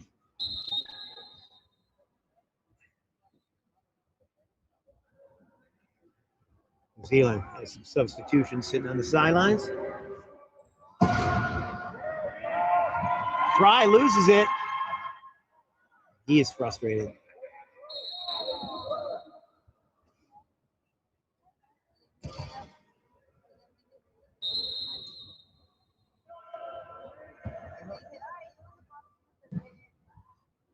I talk about Switzerland's rankings and New Zealand's rankings, 8 and 12. Those were updated on April 7th. Not like they're old, stale,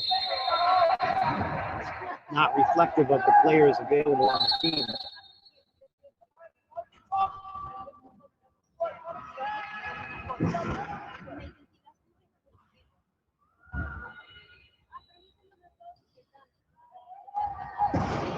Hewitt. Simpson saves him from going over and back. Tries to get it to Leslie, drops it.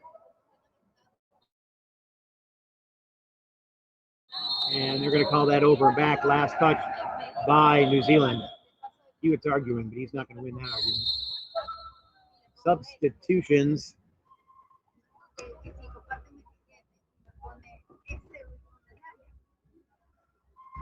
So Barton Coots will stay out there. Marshall Amai will come back out.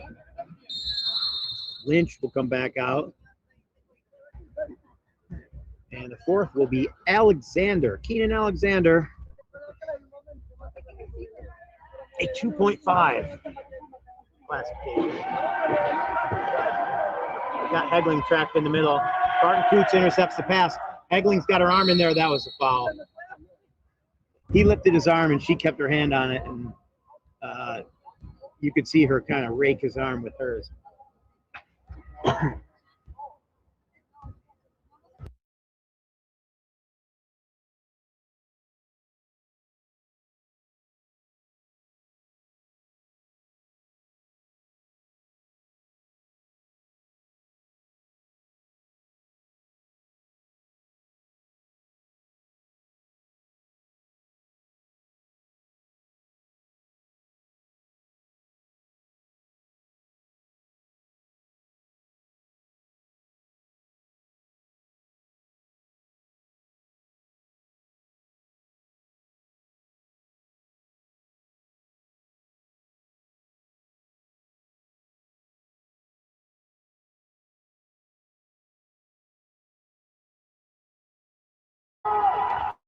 Fry needs her as a pass option.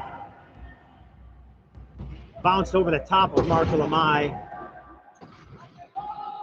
Hegling needs to get it out. Gets to Fry.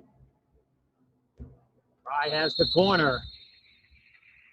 Moser hangs on to Alexander, so he can't get in the way. Both teams running 8.5 points, both +1 because they're female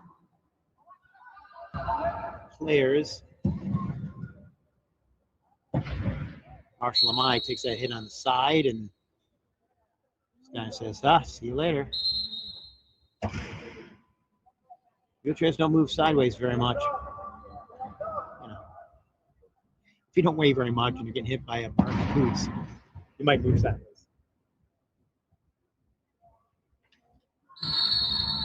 Fry turns away. Marshall Amai goes across the line, and now New Zealand will defend shorthanded. 22-13, Switzerland trying to get one in here with 2:10 left on the game clock for the first half. Fry just needs to push over. He's just kind of waiting for things to develop. Let his teammates get into position.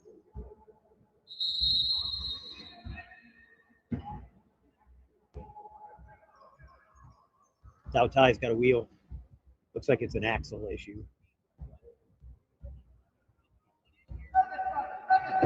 He did not flash the international symbol for wheel, which is drawing a big circle in the air. Everyone does it. Marshall Amai has a pick, leader up court. She leaves it, goes to Barton Coots with the ball.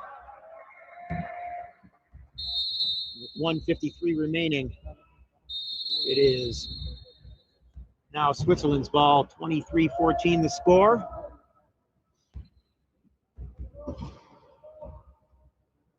Now Ty plows into the center, can't get there, but Hegling takes the corner as the defense collapsed on him.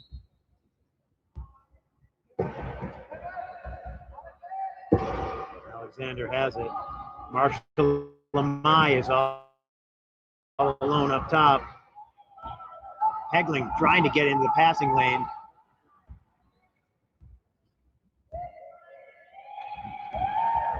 Alexander stuck, gets to Marshall Amai. Marshall Amai with the try.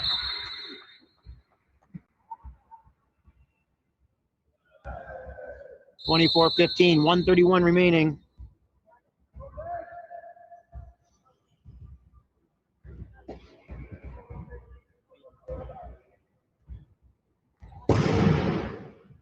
Now Ty goes up in the air a little bit, looking for where to pass. It's Fry. Fry in the middle does not want to pass over Barton Coots if he can avoid it, but didn't really have a choice there. Hegling was on that side. The corner was wide open. Just had to make sure he lofted it enough.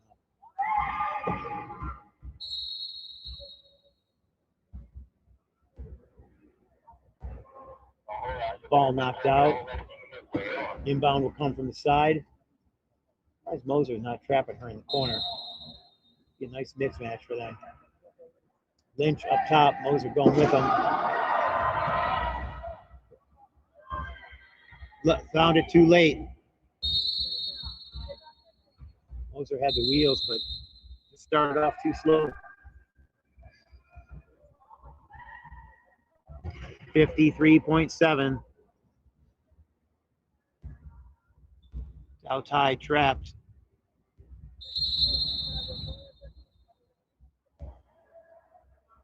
Fry puts it into him. Flipped out by Barton Coots. That will be Swiss ball.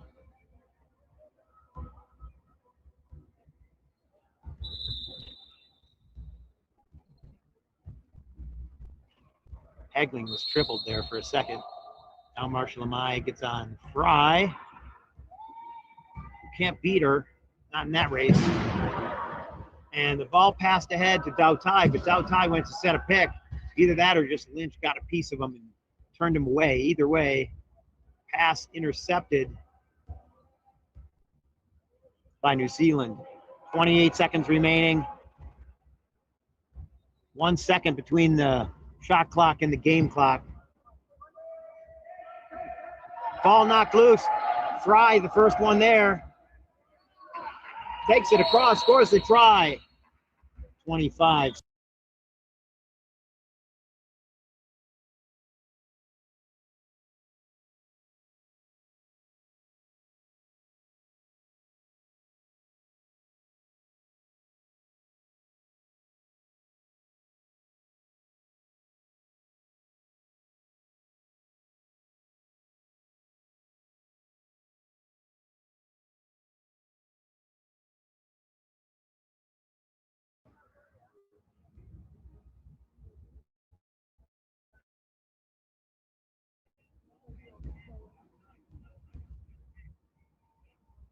Halfway through this timeout. New Zealand looks pretty calm and collected. Switzerland seems ready to go.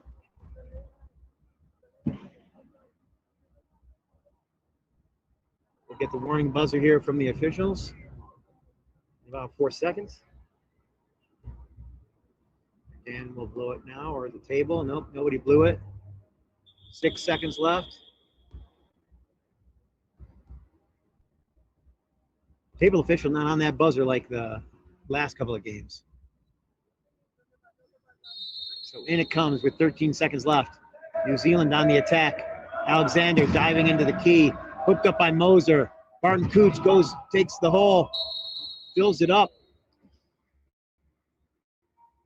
4 seconds remaining. Fry inbounds to Tautai. He will not even try. He'll just take it. Go into halftime down 26-17 to New Zealand. We'll have a 10-minute break here.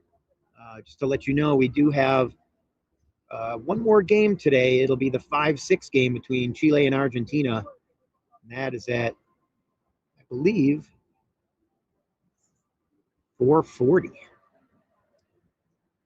Take the 10-minute break. Come on back. We'll watch some rugby.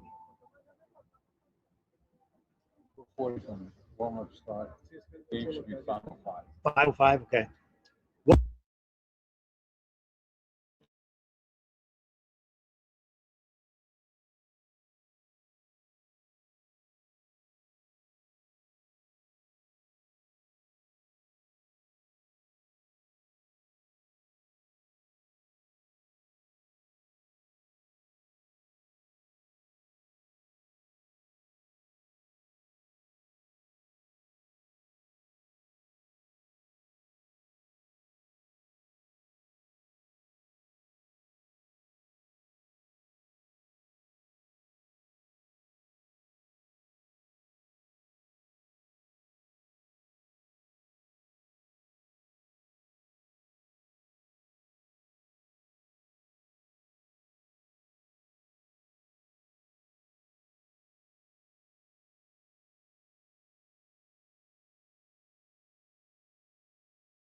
Game clock says 19.7. Now it says 8:01. But we will start here with 8 minutes. New Zealand leading Switzerland 26-17. Beginning of the second half.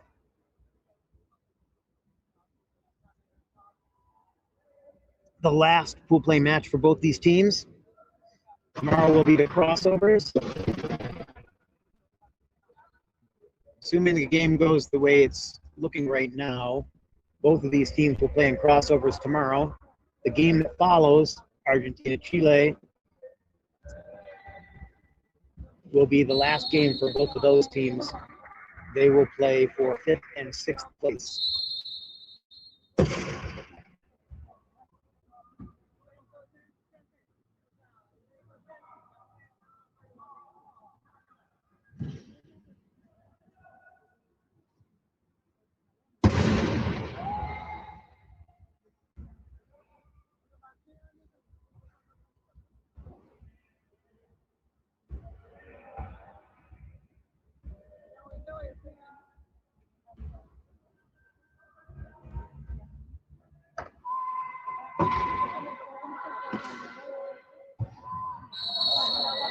Does not score the try.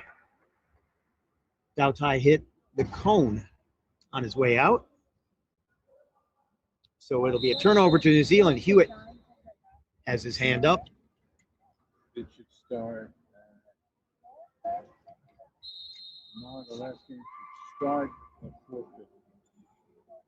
4:50. Alexander getting harassed by Moser.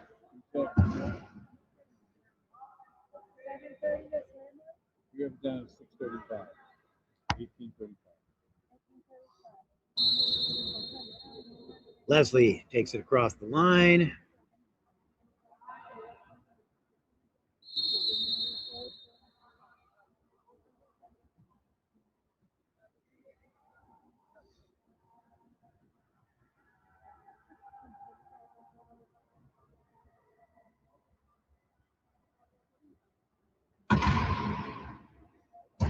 Dautai tries to break it through the middle. Schillig unable to get the pass. Hit Moser in the face with it, trying to collect it. It's Schillig, Schwartz, Moser. Dautai. That is a line we've seen start a lot this week for Switzerland.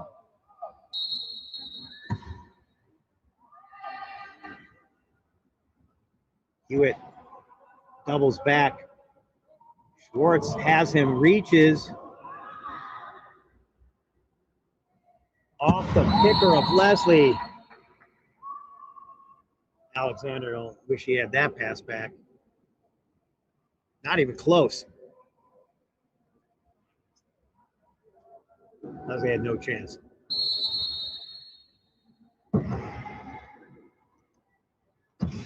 Schillig gets around Alexander, leaves it up to Dautai, who's at half court. He throws it to Schwartz.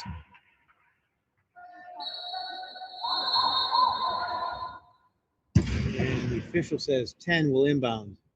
That's Hewitt.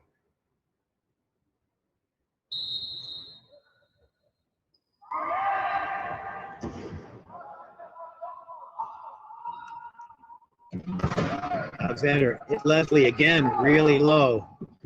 And he missed Hewitt. Alexander getting a little dressing down for his passing out there by Leslie. So now Switzerland on the attack, 28-19, 5:27 left in the third. Dautai bringing the ball up. Now they will go on the attack. Schwartz run outside. Dautai jumps in the middle. Oh, Leslie has his back turned. Makes it 28-20. Alexander. You got Leslie with that one. Right in the breadbasket. Solid. Crisp pass.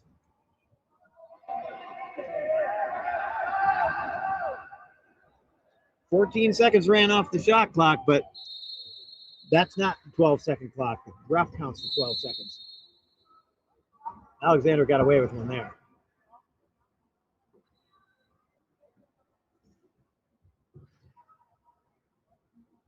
Schillig's across half.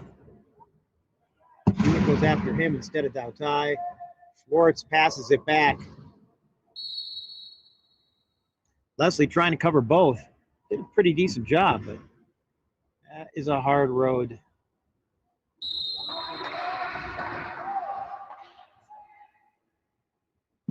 Alexander. Ball swiped out of his lap. And they're going to say he touched it last. Switzerland now. Martin Coots and Simpson coming back in.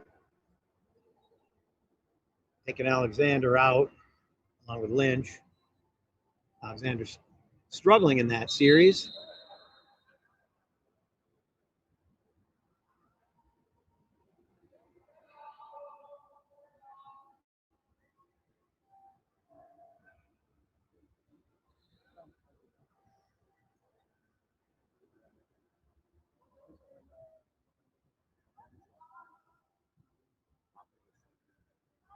On the attack.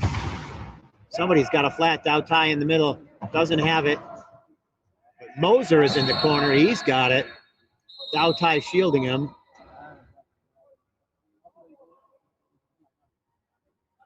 like it's Mitchell Simpson with the flat tire. Hewitt yelling from the baseline.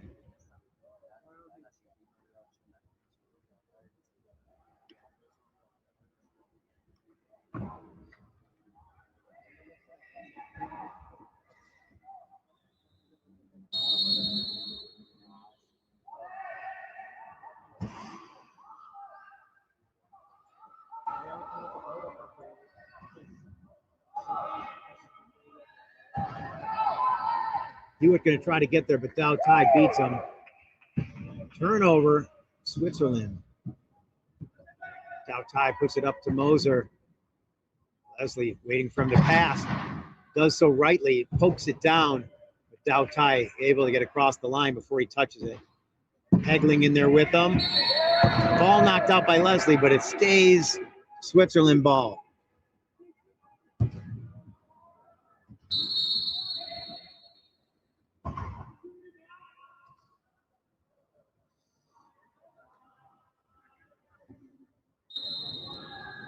Switzerland running 8.5. I forgot Hegling was a 3, but she adds an extra point, so it's, but she's technically a high pointer. So we talk about how they don't have any high pointers. They do have a high pointer.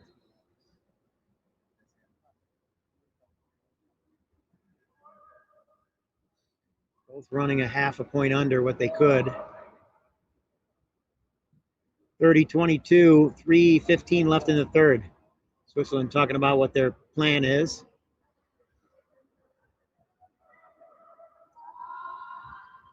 Looks like there's some indecision. Dautai goes in. Fry is sitting back here waiting. Dautai's kind of partway in the key. He needs to get out.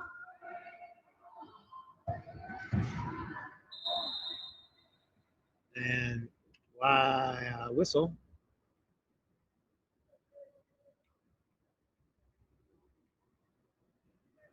Is that inadvertent? I didn't see it call.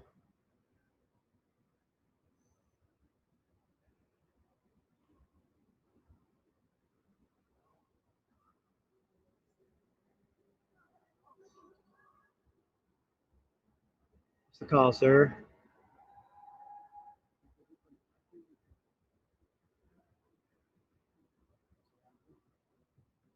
.40 didn't start. Oh, this one's at 40. That one's at 5. That's not good.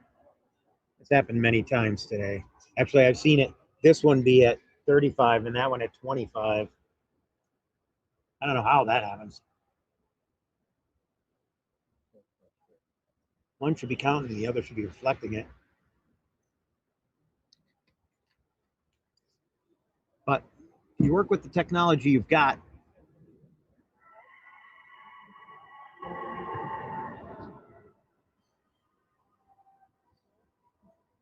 This is a correctable error. We'll just go back to the time that we inbounded last after the last try. No harm, no foul, as they say. 30-22 our score, 2:45 left. Bird on the court.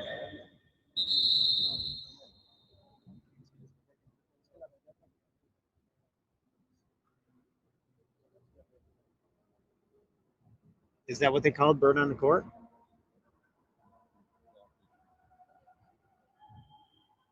Oh, running the clock back. One says 38, one says 40. Now they both say, well, one's running and one's not. Do they have two different buttons? How does that work? Now this one's at 38 and that one's at 40. Signal. Standing.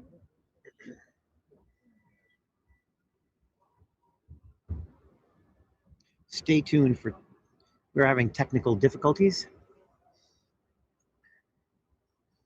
Now the clocks are synced. Oh, nope, not anymore. They tried to reset.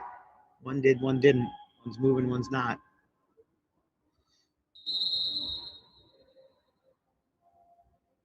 Sending the teams back to their benches while they figure this out. I heard the New Zealand coach say, can we just use one? I think both teams would be okay with that, as long as that's an option.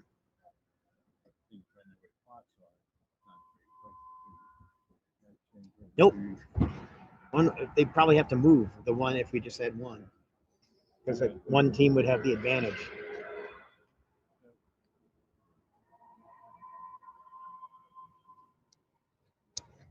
Supposedly the shot clocks in the scoreboard also are synced, but they're 4 stories up into the ceiling.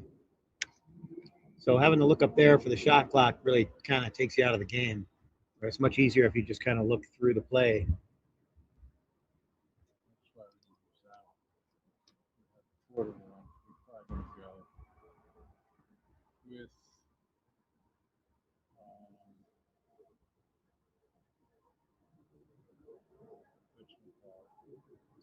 Whatchamacallit? You've got the name? Sorry. Candy bar commercial. You remember that? What? Yes. The one that's backward? Yeah, if it works, we just spin it around, right? Yeah. Is it turned around because that way the audience can see it? No, turn around that way. Oh, okay. I'm joking. Obviously, there are no fans on that side of the building. It's not really open to fans, so there's not many fans on this side of the building.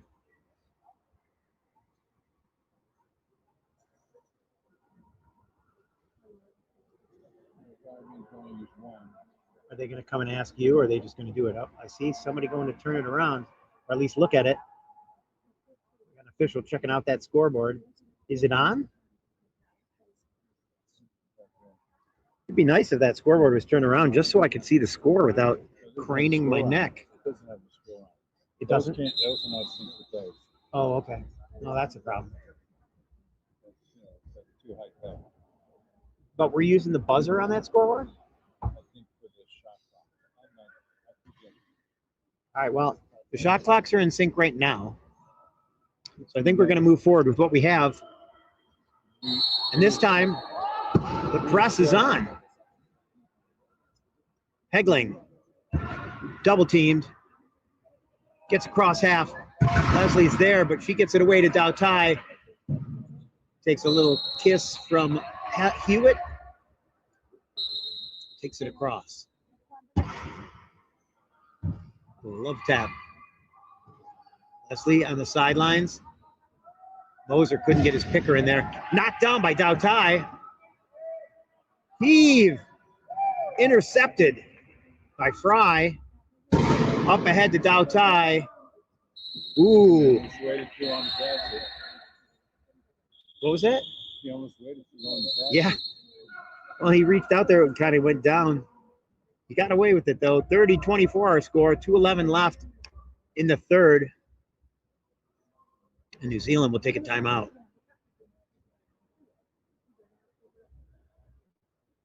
Because they didn't get enough rest while we were figuring out the shot clocks. I think they're just talking strategy. And also trying to make sure that they don't have a collection of turnovers build into a problem.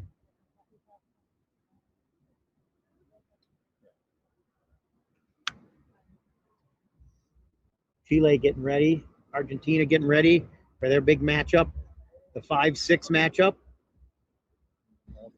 Coming in at, you say 5:50? 4:40 is warm-up time, 5:05. 5:05, thank you. 5:05 p.m. will be the 5-6 game between Argentina and Chile. Subs, New Zealand. Games. Barton Coots, Leslie come back out. Marshall Amai and Lynch also on the floor. So New Zealand goes back with their starting four.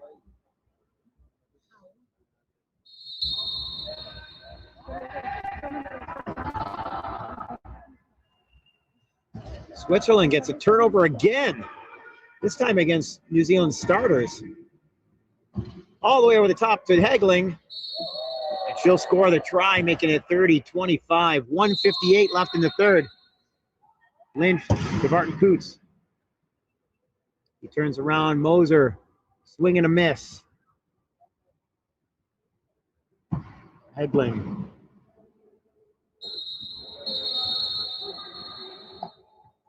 Covers the pass rather than attacking the ball. He's talking to Moser about how to get out of there. Now she's trapped. Moser might want to take off.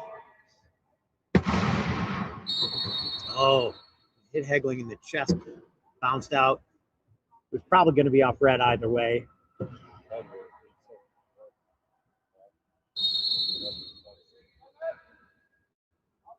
And now New Zealand will be on the attack, 25-31. Our score, New Zealand leads.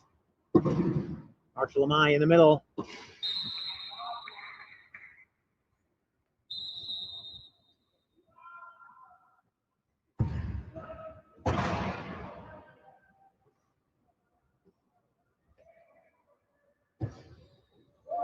Moser tosses it to Fry. Barton Coots saw it in his eyes, started swinging, but didn't knock it down. Hegling getting a little close for Fry's comfort, so he doesn't even try and pass it. He should have stayed in the corner and let him throw that to her. Or she moved closer and made Barton Coots closer.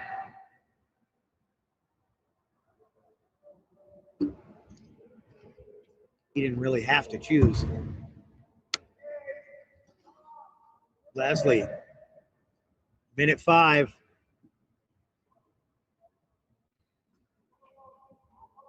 Score this one, about 55 seconds.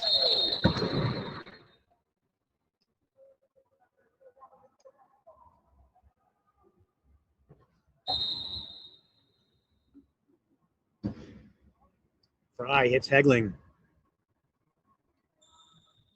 He turns it back, gives it back to Fry.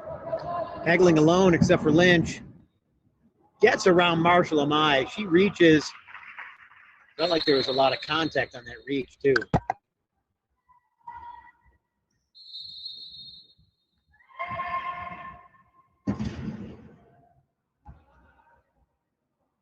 Leslie has Marshall Amai up top. Doutai trying to play the passing lane. Barton Coots gets across half. Pass to him. Marshall Amai scoops it up. Doutai. Moser trying to keep Barton Coots turned so he makes a bad pass. Pushing him toward that line, trying to push him out of bounds. Leslie gets the pick from Marshall Amai. And with 5.7 left, he makes it 34-27. 34, thank you. Timeout called, Switzerland. Just under 6 seconds. They could inbound this onto the floor, or they could try and drop it in. If they drop it in, they're going to want to kill a little bit of time because New Zealand will just turn around and call a timeout and do the same thing to them. First timeout for Switzerland in the second half. They each get 3.5. New Zealand already called one.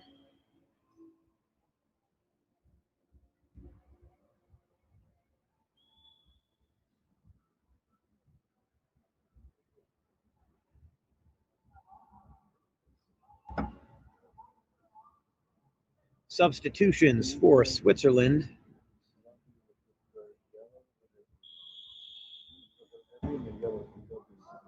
Schwartz and Schilligan. They tried to call those substitutions quick, so they didn't know what the strategy was. Schilligan side. Doughty gets it. Oh, it was within reach, but a little bit too long. So Schillig can't pull it off. Goes off Schillig's hands. 5.1 remaining. And now New Zealand calls timeout. And they will try and do the same thing. Although they didn't really have to throw it into the key, did they?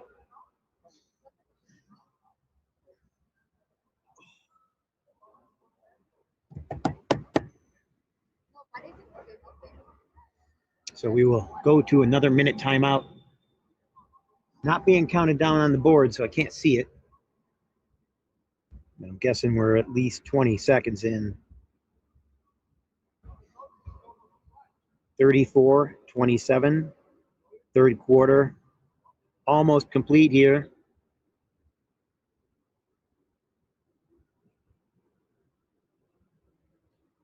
This could be the final play of the third. Second timeout charged to New Zealand in the second half.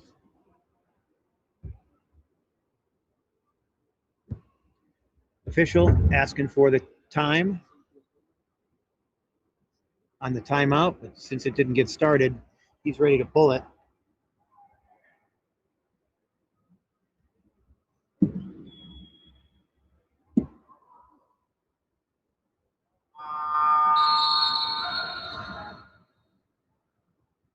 In comes Switzerland, trying to get into that key. New Zealand will attack with some speed. Leslie hooked up. Marshall Amai has the corner. Gets the score as time expires. So that's how we'll finish the third.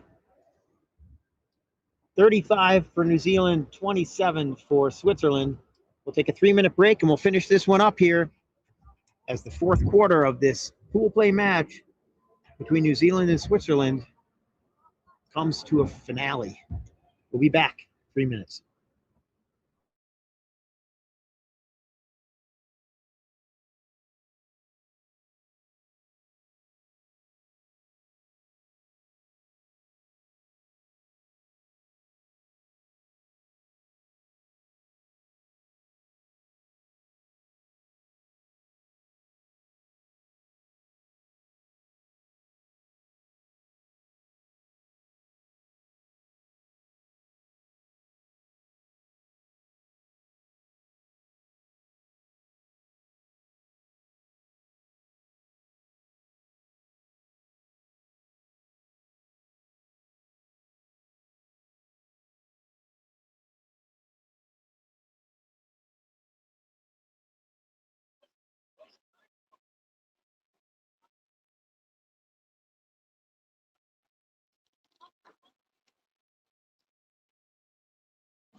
Switzerland gets ready to take the ball here in Medellin, Colombia for the World Championship qualifier.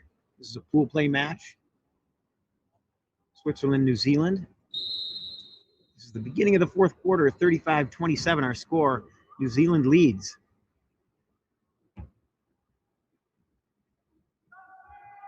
During the break, we had some substitutions.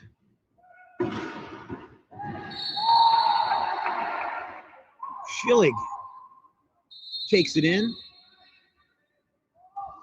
He's out there with Fry, number 3.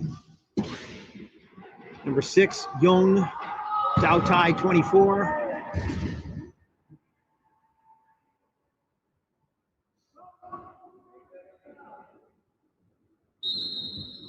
And on the New Zealand side is Marshall Amai, Barton Coots,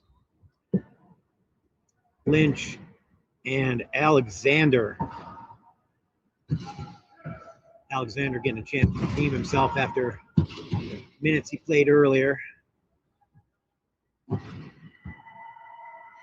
Didn't quite go the way he hoped. Deep Schillig out of the corner. Not sure what that one was. Equipment, Lynch is stuck on the chair of Fry. Oh, now he's off. I guess technically it wasn't an equipment. Fry could get off of it. He just chose not to. Schillig with the ball. Dao Tai helps him get away.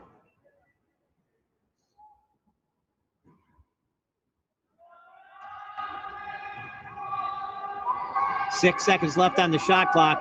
Dao Tai trying to get inside. Schillig gets around Alexander, scores the try. 1 minute down.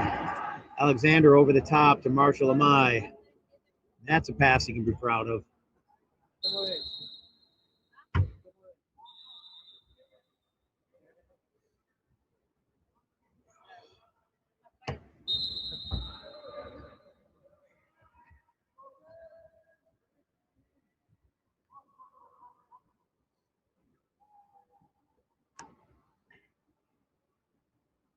Fry in the corner behind Barton Coots.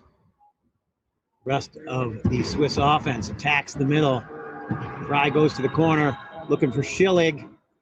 Instead, he throws it at Young, and it hits him in the back of the head.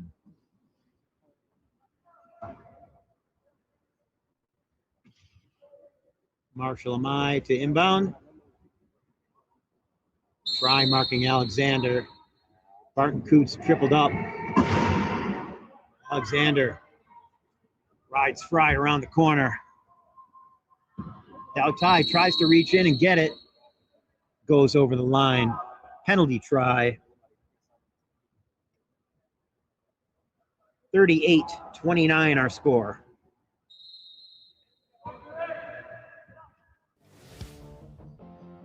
And knocked out of bounds is Dao Tai. Oh no, I was wrong. Marshall Amai went out. Dao Tai was in danger of going out. When they blew the whistle, he was being pushed around. I figured that was it, but I was wrong. 38-29. 6 minutes remaining in the game.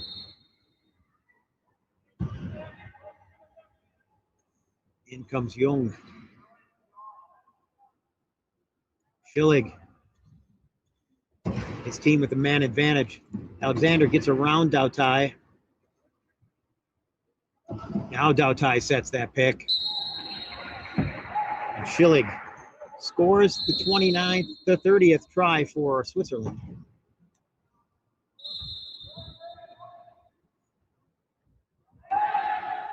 Alexander hung up.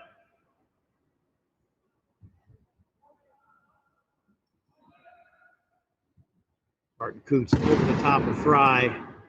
Fry goes in for the hit.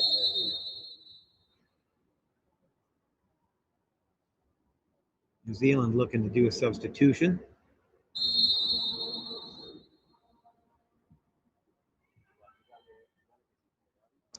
Fry, Schillig, and Dao Tai talking it out.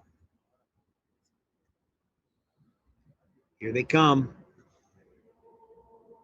Dao Tai pushes on the chair of Barton Coots after he goes up in the air to try and right himself.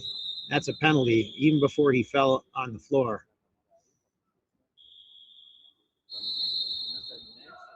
Subs will come in. Can we do a substitution on a equipment? I don't think we can. But hey, why not?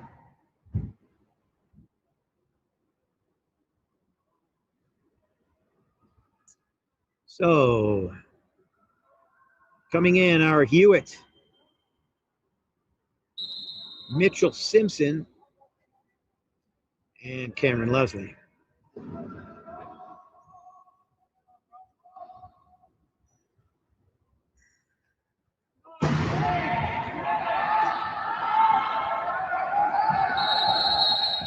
Did not get it across half in 12 seconds. And that'll be a turnover.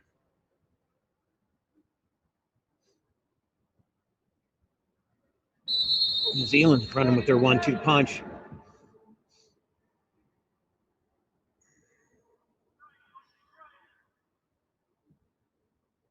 (39:30), 4:45 left on the game clock. Fry can't get around. Hooks it to Leslie. Turnover. Dao Tai tries to reach back, can't. Leslie, instead of pushing it himself, gives it to Barton Coots.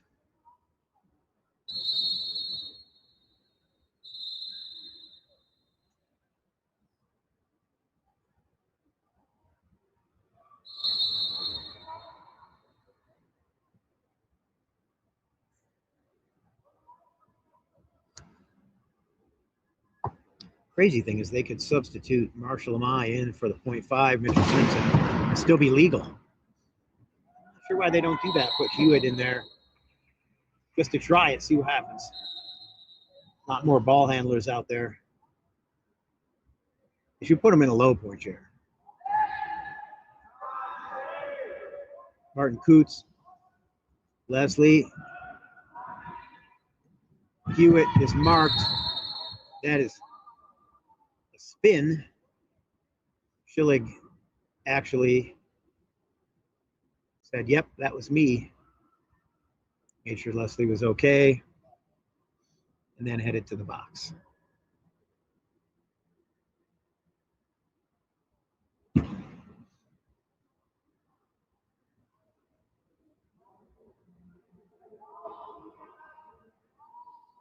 Don't get me wrong, tempers flare, people get mad out there. But we try to maintain sportsmanship.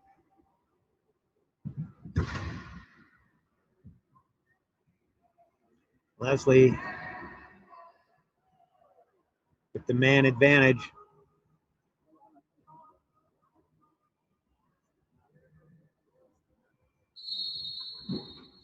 (41-31). 3:41 left. New Zealand up on Switzerland.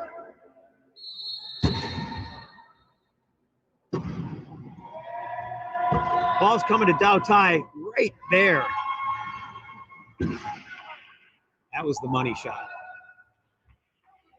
And Fry takes it across the line, 41-32.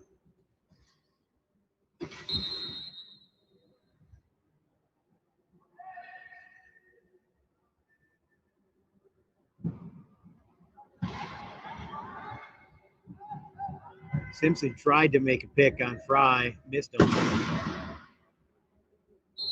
Swing and a miss. Fry will inbound. New Zealand will drop into the key. 3:18 left in this game. One remaining game after this, the 5th, 6th game.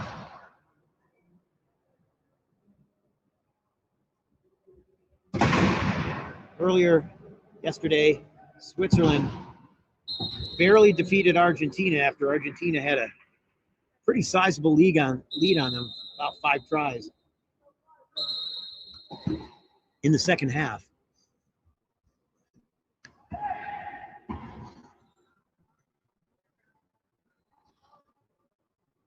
Great game to watch. Oh, Leslie lost the handle on that one. Dao Tai didn't even get a chance to reach in. But he did reach for the ball, and he touched it last. So it'll be New Zealand ball. Martin Coots looking up to see if anybody's in the key. Hewitt wants to get around Schillig, but can't. Not really trying that hard. Killing time, 10 seconds left on the shot clock. Now Hewitt's going toward the try line.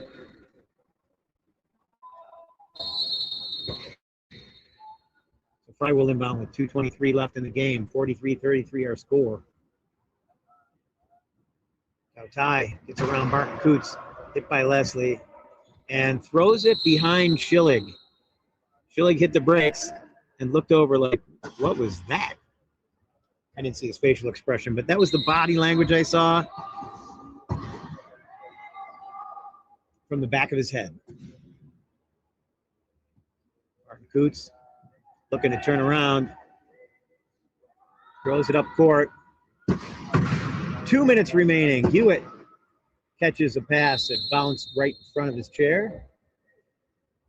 Nice job corralling that one. And New Zealand a little indecisive about whether or not they were pressing or dropping. Now that they've dropped, Switzerland will attack the key.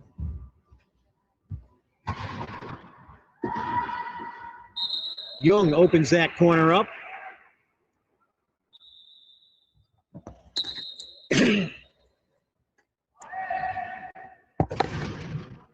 Art Coots, Leslie trying to get on the court. Calls for it.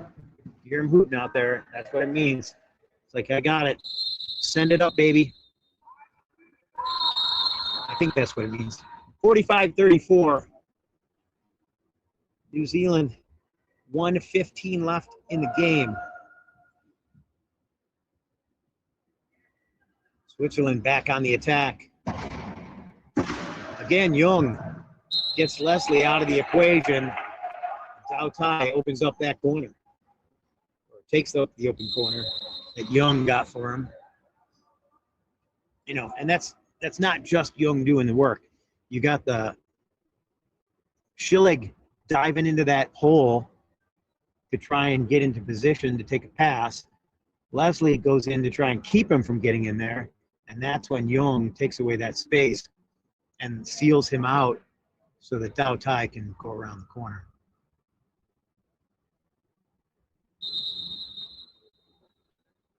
Hewitt just sitting up court, Dao Tai marking him up. Leslie has a wheel off. He's been having some wheel troubles today. He had one put on, then they put on another one. He didn't like it, so he called another equipment 20 seconds later, 30 seconds later, got a different wheel. I'm glad he's got a lot of spares. There are a lot of spares on that cart they got over there. I don't know how they get that here. It must collapse down so they can get it on a plane. Martin Coots sends it up to Dao Tai. I don't think that was his intention, but that's what he did. Fry gets it poked from behind. Tries to pass it to Dao Tai. Dao Tai has it, but he's got to come out. Schillig comes out with him. Fry trying to set a pick. Now Dao Tai has to find his way past Martin Coots with the pass. Schillig gets the try, 31.3 remaining, 45-35.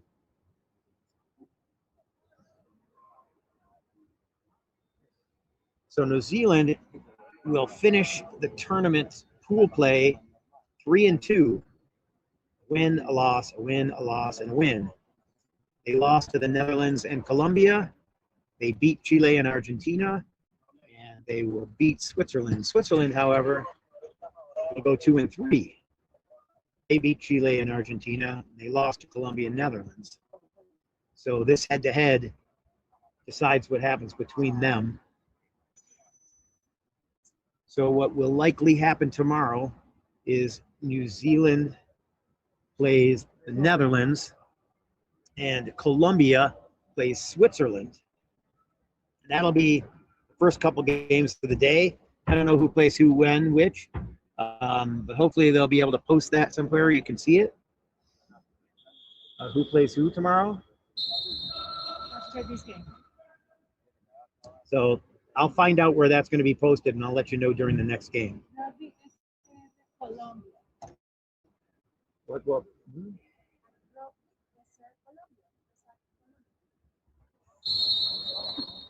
Can you text that to me? Barton Coots taking his time with the dribble. 24 seconds, no shot clock. This will be the last try if it goes the way they plan it. Okay. Switzerland calling a timeout preemptively. Barton Coots tries to knock Fry in. Fry picks it up. Gets it to Schilling. Dautai going 4 seconds. If he can catch that ball and stay in bounds. No, he hit the cone. And with 1 second remaining, New Zealand could call a timeout. No, Switzerland called the timeout. He forgot to call it off. And the table called it for him. So New Zealand says thank you. Although New Zealand cannot advance the ball unless they call their own timeout.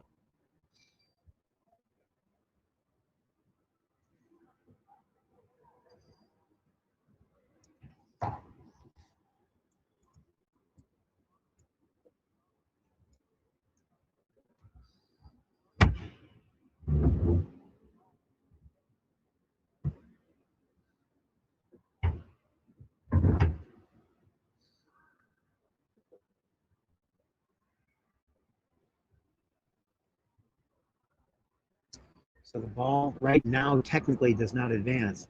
But New Zealand could use a timeout of their own and advance the ball. They don't need to. The game's over. Do they want to practice that play? Maybe. How often do you get to practice that play in a real game environment against another team? That's why you see people doing it regardless of the score. There aren't that many opportunities to practice that play in a real game situation. New Zealand getting ready to come out. They will not call timeout.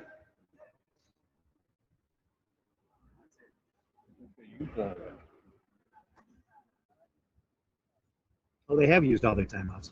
Good call, Mr. Lopez.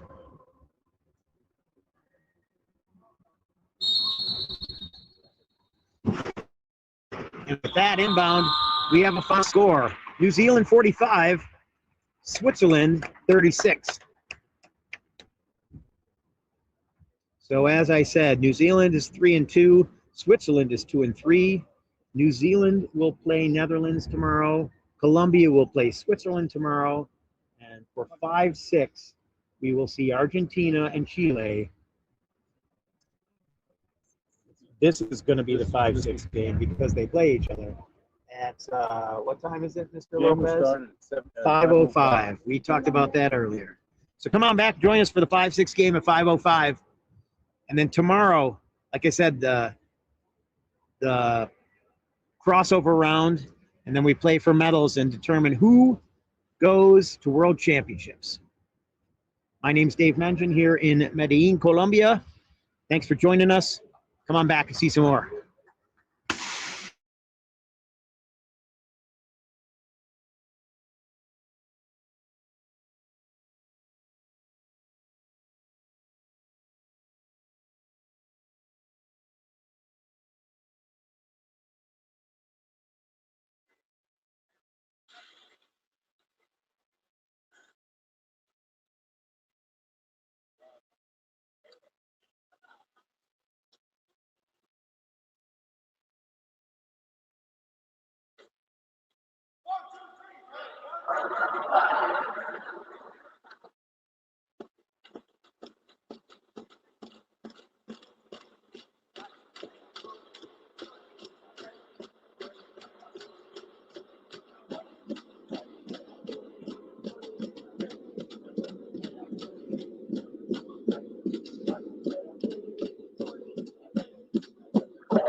Marcha atrás, dale.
Mano para arriba, otra atrás.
Good afternoon and welcome to the final game of pool play here in Medellin, Colombia.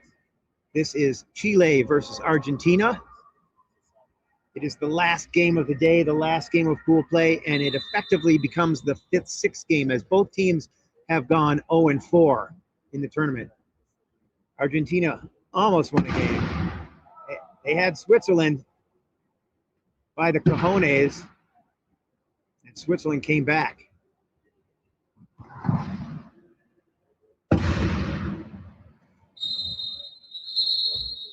We have a player on the floor already.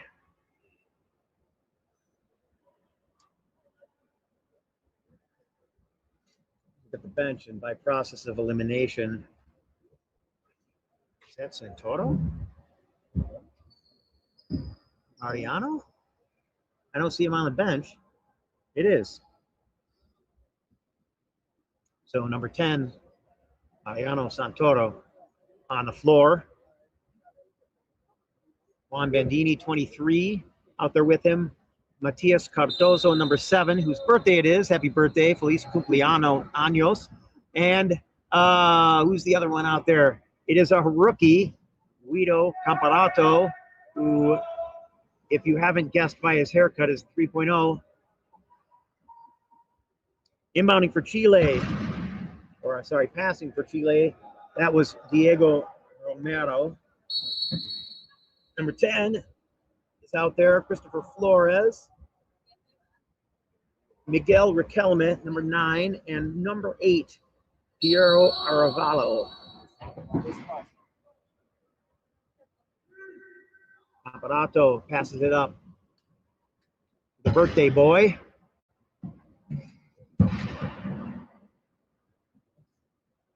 And goes right back to Comparato.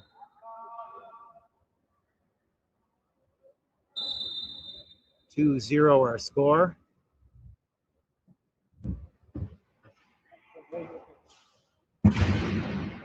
Torres trying to get around. Cardozo can't. Santoro has the ball. Passes it forward and gets the try. 3-0.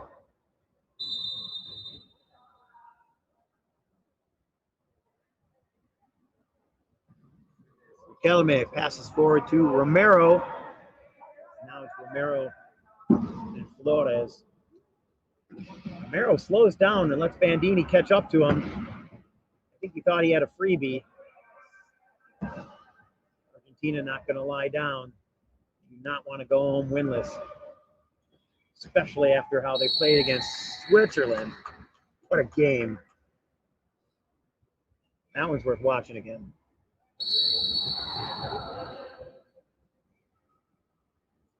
Comparato got a little faster. That haircut, a little bit more aerodynamic, I think.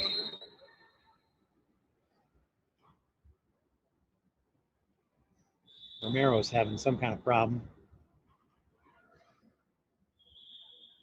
Checking the axle. It's got a flat. Or they think it's bent. What are they doing?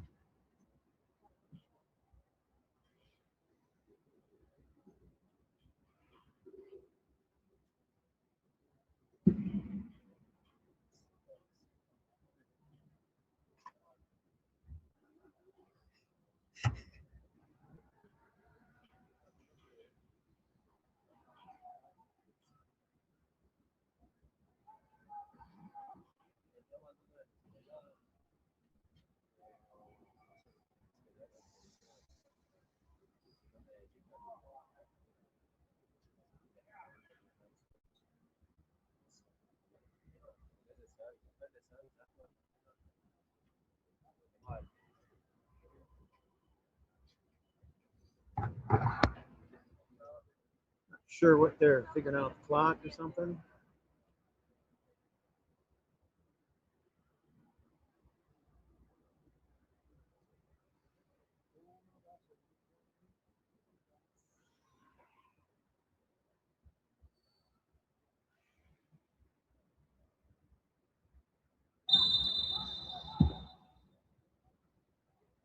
Knocked out. Riquelme.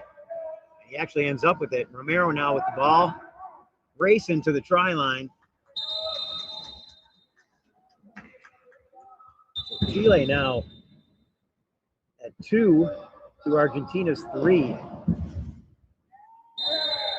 Rookie coughed up the ball, got a flat. Same time, Arevalo did the damage and also pulled the ball out of his lap. But it'll be Argentina's ball. Last touched by red. These Argentina jerseys are way better than their other ones.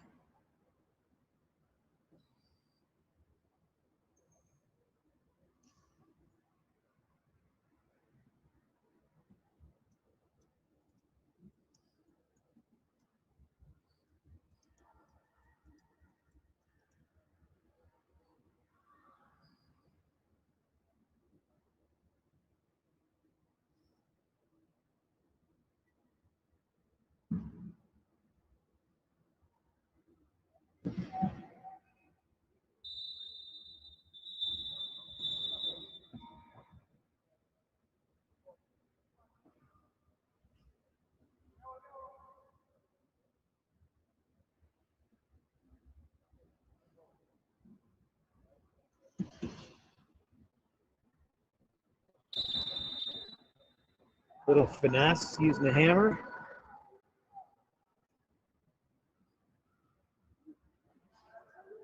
Santoro got out of there. That'll be Cardozo with the try. Wonder how old he is. We should find out during a break. Somebody who can walk. Riquelme hits Romero. Bandini stops him. Arevalo picks it up, throws it up to Flores, who's not even looking for it. I think he's looking at his wheel. Something's wrong. Comparato.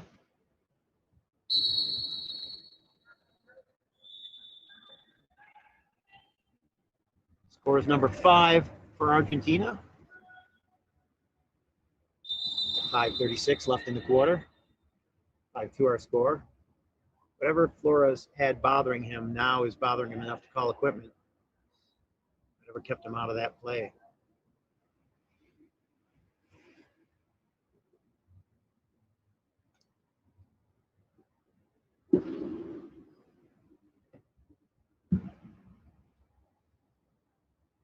All right, looks like he's okay. Arevalo into Riquelme. Passes ahead to Romero. He's got Flores, and Flores is paying attention. Oh, he threw it too late. Allowed Santoro to get there. But Romero picks up the slop. Gets the try, 5-3 our score.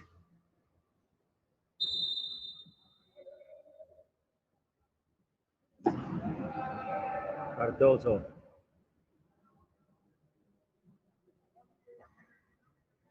Riquelme focused on Santoro. Does not see Matias streaking down the court.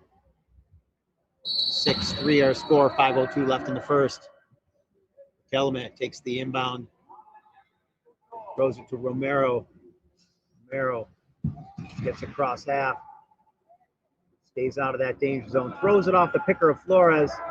Now he, Riquelme, and Flores are all in the pile. Flores trying to get out. Riquelme used to tell Romero to go out over the top. He can cross that line since he doesn't have the ball. That ball is off of Argentina. Cardozo smacks it out of bounds. Opens up the offense, though, for Chile. They're able to spread out a little bit.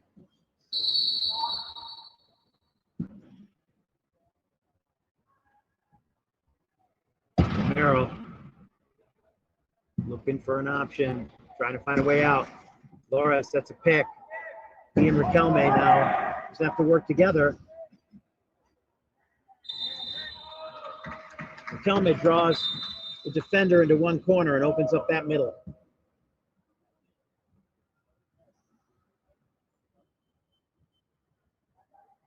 Easy one for Cardoso. Just need to corral it. 7-4 our score. 4 minutes, 13 left in the first.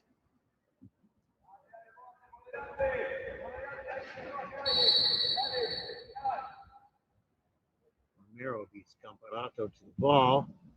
Gets a pick from Arevalo. Flores is up there all by himself. Well, he was.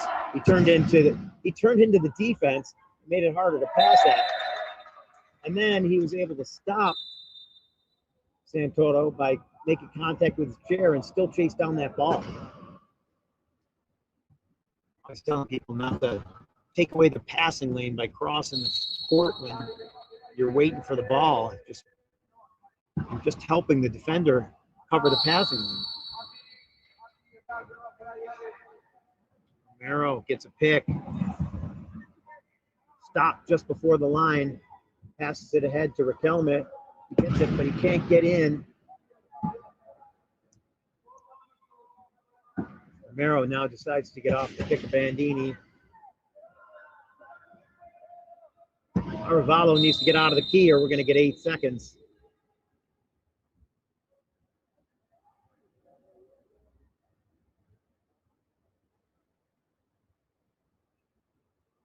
Turnover.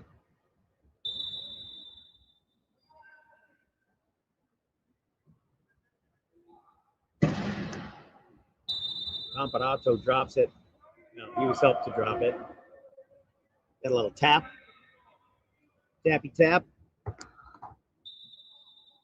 Comparato throws it up.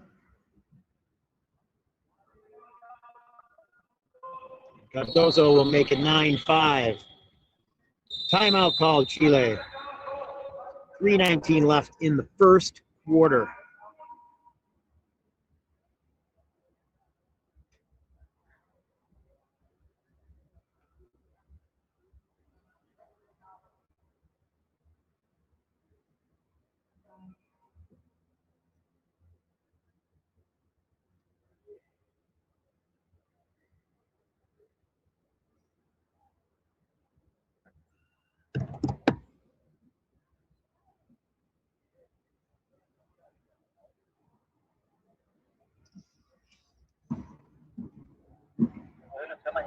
A little equipment action going on over here on the Argentine bench.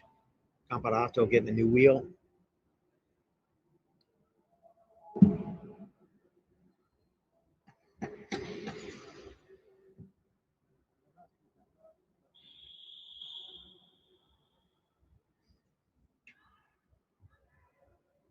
Officials looking for an inbound. Arevalo. This is Romero with his pass. Really missed him.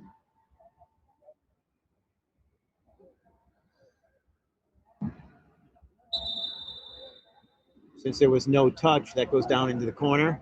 Comparato makes a low pass. And Santoro makes a high pass.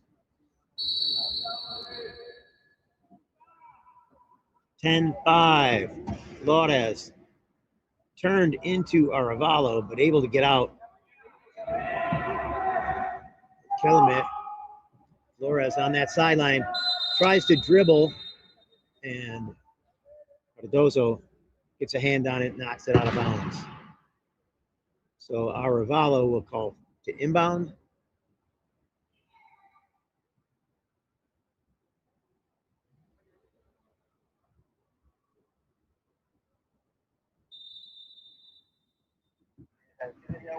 Inbound to Romero.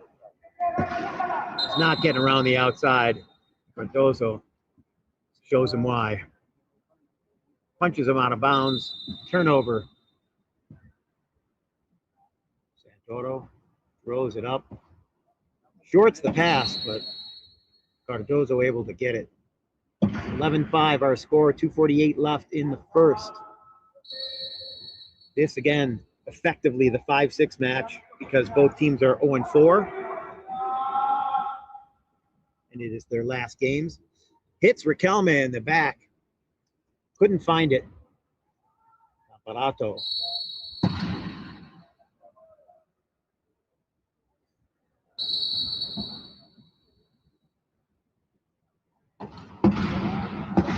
Flores makes the pile bigger. Romero cuts inside. Gets it to Riquelme, and they're across half. 26 left on the shot. Romero comes in tight. Gets a pick from Arevalo. He's got Flores if he wants him, but he's got to get there soon. Now Flores able to get the penalty try as he tries to get across that try line. That's a lot of tries.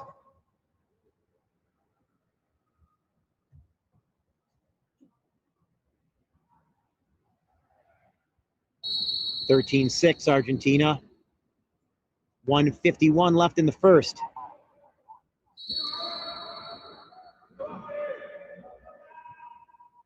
Bump pass over the head. Little touch by Flores is enough to get it into the hands of Romero. I think he was trying to catch it. It's all right. It went their way. That's what they wanted. Flores double teamed. He's got picks. He can get around that corner. He can beat Bandini.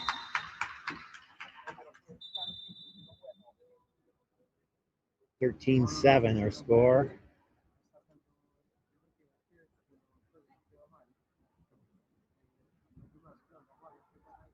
Santoro. Nobody coming for him. Number 10 makes it 14-7.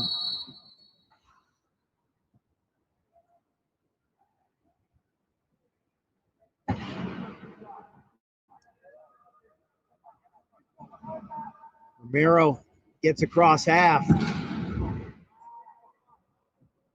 Throws it to Riquelme, misses. Goes out of bounds, but it goes off Cardozo.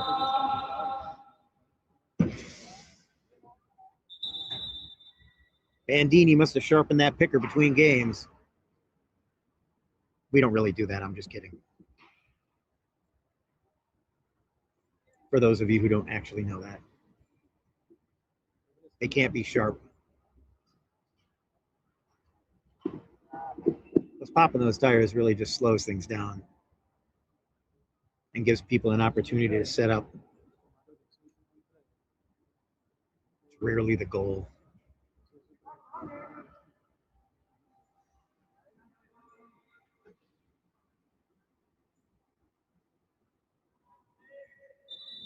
Arevalo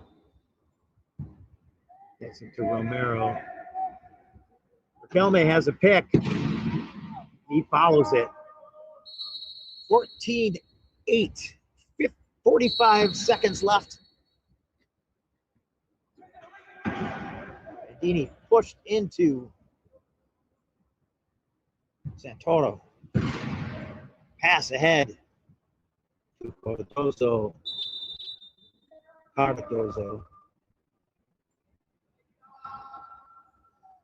Hope I'm getting those right.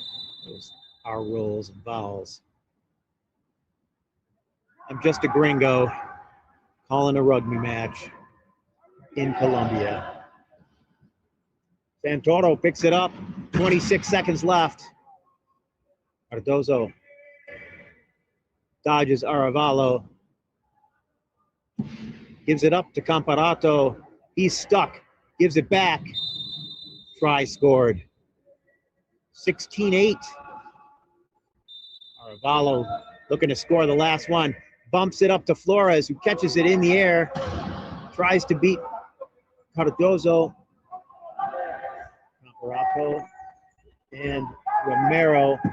Romero at the line takes it over with 2.1 left. Will Argentina call timeout? They will not. 2.1 seconds left in the first, 16-9. Ball is in. And that will be the end of the first quarter between Argentina and Chile. Argentina up 16-9. We'll take a 3-minute break. Come right back here to Medellin, Colombia for this 5th-6th match in the World Championship qualifier.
Chile Last game was on the inbound, 46. trying to get it in to Flores. Hernandez. Cardozo. On defense, Canumil coming down, trying to get to Arevalo, who gets the try.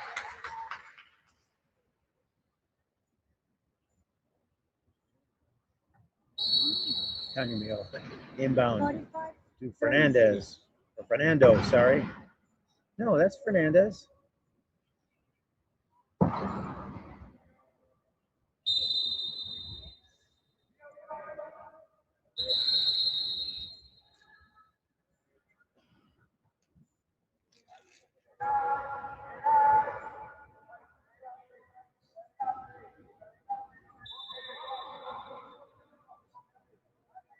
Can't get it in. Chile finally does. Flores trying to pick it up. Saves it, bounces off Argentina chair. He'll get another chance.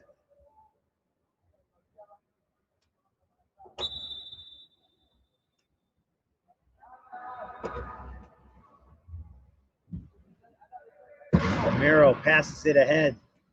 Intercepted by Canumil.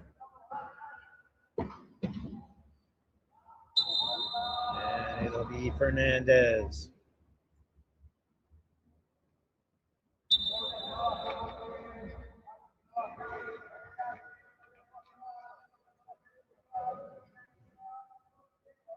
Intercepted by Fernandez. 21-10. Argentina. This went into Munoz. Arevalo got a little bit beat on. Cardozo slowed him down. Flores has it at the sideline. Got hit though, couldn't reel it in. 20, Fernando Gomez on the defensive play.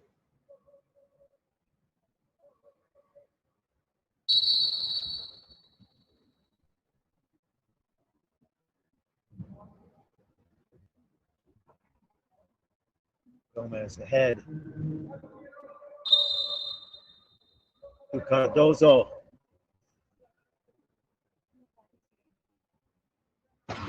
(22-10).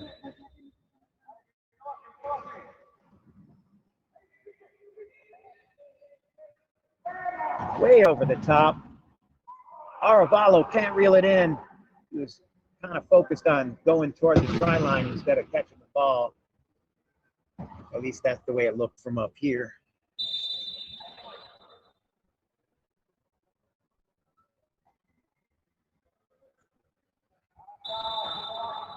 He knew the hit was coming. Romero. It was hard to roll for me. Oh, off Fernandez.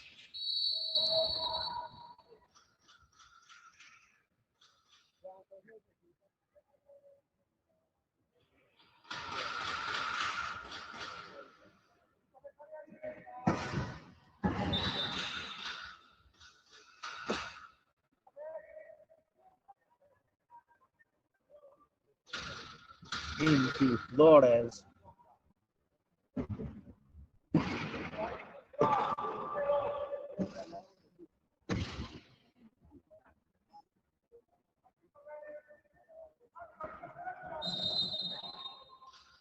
Four in the key. It will be Cardozo going to the penalty box. Chile, nope, not in the penalty box, it's a penalty try. He was backing toward the box, so I thought he was going in. Launched over the top. Oh, is he going to catch up to it? Oh, nice job. I didn't know if he was going to make it.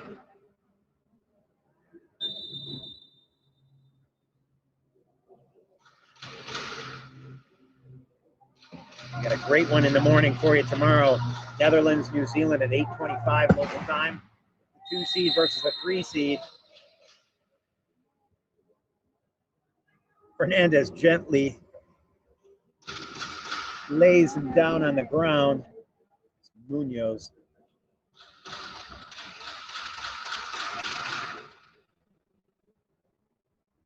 A nice little cool breeze coming in, but unfortunately that probably means rain is coming. This game's got all about an hour left.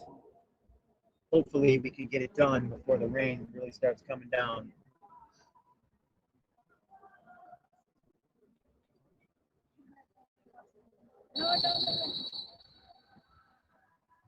Nice pass by Canumil.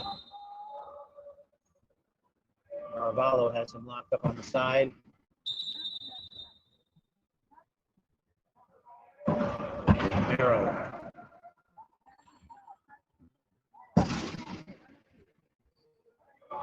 Munoz has it. Protecting it, trying to get back to Romero. He is driving their offense. Back to Flores. He gets hit from behind. Gomez happy to tap him in the street. Oh, and he pushes Canumil off. Penalty try. Great heads-up play there by Flores. Seems like that might have happened to him before. 25-12, our score. 4:16 left in the second.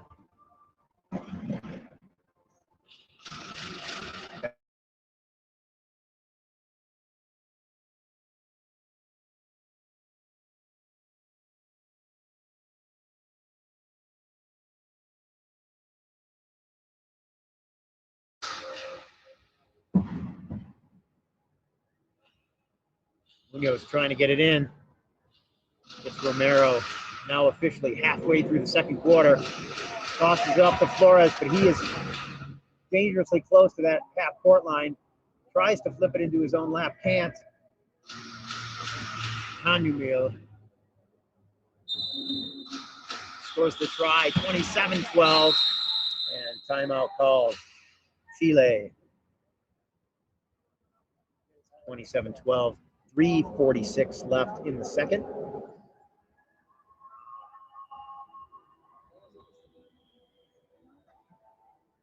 Sure if Argentina is going to keep going 4 deuces, or they're going to switch it up here. Looks like they might be switching it up a bit. I see Joselino Gomez. Looks like he might be going out.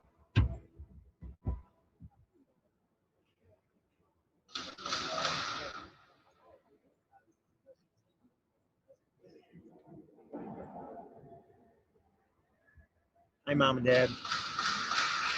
37 seconds left in this timeout. Timeouts seem much longer when the teams have to take the whole thing. It's an interesting change in the rules. Not my favorite, but I get why they did it.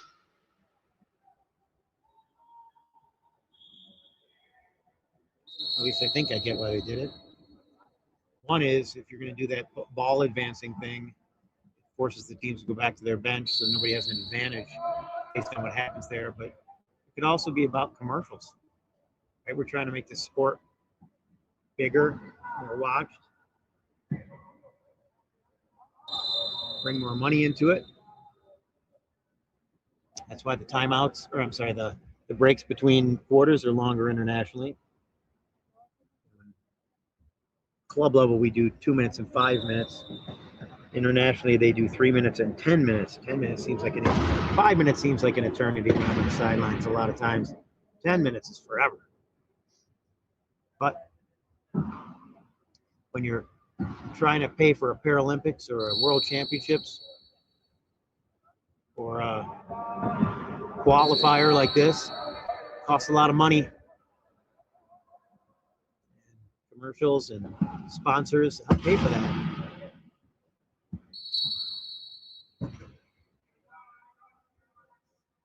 Turnover,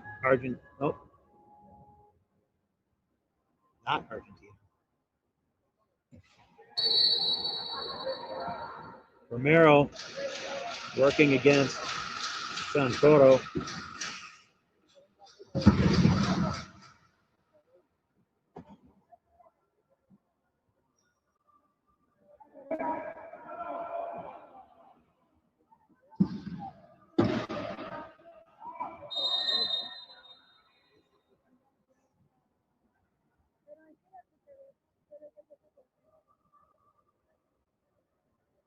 calling for the ball is Argentina's ball.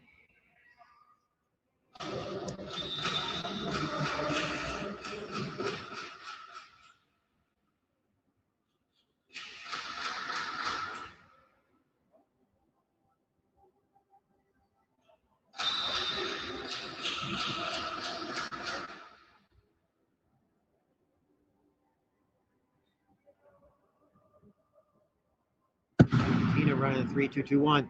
Ball bounces off Gomez. And it'll be number 30, Joselino Gomez, who gets the try for Argentina.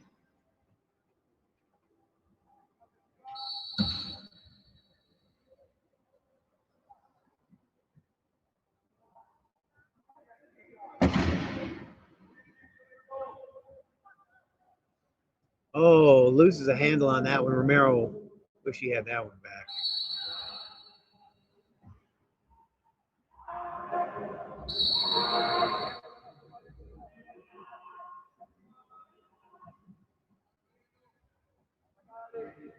Santoro intercepts, scores the try.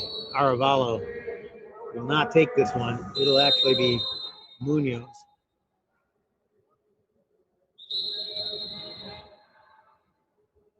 Flat tire contact before the whistle against Argentina. I think it was against Argentina. Bandini popped the tire. It could have been Riquelme going into him real hard trying to get position.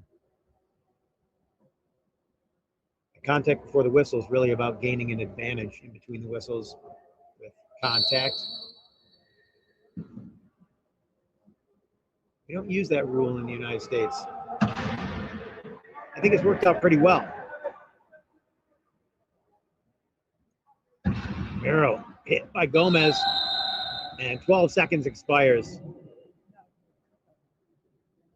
So that'll be a turnover. Speed of Gomez is going to be a problem for Chile.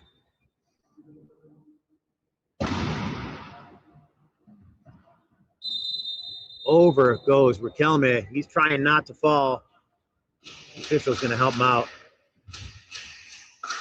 But he did foul by leaning on someone, so he will go to the penalty box.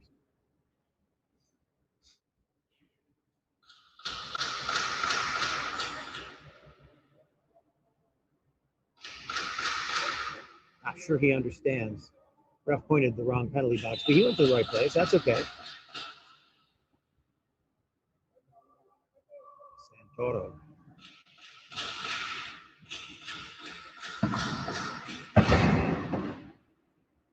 But it's Gomez. Number 30.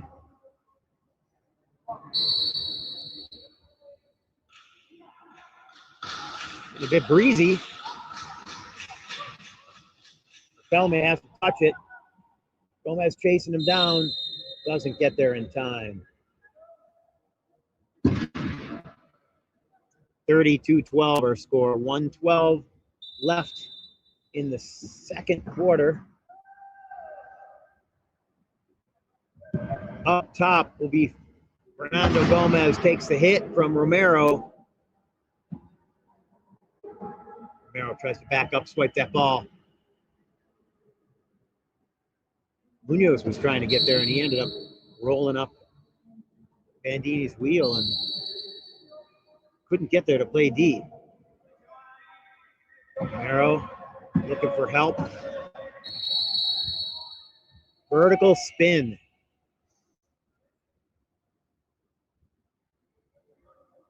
Bandini saying, hey, man, I wasn't trying to hurt you. Sorry, buddy.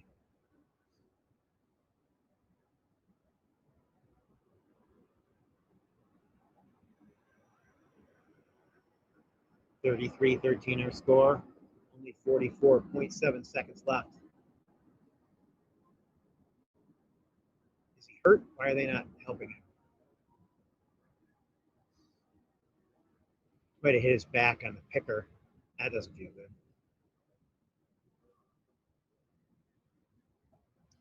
Romero, they're looking at his back. Might be taking him off. Depends on if he feels like he can play. The only substitution you're supposed to do on an equipment is if the player calls equipment can't go back out there. Romero takes a big hit right after. Arevalo opens things up for him. Romero ducks under, protects the ball. Fouled on the way out by Gomez, number 30. And because it's a penalty try, Bandini has to stay in the box.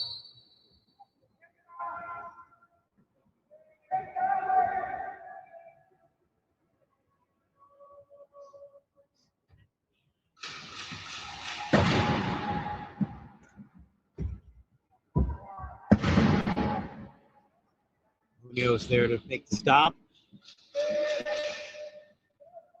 Gomez has it, doesn't know what to do with it. Bandini back in, the 30 seconds as a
Like the microphone came back on.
Dang it.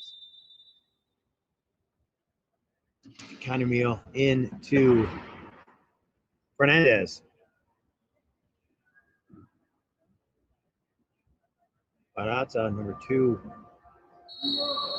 tried to get in there.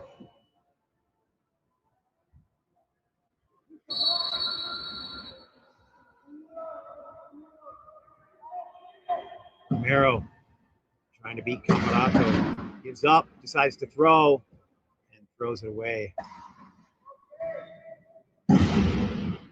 Fernandez. Canumil.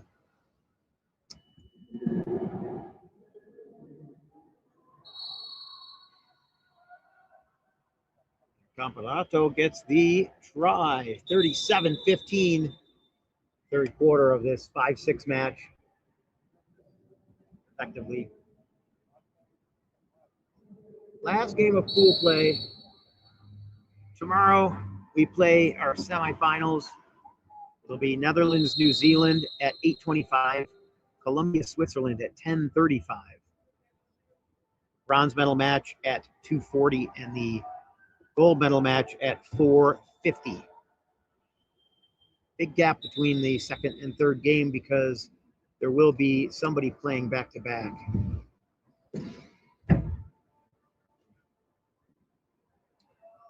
They got 2 hours. Canumil makes it 38 for Argentina.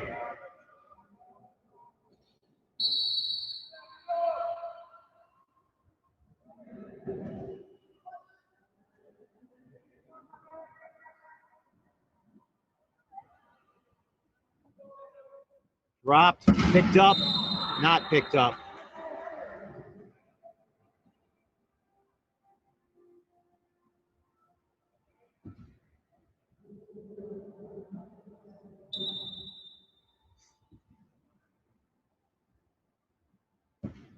Canumil's got a pick.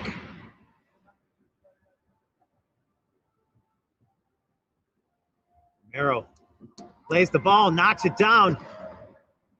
Has a chance. Saved by Flores. Picked up by Romero. Flores. Oh, can't pick it up. Can he pick it up before he goes out of bounds? Hit just before he crosses the line.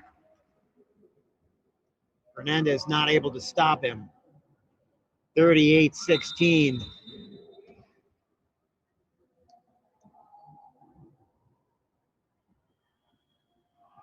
Canumil, cross half. Flores trying to catch him. Stops, doesn't cross the line. He didn't go out. Kept Canumil from getting across.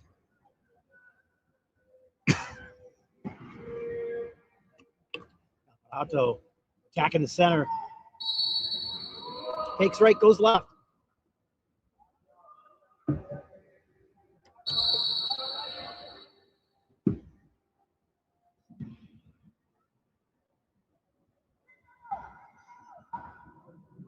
This is my 15th game of the week. So it's getting a little raw. Been some really good games this weekend. Or this week. I guess it's not even the weekend, technically. Fernandez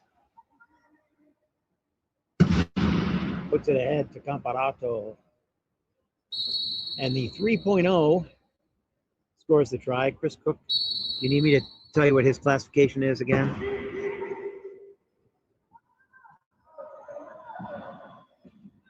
Flores taps it over and back because he touched it while he was crossing back.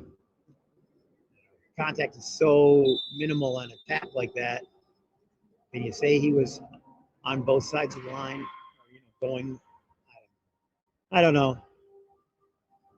Not my call.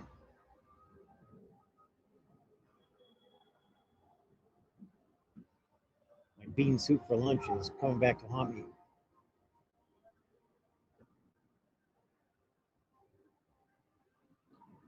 Makes commentating fun. Canumil Goes wide.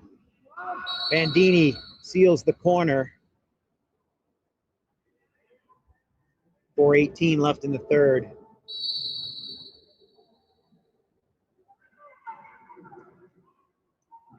I don't know if you can see a score. I don't see it on my live feed they're showing me. It's on a phone, so it's not like I have a monitor. Tapped away by Fernandez, almost grabbed by Barazza.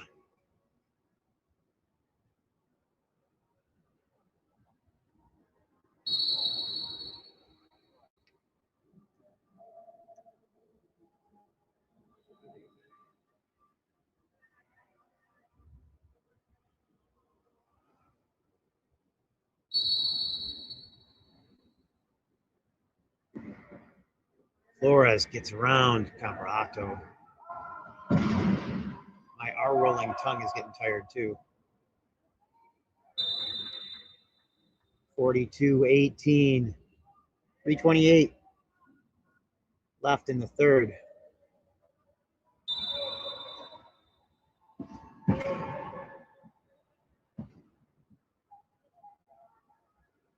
Trapped underneath.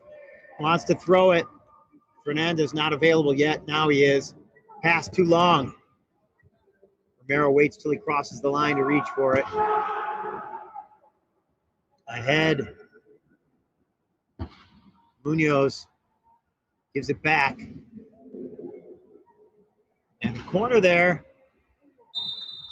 means Chile has 19 in the third with 3 minutes remaining. Chile averaging 20 per game. I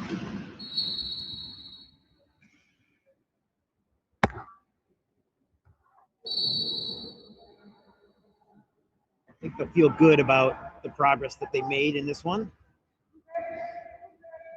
I don't know how often they've played Argentina. I feel like that Argentina is the closest team to them that's certainly here.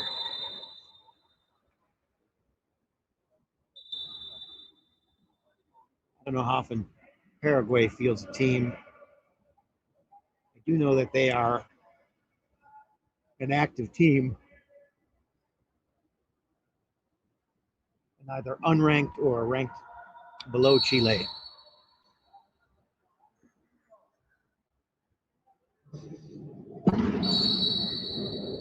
In fact, Paraguay is ranked 20th. Chile is ranked 17th, down one slot since the last ranking. That was number 7. So somebody hopped above them.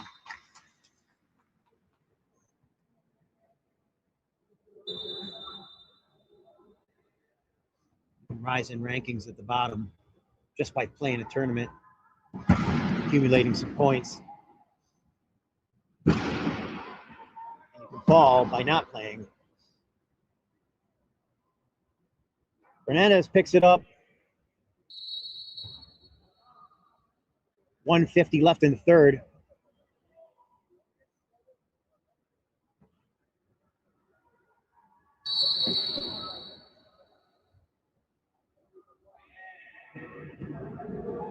Flores, a little bit nonchalant with that pickup. Pops over his shoulder. Doing an Anthony Carter, running with the ball before he caught it.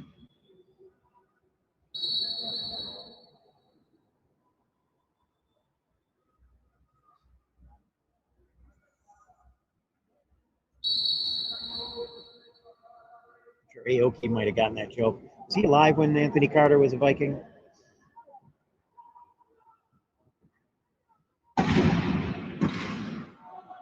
Canumio intercepts, throws it to Bandini, and he'll get his first try, certainly of the second, possibly of the game.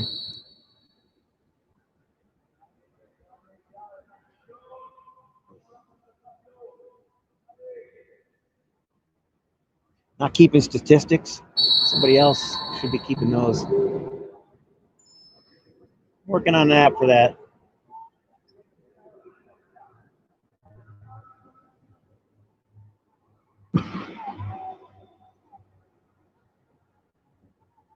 Oh, drop by Munoz. Flores could pick it up. It'll be over and back. Red ball touched the chair of Condamio when he was trying to keep Flores away from it. So Chile will have another opportunity at the line again. Munoz gives it to Romero.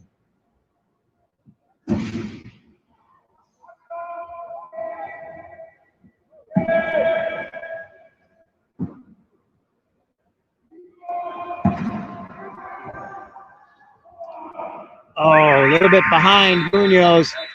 He had the chance to score that one, but the pass was a little off, and he wasn't able to reel it in. So time expires on the 40-second clock. We have 30 seconds left, so that 40-second clock won't even run. Argentina, an opportunity to get the last try. It's getting kind of dark in here. They might want to turn on some more lights. Rain is coming, guys.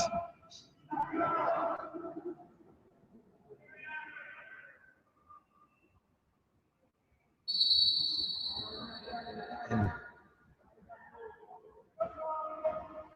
cool air, darkness, in the middle of the day, you know it. It's only 6 o'clock. Snagged by Comparato. Argentina scores another one with 4.7 left. 49-21. Chile gets it in, holds on to the ball, and that'll be the end of the third quarter. Score 49-21. Argentina leads Chile here at the World Championship qualifier. We'll be back in 3 minutes to see the finale of this one. Last game of the day.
All right, getting ready to start back into the action.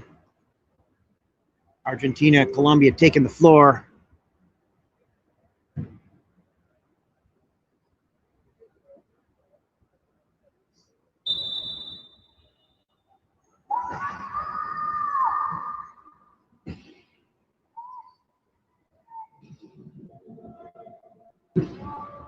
Riquelme. Gets it to Romero. Fernandez tried to jump it.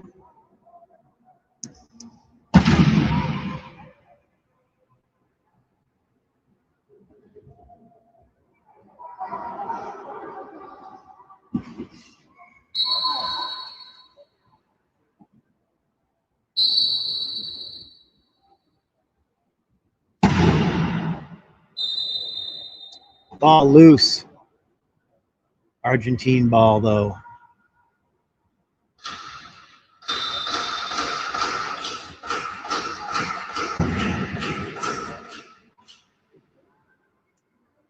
Fernandez trying to get it past Alarcon. Oh, how did he do that?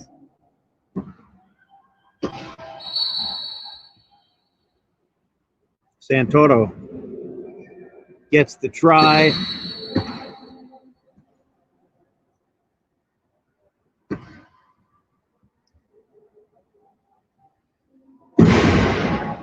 And running 4 deuces is Argentina.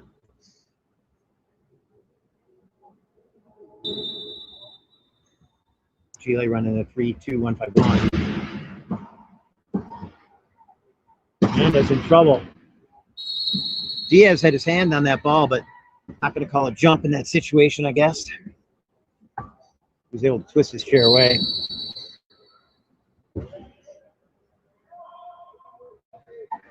Romero has a lead. Throws it up. Caught.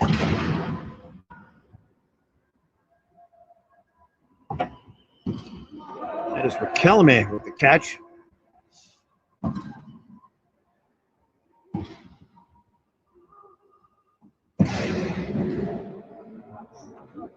Sorry, they're running a 3-2-1-5-1. Yeah, that's what they said. Romero looking for some help.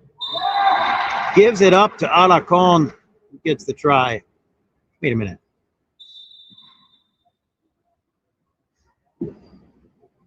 Oh, yeah, it was Arevalo.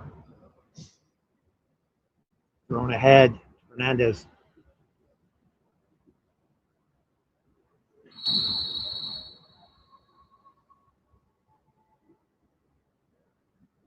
.602 left in the final quarter. 52-23. Santoro trying to fight through, gets it after the interception.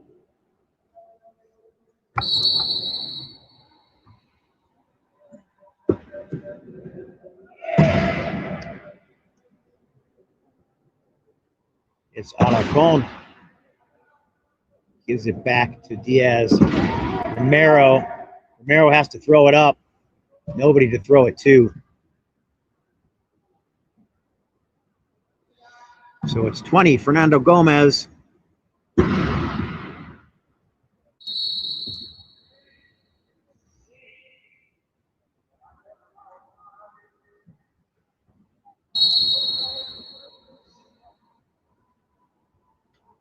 Ball is in. Romero able to pick it up, but out of bounds.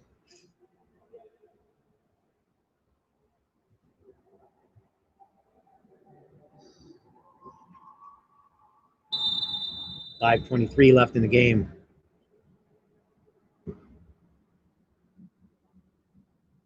Got 2 places to go with it in the key there. Gomez tosses it back over.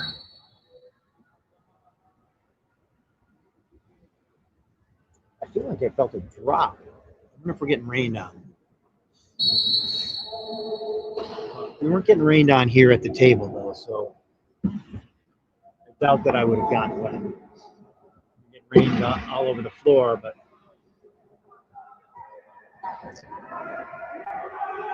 I might just call the game. The outcome's not in question. We don't want a referee to end up breaking their neck and then playing rugby. We'd rather have them as referees.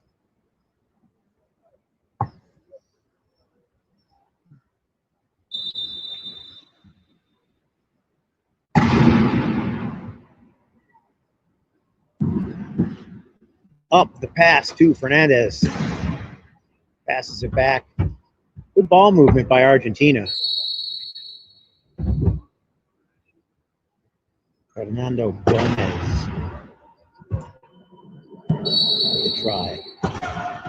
Diaz fires it off the back of Fernandez.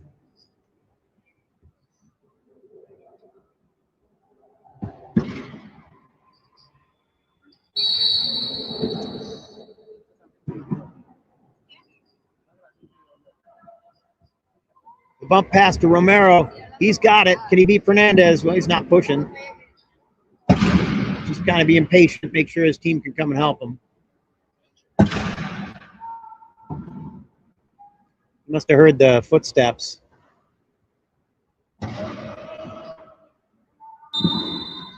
And he finally gets to the corner and scores the try.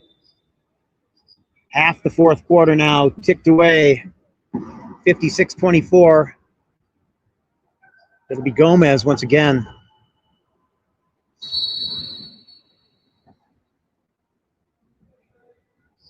$57-24.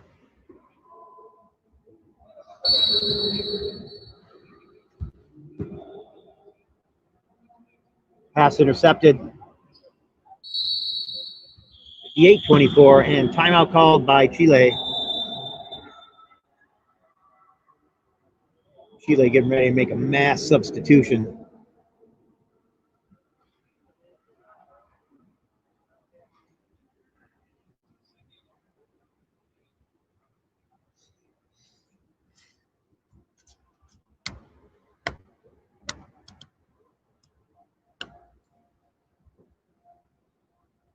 It's basically central time in the U.S. Wherever you are around the world, we are in Colombia. 10:35 local time. Colombia takes on Switzerland. Colombia 4-0, 5-0 in this tournament. The bronze medal game will be at 2:40, and the gold medal game will be at 4:50 p.m.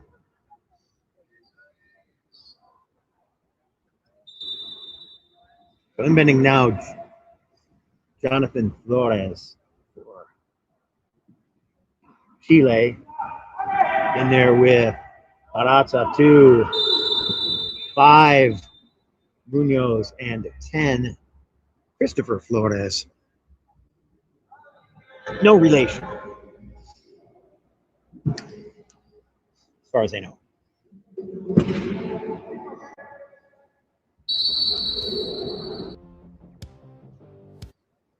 He is a deuce.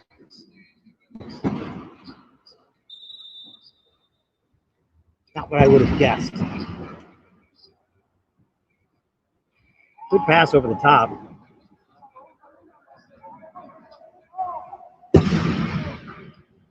Ball's loose, comes out of Flores' lap. Fernandez couldn't get it. Hits Barraza's picker, and that'll be Argentine ball.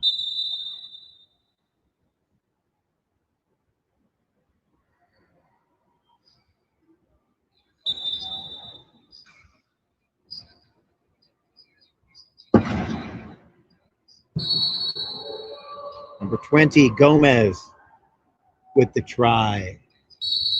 3:21 left in the game, 59-24.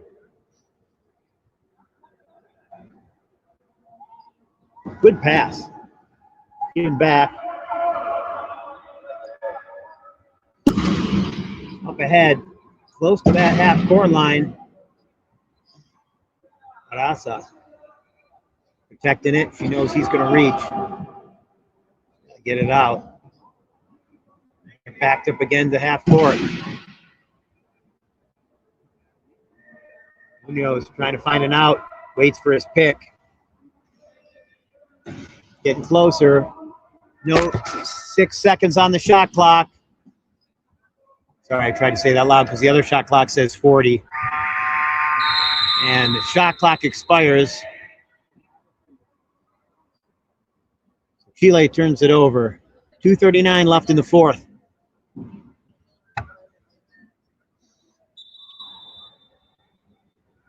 Santoro. Flores turns him back. Fernandez gets rid of Flores. Gomez ahead to Fernandez. Try scored. 61-24. It's the most tries Chile has scored in a match. Santoro. But it's right around where their opponents had scored.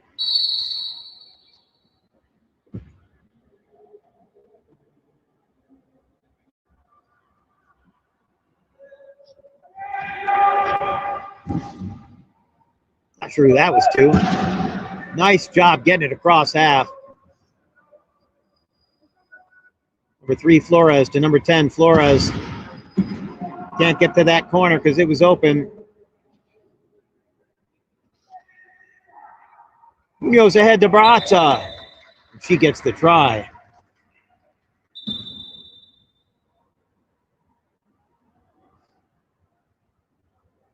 Chile running a 2-2-2-2-5.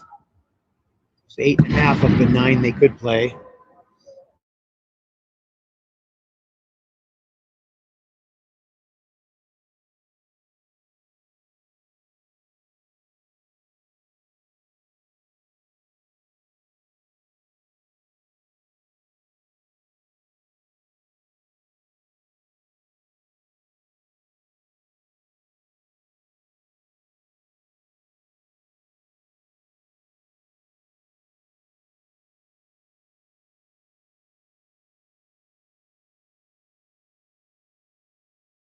Goes out of bounds.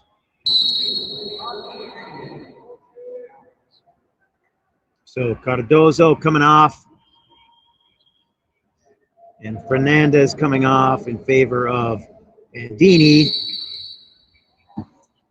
and Camparato. Chile ball in. Marazza gets across the line, scores the try. 1:09 left in the game. 63-26 our score. And it'll be 5. Camparato calling for the inbound. Gets it ahead to Gomez. Marazza pounding him. Santoro hooked up by Marazza. Gomez takes it across with 48.7 remaining. 64-26 our score. The results of this match mean Argentina is 5th in the qualifying tournament.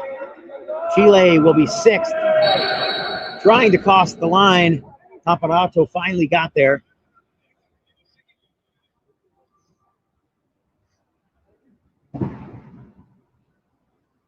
Both teams worked hard this week. Be proud of their efforts. You may not be happy with the results, but they should be proud of their efforts. Really, that's what matters at this point. Because they're not playing tomorrow. The teams that are playing tomorrow start again with Netherlands, New Zealand at 8:25 and Colombia, Switzerland at 10:35. Winners play for the gold medal, losers play for bronze. And most importantly, the 4th place team will not be going to World Championships in Sao Paulo, Brazil in August. 18.2 seconds. Timeout called.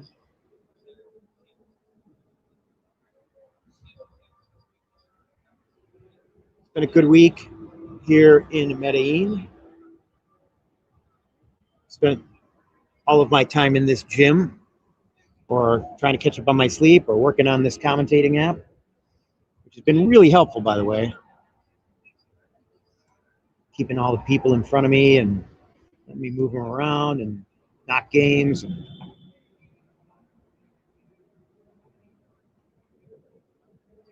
Lots of refinements to make. based on my experience using it. I've been making refinements all week, but I've got a whole to-do list.